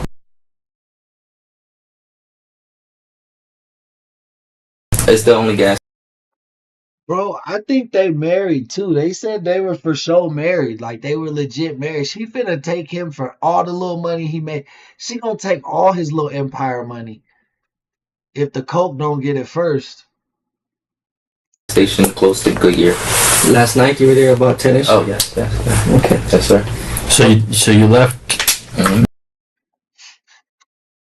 Bro, that shit would be like hood Kool-Aid. Like, you know how in the hood, like when you was a kid, they put hella fucking sugar in that Kool-Aid? You know what I mean? That's what his fucking blood to cocaine ratio would be like. That shit would look like red Kool-Aid with all the sugar in it, bro. But instead of Kool-Aid and fucking sugar, it'd be blood and cocaine. John's house. Mm-hmm. They went to the QT. With what vehicle? The vehicle, the rental, the Hemi rental. Okay, that one that was in the driveway. Yeah, that statement about he allows her to live there made me think like she finna take all his little money, bro. She about to get all that shit. Wait, over there. Okay. Okay. Rental. Yes, sir. Who was with you? No one.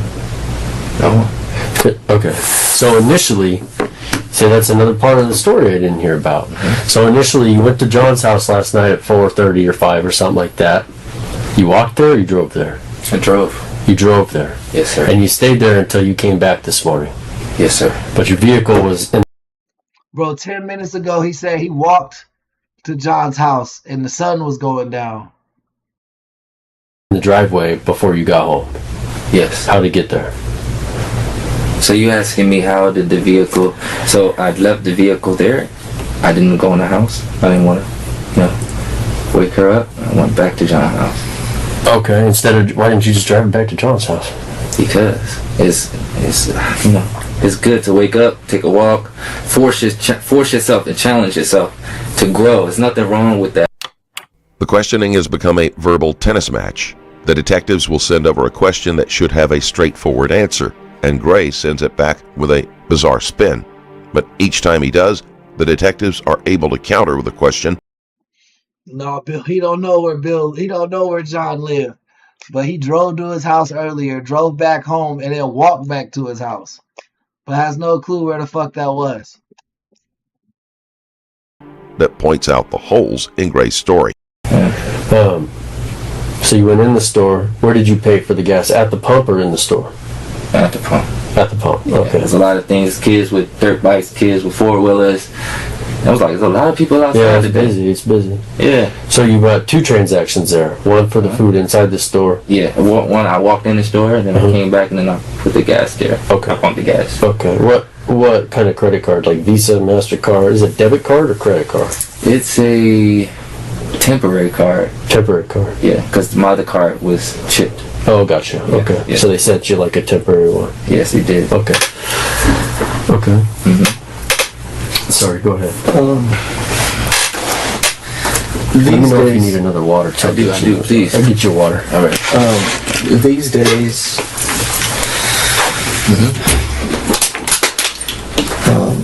you have, like Detective Hertenstein was explaining. What's up, Dragons? What's the FYP? What's that mean? Let me know what that means, bro. To technology. Yeah.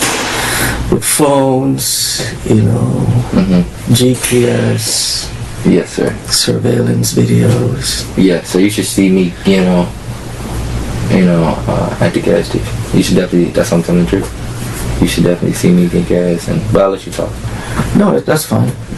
It's a dialogue, so I don't mind you interjecting and saying what you need to say. Yeah. But what if we tell you that we saw someone else get out of the car on surveillance video? On what surveillance video? At the QT.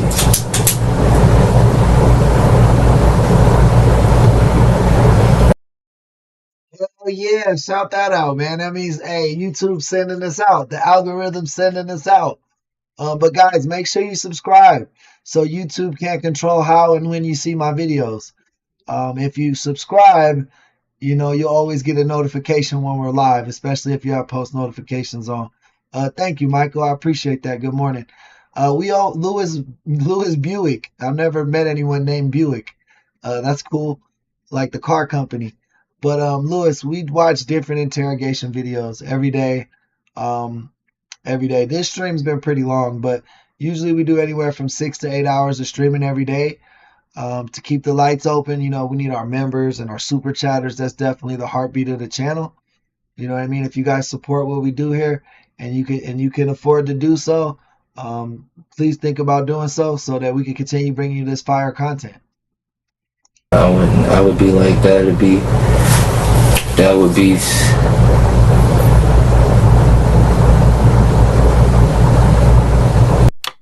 Gray is struggling to come up with an answer to this question. It's something he should have already considered because all major gas stations. My job to verify it.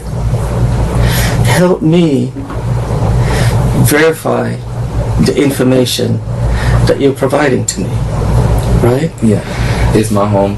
I allow her to stay there. No, hold on. Wait a second. The information that I want to verify is where you were yesterday. You mentioned you were at John's house. Yes, sir. And but Stella like the playground. Right. I need a phone number for John. I don't have that phone number. I need to know the neighbor who texted John.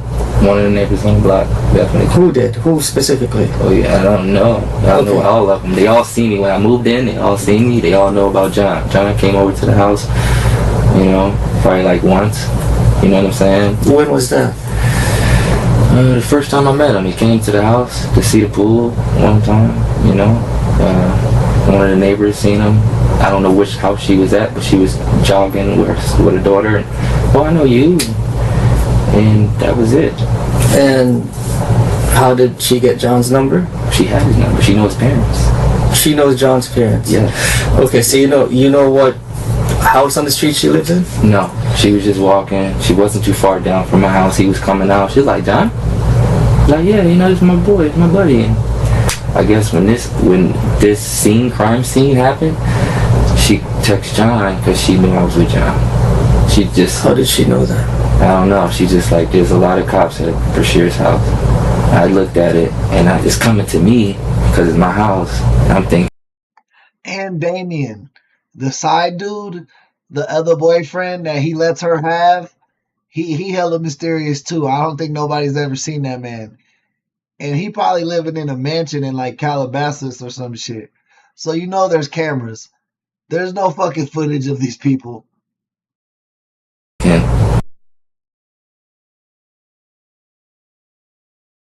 Okay. Yeah, I love her too. Have you ever gotten into a physical altercation with Candace? No. In the past? Never. But other than that, like I said, other than that day, your partner, he's not on. That's us. I could actually express it. That day with Friday, I was trying to get the scissors out of her hand, so she bit her lip. It was getting bigger every day, and then she had a bruise on her leg because we both fell. We both fell on that concrete floor. You see the floor in the house, concrete, and so I just pretty much asked if he have ever had any physical altercations with Candace. So he was just reiterating experience on really Friday. Yeah. So yeah, you were telling us about the experience on Friday with her when it got physical. Yes. Like I said, she had a knife in her hand, and I was trying to take the knife out. No, it's really his wife. He's really married to her. She's for real. That's why the police were like, what the fuck? When he was like, oh, that's my best friend. I just let her stay with me. Because they know that's his wife. He walked down the aisle with that lady.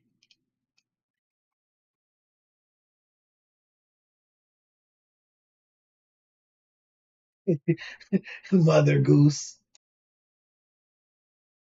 Her hand, and she kind of bit her lip, where her lip was swelling up for a couple of days, and then she had a bruise. She kind of bit her lip. How did that happen? Because we both fell. Because she's like this, just like this with the scissors. I'm like, you better not do it. We cannot be doing this. And I won't text no other female. I won't put you in this situation again, basically. And she's like, no, don't you come near me, because I'll cut you. But that don't need to be there. You know, she just said, don't come near me. I'm like, you're not going to just do this and I'm not going to be able to save you. No, so I even risked my own life of getting killed. And it was a tussle. Because we could have fell and the knife would have went in me. But the knife went in this side.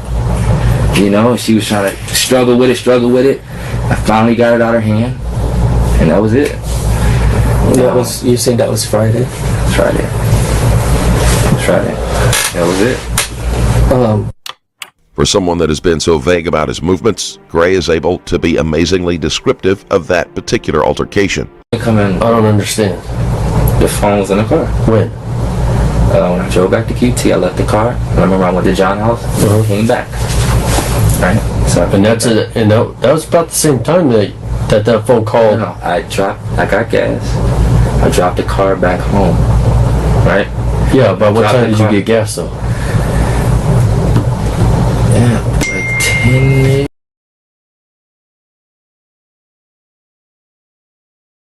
He worse than a toddler, bruh. He worse than a toddler.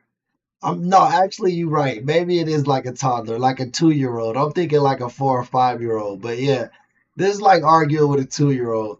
About 10ish. It's about the right time, yeah. Yeah, so I got gas around 10, dropped the car back off, left the phone. I forgot that I done left the phone in the car. I can't do that. She will go through the phone. So he got me halfway to John's house, come back, get the phone, bury the phone.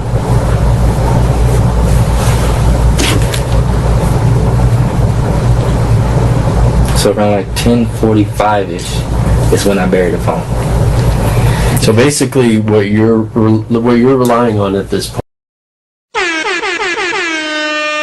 Hey, shout out Ocean for them jewels, man. Appreciate that, guys. Show Ocean some love in the chat. Also, Ocean, man, what the? We got a member in the building, man. Every time a member comes in the building, man, definitely give them a warm welcome. And thank you for those jewels too, brother. Is the idea that you halfway to John's house, which is drove to John's house. You know, walking distance to the Estrella Theater is probably only 20 minutes from the house. The theater. So that's where we're practicing at, like around there. Oh, where the high school is? Yeah. Okay. So it's about distance. I'm halfway walking there. I gotta come back. I come back around 10-15 minutes later. I don't see any lights on. I'm thinking she's asleep. I don't see anything in the house. So I'm like, cool. Stop the cap. Let me hide the phone. Let me go have fun with John. Today is a brand new day. You know? I know one thing's for sure. I don't have to run in circles to understand her story. I gotta run in circles to understand what you're trying to tell me. Because I'm doing a lot. She's just being a girl, staying in one place. I'm going to get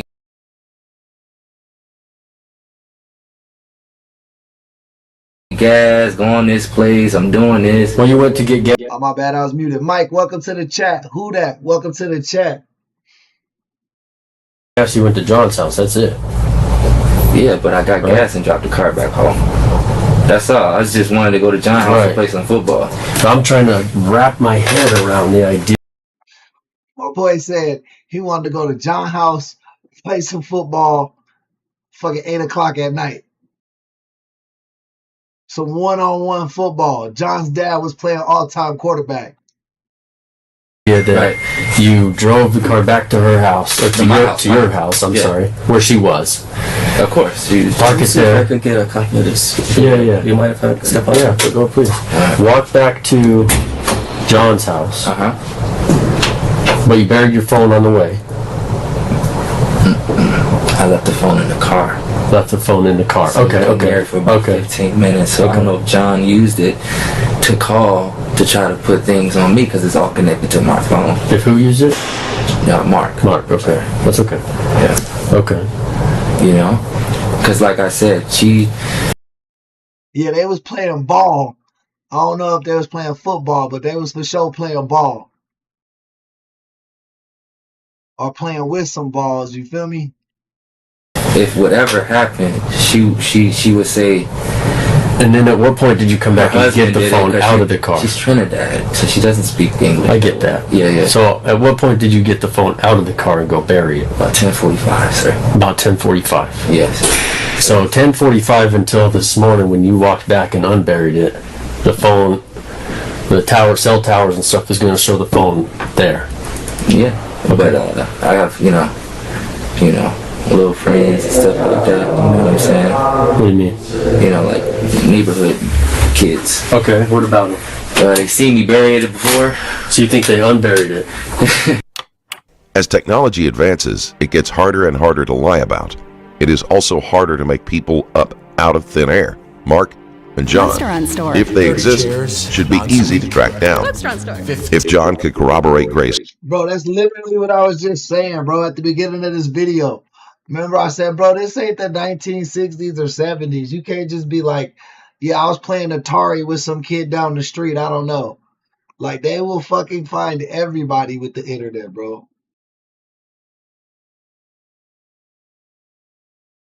Story, you'd think he'd be more than willing to give the detectives the phone number or even a general street address. It's always moving around. Okay, and then it's always like, and then reburied it so that you could get it later. Yes. Yeah. Okay. Yeah. Okay. But the kids definitely see me bury it before. Okay. They always see, because they was out there too and I did it. It's like, y'all better not touch this phone.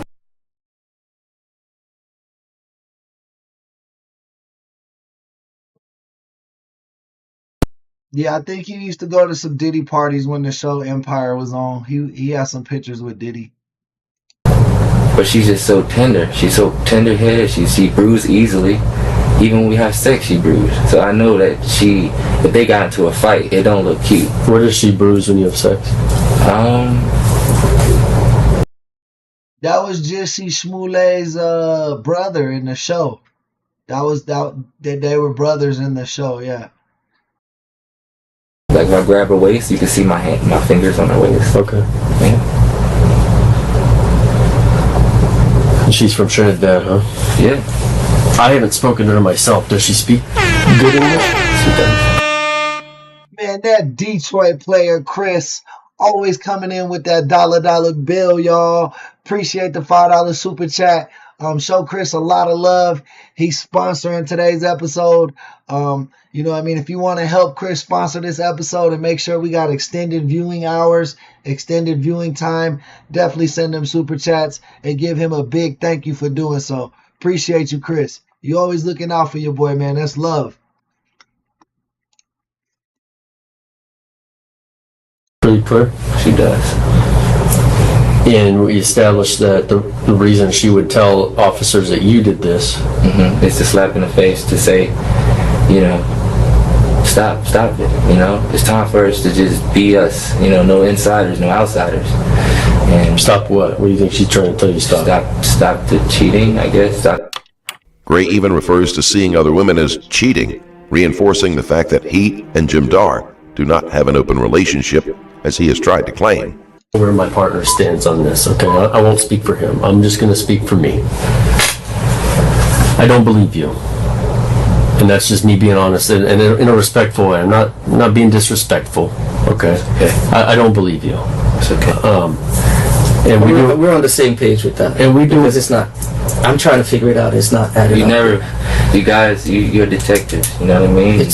I'm trying to help you put the story together. This is going to line up for us. It's going to, because we're going to track the phone locations, right?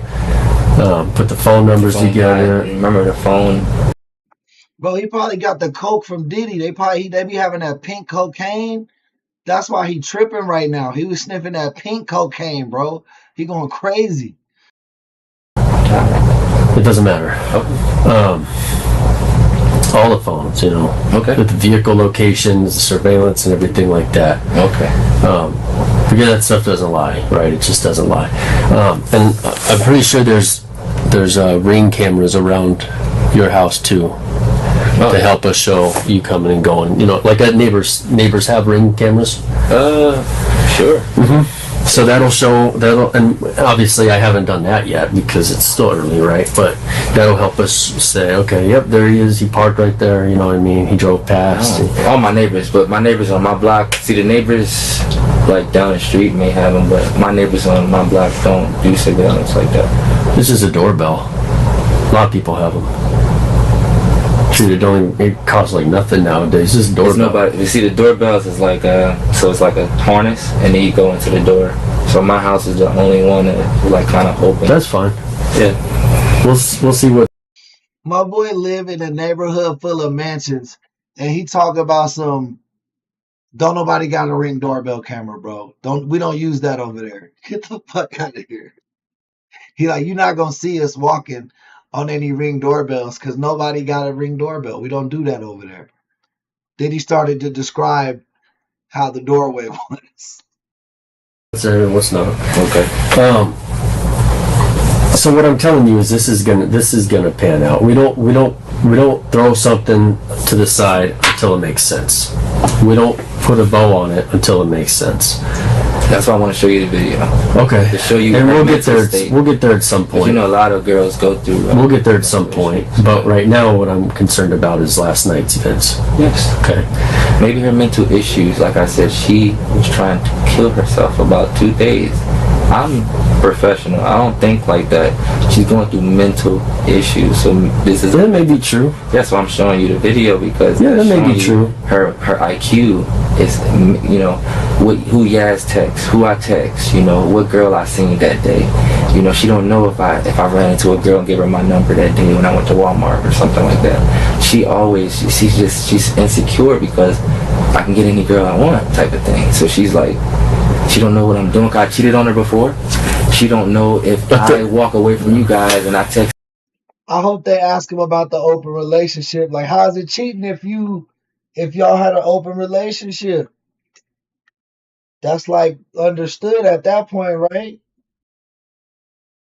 Shorty and say, meet me here. Because I've done it plenty of times and came back home.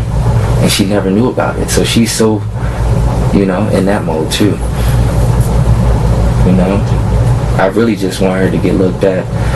And I want to talk to her about it when we get home. And just, we ain't gonna, you know, we ain't gonna have you guys coming to the house anymore. We should not have you guys coming to the house anymore. Right? That's just what it is. I'm sure by the time he actually gets to jail, he'll be fucking come down from his cocaine binge, and then he'll just want to go to sleep. He'll feel like shit and just want to go to sleep. I'm sorry, you guys gotta actually, like, you know what I'm saying? What do you mean? You know, like put your all in this and. Oh shoot! Don't be sorry. We this is a voluntary job. I mean, if I don't like it, I can leave. But this is what we do, right? Yeah. Nobody's forcing me to do anything. Yeah, that's where I'm at with it. Like if she's mentally going it, then maybe she jumped in the car and didn't even tell me she was in the car, like, or she was already in the car. You know what I mean? It's crazy. Maybe she was hiding from him. I mean, at one point he probably felt like that for real. For real, he had a little show. His little show. He was one of the seasons. He was like one. Some of the seasons he wasn't an important character, but there was some seasons where he was an important character in the show, like the main storyline, or part of the main storyline. Yeah, I mean, him being on TV, him having hella money, like, I could see that shit getting to his head. And I'm sure he did well with the ladies, honestly. His wife was really pretty, too. You know what I mean? I'm not finna hate on the man. But it's obviously, this coke got him fucked up right now. And I think someone in the chat said he's actually in,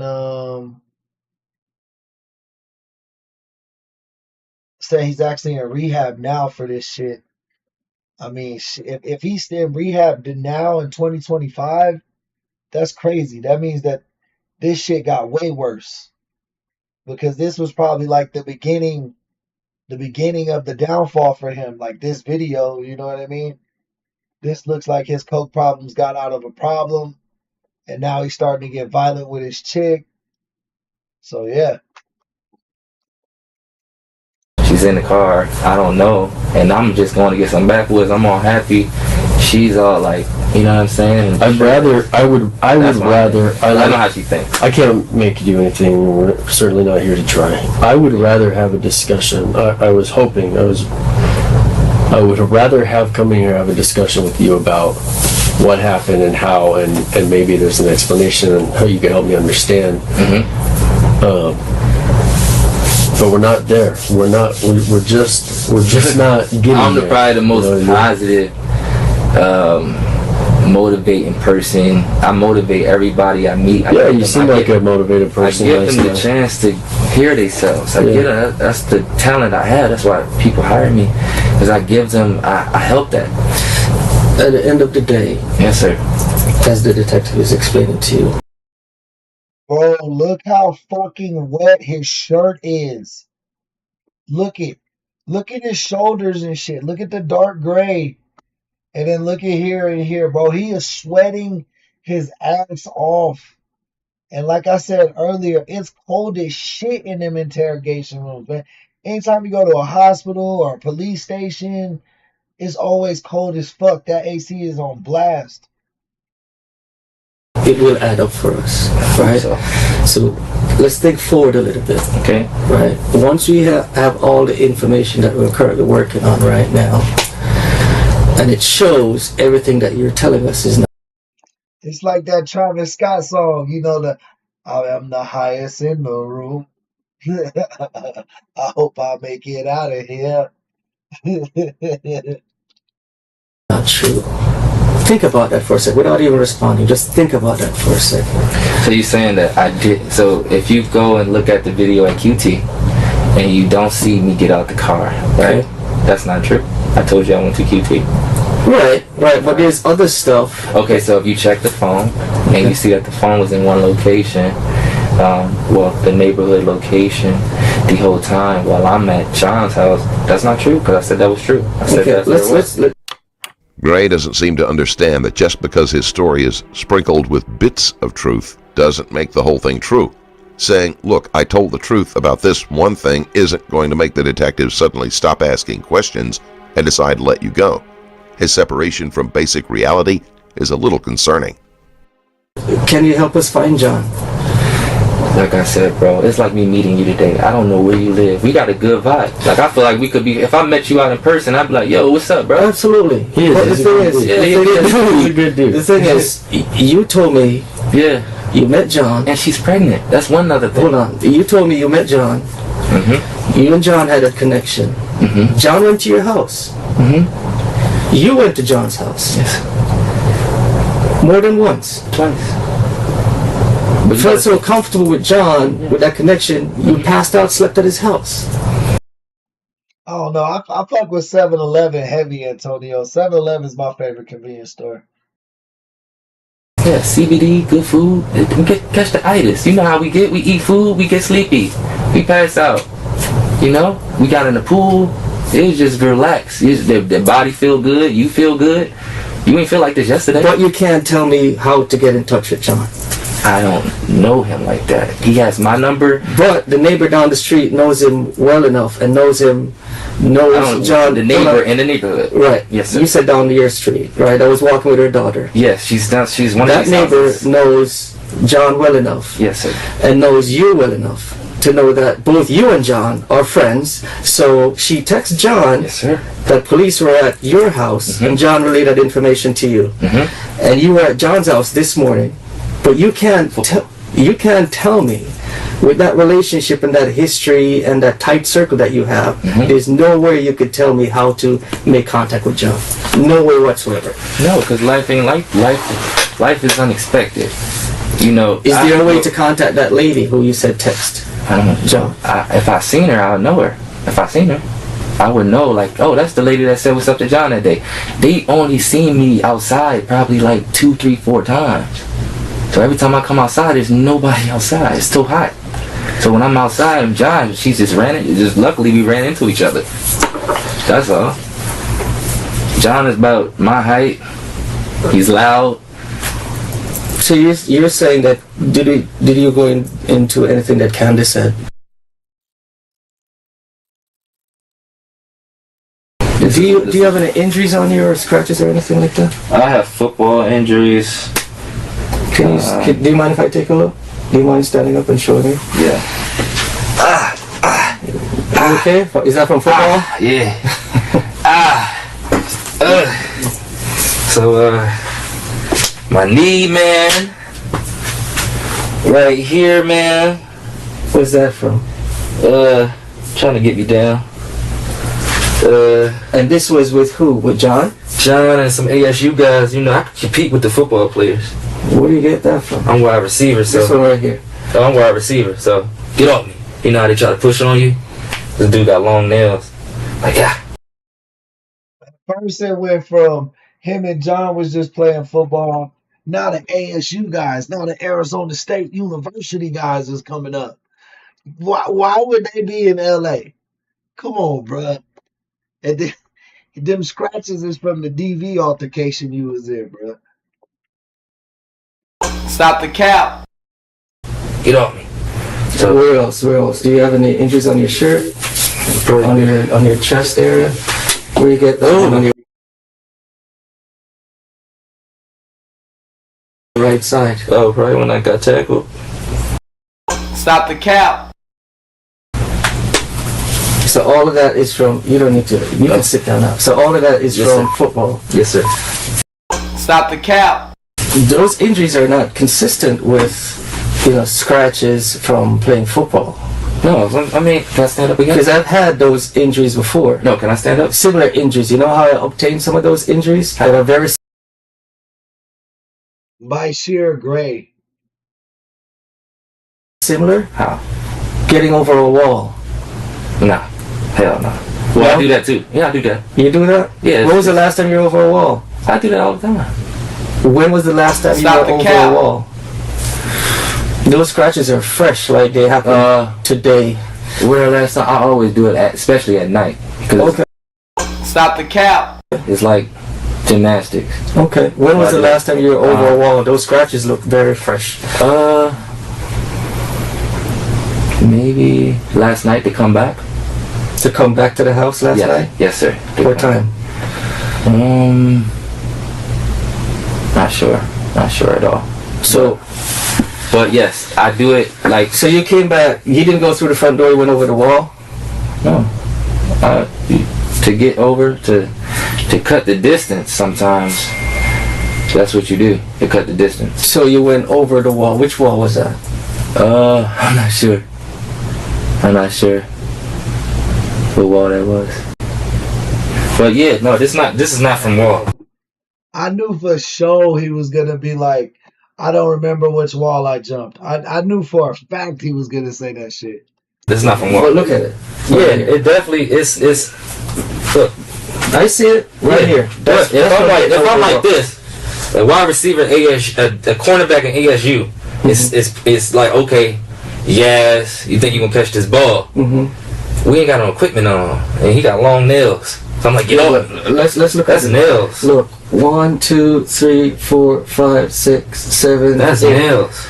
That's 8 nails. No, but we all playing football. 8 nails. That's at least 8 nails, but different locations of.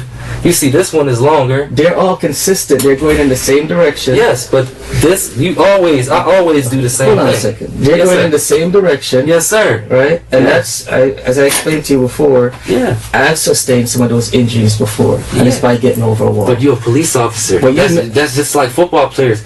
It's the same. You got big thighs. So your workout could be the same workout for an athlete. You gotta understand, we both moving, we're alive. Right. You know what I mean? So if somebody is sticking me, somebody is on top of me, a cornerback, and he's like, you know what I mean? That's what it is. But yes, I do jump walls because it cuts the distance and it's funner. So tell me, when was the last time you jumped over a wall? I'm not sure. But you did it last night. You said you did it last night to get back into the house. Yes, I don't want to give you a false alarm. I just want to let you know, you are right. I do jump the wall, but this is from the wall. Not this. Which one is from the wall? This is from the wall. Okay. This is from the wall. And that was last night? Yes. Okay. And that was to get back into the house? Yes. Okay. When was that? Because I missed that part. You said and I do that to go to John's house too sometimes. Yeah. Hold on. So you parked your car. Mm-hmm. We went through the whole night. Yeah, no, he said, let me see your injuries. That's what he said. And I told him. Oh, I'm talking about when you jumped the wall. No, but he said these look like wall injuries. Okay. I don't care. I'm just trying to figure out when this happened. We went through the whole night. Okay. Yeah. You parked your car after you got back from QT. Mm-hmm. You left. Yeah. You came back, got your phone.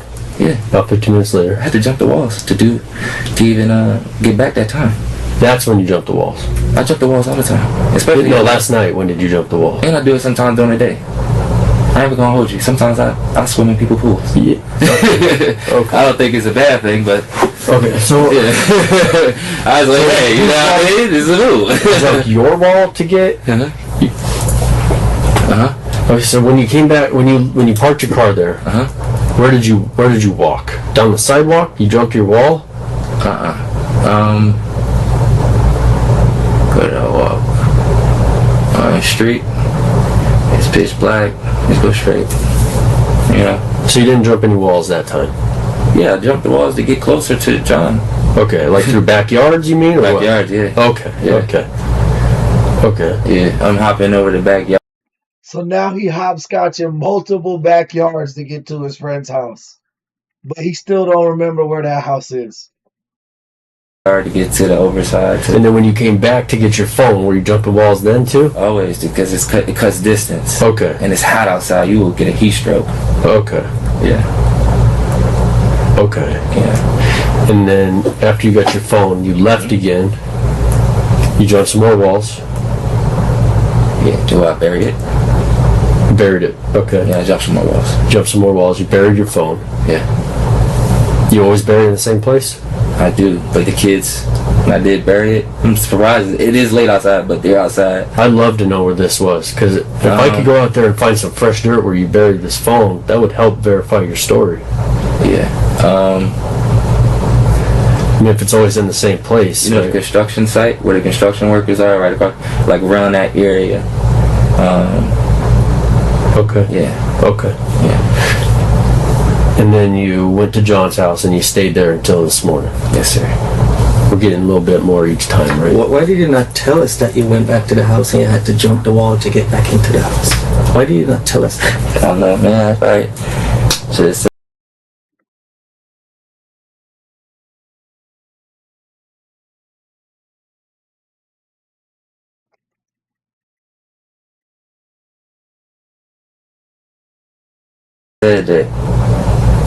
But I'm thinking like, what is the You got some like a face mask? Oh no, it's sunscreen. So I be playing football. Gotcha. You know, you get the sun. You want the sun to hit your face. Oh no, it's smart. It's smart. You know, you leave work. You want to put on that outfit. You know. Yeah. No, it's smart. I just didn't know. Okay.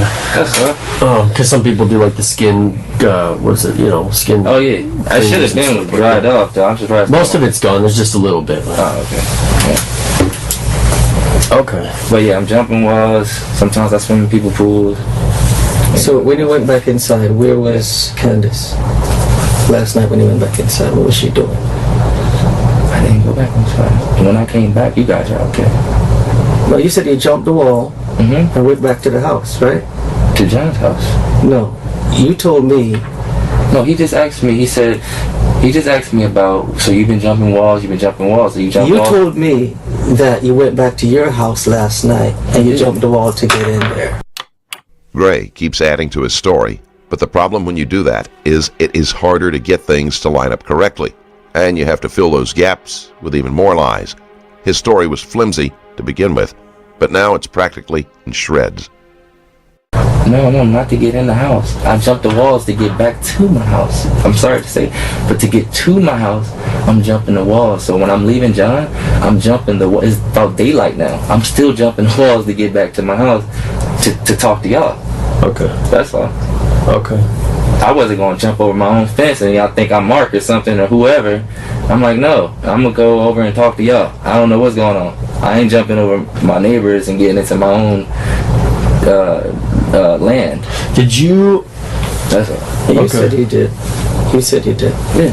And you said you've done it multiple times. Because it cuts the distance. But the thing is, you guys were there. And you said you did that last night to go back to the house. I didn't go back to the house last night. I came back when you guys found me. And I went to the house. That's when I came back. So that's why I'm jumping back. You get it? So I'm jumping back during that time. Any other time without the cops, yes, I'm getting back in the I feel like because when he was like, you get it? Like, he thought they was going to be like, oh, yeah, we get that shit now, bro. Why didn't you just say that from the beginning, dog? house from jumping over the walls. You know what I'm saying? It's what do you say? It's Arizona. Okay. It's a travel place. It's like you got the Grand Canyon. So because you knew the officers were at the house, you didn't want to be jumping walls and looking like you were doing something. Yes, yeah. I didn't want y'all, like, if the neighbors complained about it, okay, or if something happened, I just didn't want to be that culprit, the one that was jumping the walls. So I just didn't. So when your phone was buried between like 10:30, 10:45, something like that. Mm-hmm. Until you went and got it this morning. Mm-hmm. And you're not worried about dirt getting in it and everything like that? Nah. Okay. Because I got insurance, so I feel like I get a new phone every month. Okay. And it's like it still seems easier to me just to like throw it in a cabinet or something, right? Like she'll find it. Friend's house. No, like at your friend's house. At your friend's house. Oh, your friend's house? Yeah. Take it, throw it in the cabinet, sit down, I got time and turn it off. I'm not even messing with my phone until the morning. But you don't trust them though. You want to be aware with everything you're doing, and you trust them. There's nothing bad going on. It's still A, B, C, D, E, F, G. It's just. So it's the second time you've been to John's house. Yeah. But you bury your phone out there all the time. Near the house, so that the phone is like near the crib, like Estrella where the construction is. Yeah. Okay. Yeah. Where else do you go that you buried out there? So you don't take it with you. Man, I mean, the kids see me bury it. The kids that be at the playground, they see me bury it.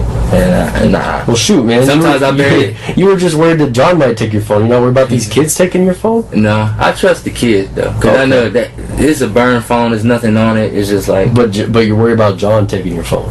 I don't know him. I'm not worried about him. So who cares if he takes it? You just told me it's a burner, man. I'm saying that what I'm trying to say is you don't need a phone. Because a phone is going to make you unaware. I'm from Philly, so if people getting killed for looking down at their phone, they look around and getting shot. So I'm saying I don't need to be in that situation. And one, I got to protect my image and protect what I do. So I need to be aware and conscious at all times. Okay. I don't need a phone. You my phone, John. What you want to talk about, John? So would anybody go over here, John? Okay, come. All right. Would anybody have used that phone? Between while I was buried, from yes, time you buried at 10 something, yes, sir, until you got it this morning, yes, sir. Would anybody have used that phone for any reason? If they charged it. So that phone should not have been used. No. Because if somebody used it, that means they went, unburied it, used it, and that don't seem, and then buried it again for you to get. That don't seem true. And the thing is, it was dead when I because when the officers were at your house before you got there. Okay. They called that number, that phone, and talked to presumably you inside your house about. I'm black, but that ain't me. Well, what I'm saying, I'm black though. I'm black though. What I'm saying is somebody was using it. So the piece I'm trying to fill in here isn't whether or not the person that was using your phone was black, but the person that was using their phone was using the phone. Period. Anybody. It was buried. Right? So when they talked to somebody on the phone, what did they say? What did they talk to? Well, I didn't have the phone conversation, but it was on that number, right? So after they talked to that person that was pretending to be you, they went back out there and buried it again, so that when you were walking home this morning, you could unbury it and bring it home with you. That don't make sense. I know. Here, Gray is probably the most honest he has been during this entire interview. His story doesn't make sense, not from any angle. Jim Dar's story on the other. Bro, that was the moment he sobered up. He came down off the coke right at that moment. He was tripping. He didn't know what the fuck was going on. Then at the end of the sentence, he like halfway through, he probably started realizing what the dude was, or what he actually told the police. It was like, oh wait, that don't make no sense. On the other hand, lines up perfectly with corroborating facts. I don't. That part of the story don't make sense. I know. I don't know if that's even true. How can somebody talk on that phone if it's dead? Well, I suppose if it was dead, they couldn't. I'm not telling you. I know. I'm not telling you how it works. I'm just telling you the steps that I know. I know a phone call was made on that phone to somebody while they were outside your house talking. Can you get a recording of that? Did he record it? I'm sure. We record everything. If he recorded it, then maybe we record everything. Maybe we can figure something out as far as find my iPhone. So you and my partner talked to my partner mentioned a little bit before I stepped out about thinking ahead and looking forward. Yeah. And I talked to you a little bit about the steps that we on our side are going to take to help establish these facts, right? Or you're not just going to do that. Yeah. So looking ahead, thinking forward. Did she get treated yet? Knowing what we're gonna, that's the other half of our job, right? That's how we take care of things. So I know she's been probably in the knowing that that's where we're headed with this investigation. Yeah. And we sit down, we have another conversation with you later. Okay, let's imagine later we sit down, we have another conversation, and we tell you, listen, Mr. Gray, this is what we saw. This is what we found out between neighbor cameras or GPS on your phone. All that stuff we talked about. The cops, so I was gone when probably the cops were there. Did the cops see the vehicle in the driveway? Because if they seen the vehicle in the driveway, that tells you that I'm telling the truth. Because, like I said, I dropped the vehicle back at home and I went back to John's. But he was on the phone. You saying that he? Well, that doesn't tell me that you're telling the truth. What it tells me is that the vehicle was in the driveway and that wherever you were was because he was in the house or on foot somewhere. Because that phone don't add up with what you're saying. If somebody called off that phone, you're saying that. None of this, Mr. Gray. None of this. No. That's the only piece of the story that I feel like that doesn't add up. For you, based on what you're laying out for us, but I can tell you right now, to be perfectly honest, on this side of the table, none of it adds up. If you look at the video, I went to the QT. Let me just say this. I got no problem with that. Yeah, you'll see me at the QT. You'll see me pump gas. You ain't gonna see anything else. You see me walking out of my house. You may see that. You may see those videotapes of me walking out of my house because some people don't have those tapes. Some people don't. Yeah, and then you may not see that. And then what you may see is me hopping over fences or something like that to get to John's house. Maybe. What you may see. Someone called, by the way. Someone called and said, hey, someone just jumped over my fence. I don't know who. Someone called. What you may see is the video that I'm going to show you, which is going to support her mental health.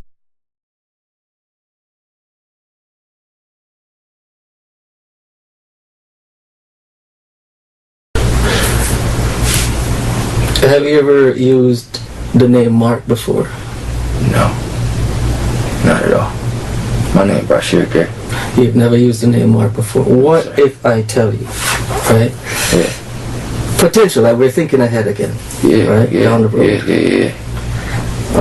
History to show that whenever you check into hotels, you use the name Mark before. Mm-hmm. And when you're ordering food, we have information. I don't order food. We have information that lead us to believe that you have used that name Mark.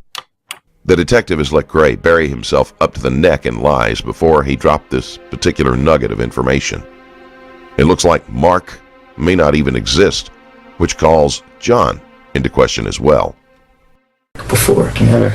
And it's consistent with... I don't order food. My girl cooks food. Mr. Gray, it's consistent with you using this name Mark again, making this phone call from that location. Mark is a common name, sir. I don't use, if anything, when I did this TV show, you see, look, I'm from the TV show Empire, I know you know, I would use aliases.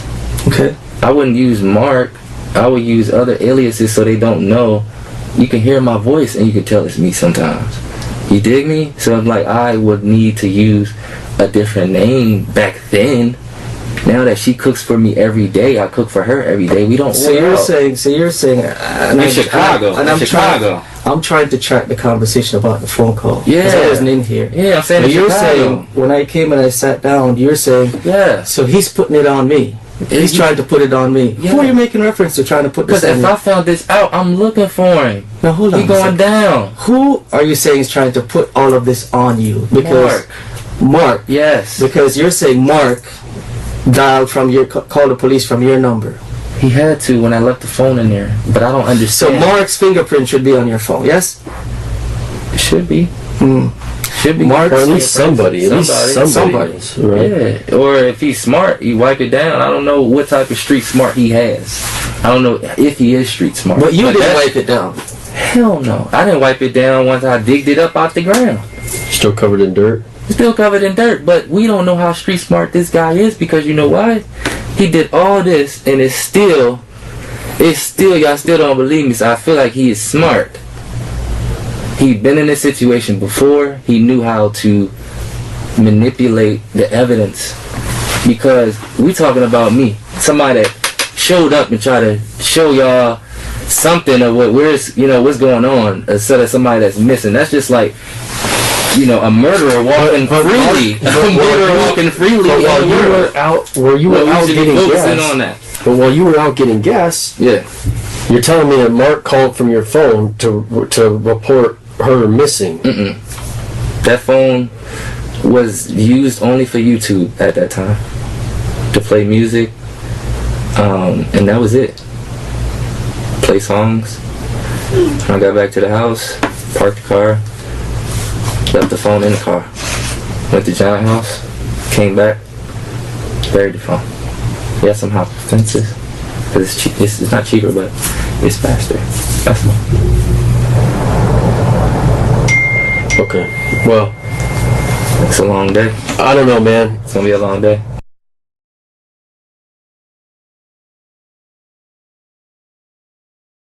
I go my way. Do you guys have rough sex? Sometimes. Last night, did you? Or yesterday? We always do. Okay, what's rough? Anything. Because she's tender. She's tender. Well, what do you mean? Like what? Just, you said sometimes. Describe your version of rough. You want to really hear this? Yeah, it's kind of important. Hitting it from the back. That's really it. Okay. But any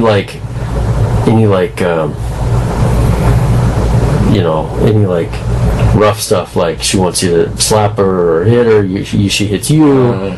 Sometimes she like me to slap her up. She like that. On her butt? No, she likes to slap her face. Her face? She likes that. Okay. Yeah. And did you yesterday? Every time she wants it. Did she want it yesterday? No. Okay. No. She didn't ask you to. How do you know when she wants it? She says slap. She tells you to. Okay. Anything else, like choking? I know there's a lot of that kind of stuff. No, I don't do that. Okay. What about her to you? Well, you know what? Yeah, I might do this from the in the back. That's it. Okay. What's that? Around the neck, shoulders? What are you talking about? Shoulders, like the whole thing. Sometimes I might just grab a whole neck. Okay. Gray must have caught himself and remembered that she is going to have fresh bruising around her neck. What he doesn't realize is that it is possible to tell the hand position and if that is compatible with the situation he described. Like that. Okay. How do you know if you're squeezing too hard around her neck? I don't get off on that. I just get off on, you know, her liking that type of stuff. No, but I mean, how do you know, like, so that you know that it doesn't get to that point, like accidentally, I'm saying? Oh, I never did it. I'm Tinder. That's supposed to be your wife. Okay. That's your wife. Did you do that yesterday when you guys had sex? Yes. Okay. But it wasn't like, you know, nothing crazy. You know, I never really go like that. Okay. That's just crazy. Okay. Yeah. Did she confront you about anything? Was she mad at you about anything? She's always mad about a girl or mad about something, you know? It's never, What was she mad about yesterday? She's a smart female, man. She's very smart, you know? What was she mad about yesterday? She's just, you know, if she see me texting, she's like, what you doing? You're not texting girls, are you? I'm like, no, I ain't texting nobody. I'm not worried about that. And that's what, yesterday? That's like every day. That's our language. No, I know, but I want to focus on what happened yesterday, man. What was yesterday? What was her deal yesterday? That's our language. When I'm talking to you, it's because I'm getting here. When I'm free, I'm free. I get to say what I want. I get to do what I want. It's my world. So that's our language. That's how our health get down. If you're around somebody like this, and I'm looking at you, I'm giving you life when you look at me in the eye. It's you allowing me to be that vessel, because every man is like Jesus. You allowing my body to be used as a vessel. I just want to know what she was mad about yesterday. All right. I mean, she always mad about something, but like I said, she's a smart woman. She always want to keep my attention. So what did she do yesterday? What did she tell you yesterday, physically, with her mouth? What did she say yesterday? She's just like, you better not be texting those girls. Okay, and then what did you say back? I said, cool. That was it? Was that before the sex or after the sex? That's before and after sometimes. Yesterday? Yeah, I go in the bathroom, I got my phone in the bathroom, I come out the bathroom. What she says is, you texting no girls? You better be texting no girls. Okay, cool. I ain't texting nobody. Okay. So you guys had this conversation before and after sex yesterday? Yeah, I listened to her. Okay. Yeah. Okay.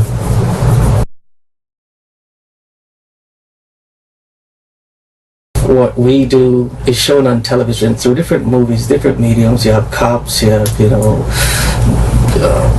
CSI, you have fire. Right, so you probably understand what fingerprints, the potential that fingerprints could bring to an investigation to show that a person touched an item. Same thing with DNA, to show that they were at this particular location. Can you explain to me, yes, sir, why your DNA would be on a chunk of hair that's under the bathroom in your house that belongs to her? Yes. How do you explain that? Okay, I'm gonna tell you why. Now, I'm in the bedroom. Now, you know the bedroom setup is the bathroom. It's the bedroom, it's the cats. I tell her all the time, stop combing your hair so much. You're breaking your hair off. I didn't marry you because you want to shorten your hair. I married you because you have long, beautiful hair. Yes, she's tender-headed as well. I try not to pull her hair while we have sex, but I just can't help it sometimes. But with that, she's combing her hair, and she's like, babe, look. I'm like, well, this ain't a lot this time. You know, she does that a lot. When she combs her hair and without wetting it, it comes out. So what I did was, I put it on the sink. When she gave it to me in my hand, I put it on the sink, and then I put it in the drawer. Because I want her to remember, you don't want to keep stressing your hair out. Stop. I told her, you take care of everything but your hair. Take care of your hair. I tell her that every day. I say, babe, take care of your hair. You don't got to worry about anything else. Just take care of your hair. You worried about everything else, but taking care of your hair. So whenever that hair would come out, yes, does it cause an irritation to her head, like it was yanked out? Sometimes she's watching TV, which we just got cable. We didn't have cable. Let me say this: we didn't have cable our whole relationship. We don't watch cable. She didn't even have a phone until like 2 or 3 weeks ago. So yeah, that's something to think about. She's not having a phone She's not having no phone for about 3 weeks. You know, I'm just giving her a phone because our connection, we had too many people involved in our life. We just needed to get away from that. I'm gonna tell you right now. And we got away from that. And so while she's watching TV, she's combing her hair. And just like the F1 Savannah cat, scratches her and bites her sometimes. She tells me, like, Simba just bit me in the butt. And I say, Simba, he's a wildlife animal. I take him out the room, and that's what I do. I have 3 cats, well, 2 cats, 1 dog. So she's combing her hair. You can even ask her to comb. I get it. You can ask her to comb her hair. She combed the hair out, right? Yeah, yes, sir. She combed the hair out. So, which neighbor?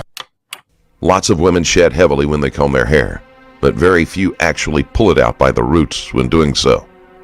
It's also hard to believe that he would put a wad of that hair in a drawer in an attempt to get her to take better care of her hair.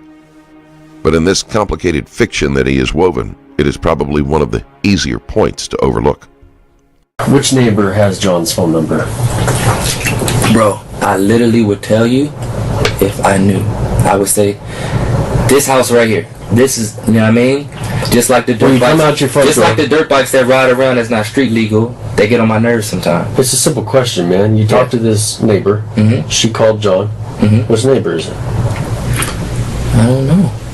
Like I said, I just moved around here. Is one Trump supporter across the street from me? I don't like Trump. Okay. That's the only one that I don't really be fond of. It's not that neighbor then? It's not. Is it to the side of you? I only noticed 2 people since I moved here. So you don't know? No. But she knows John? Mm-mm. How she got his number? Oh, not Candace doesn't know John. No, your neighbor. But she did. She knows John. Your neighbor. Neighbor knows John. How does she know John? Her parents. His parents, not her parents. His parents.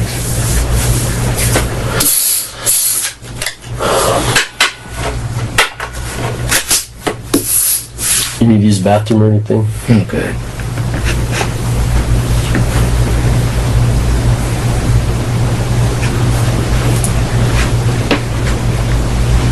So you said where she lost her hair from, there's no irritation there, no redness or anything like that when she combs her hair? When she combs her hair, like the loss of hair that you're talking about. The loss of hair that's she combs the edges. The loss of hair that's in, like, where we just talked about. Yes, for a regular person, that'd be a lot of hair, but for her, that's just every day. That's every day for her. And irritation, yes, when you pull on her hair when we having sex, she's like, babe, you gotta stop. You know what I mean? So you think there's an irritation to her hair or head now? Period. When I first met her, So there's irritation to her head now from her hair loss? No. It's irritation from, like, when we have sex and sometimes I pull. You told her? Yeah, I told her. Where did you tell her you buried it? Of a person who is incapable of lying effectively. He may say that Jimbar isn't able to make herself understood very well in English, but she gets her story across more clearly and more accurately than Gray. Bashir Gray pleaded guilty to a charge of aggravated assault in February 2021. Other related charges against him, including aggravated assault with a deadly weapon and kidnapping, were dropped. Gray received 10 days in jail plus 3 years of probation. Terms of his probation included not being able to drink any alcohol and to not have any contact with the victim in any form unless approved by the Adult Probation Department in Arizona.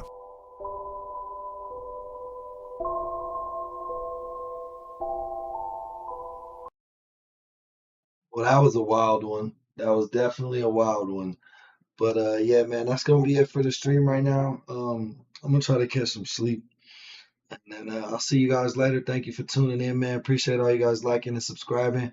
Remember, if you like what we do here, definitely turn on your post notifications so that you know when we go live. But thank you for everything, man. Good morning. Y'all have a great day now.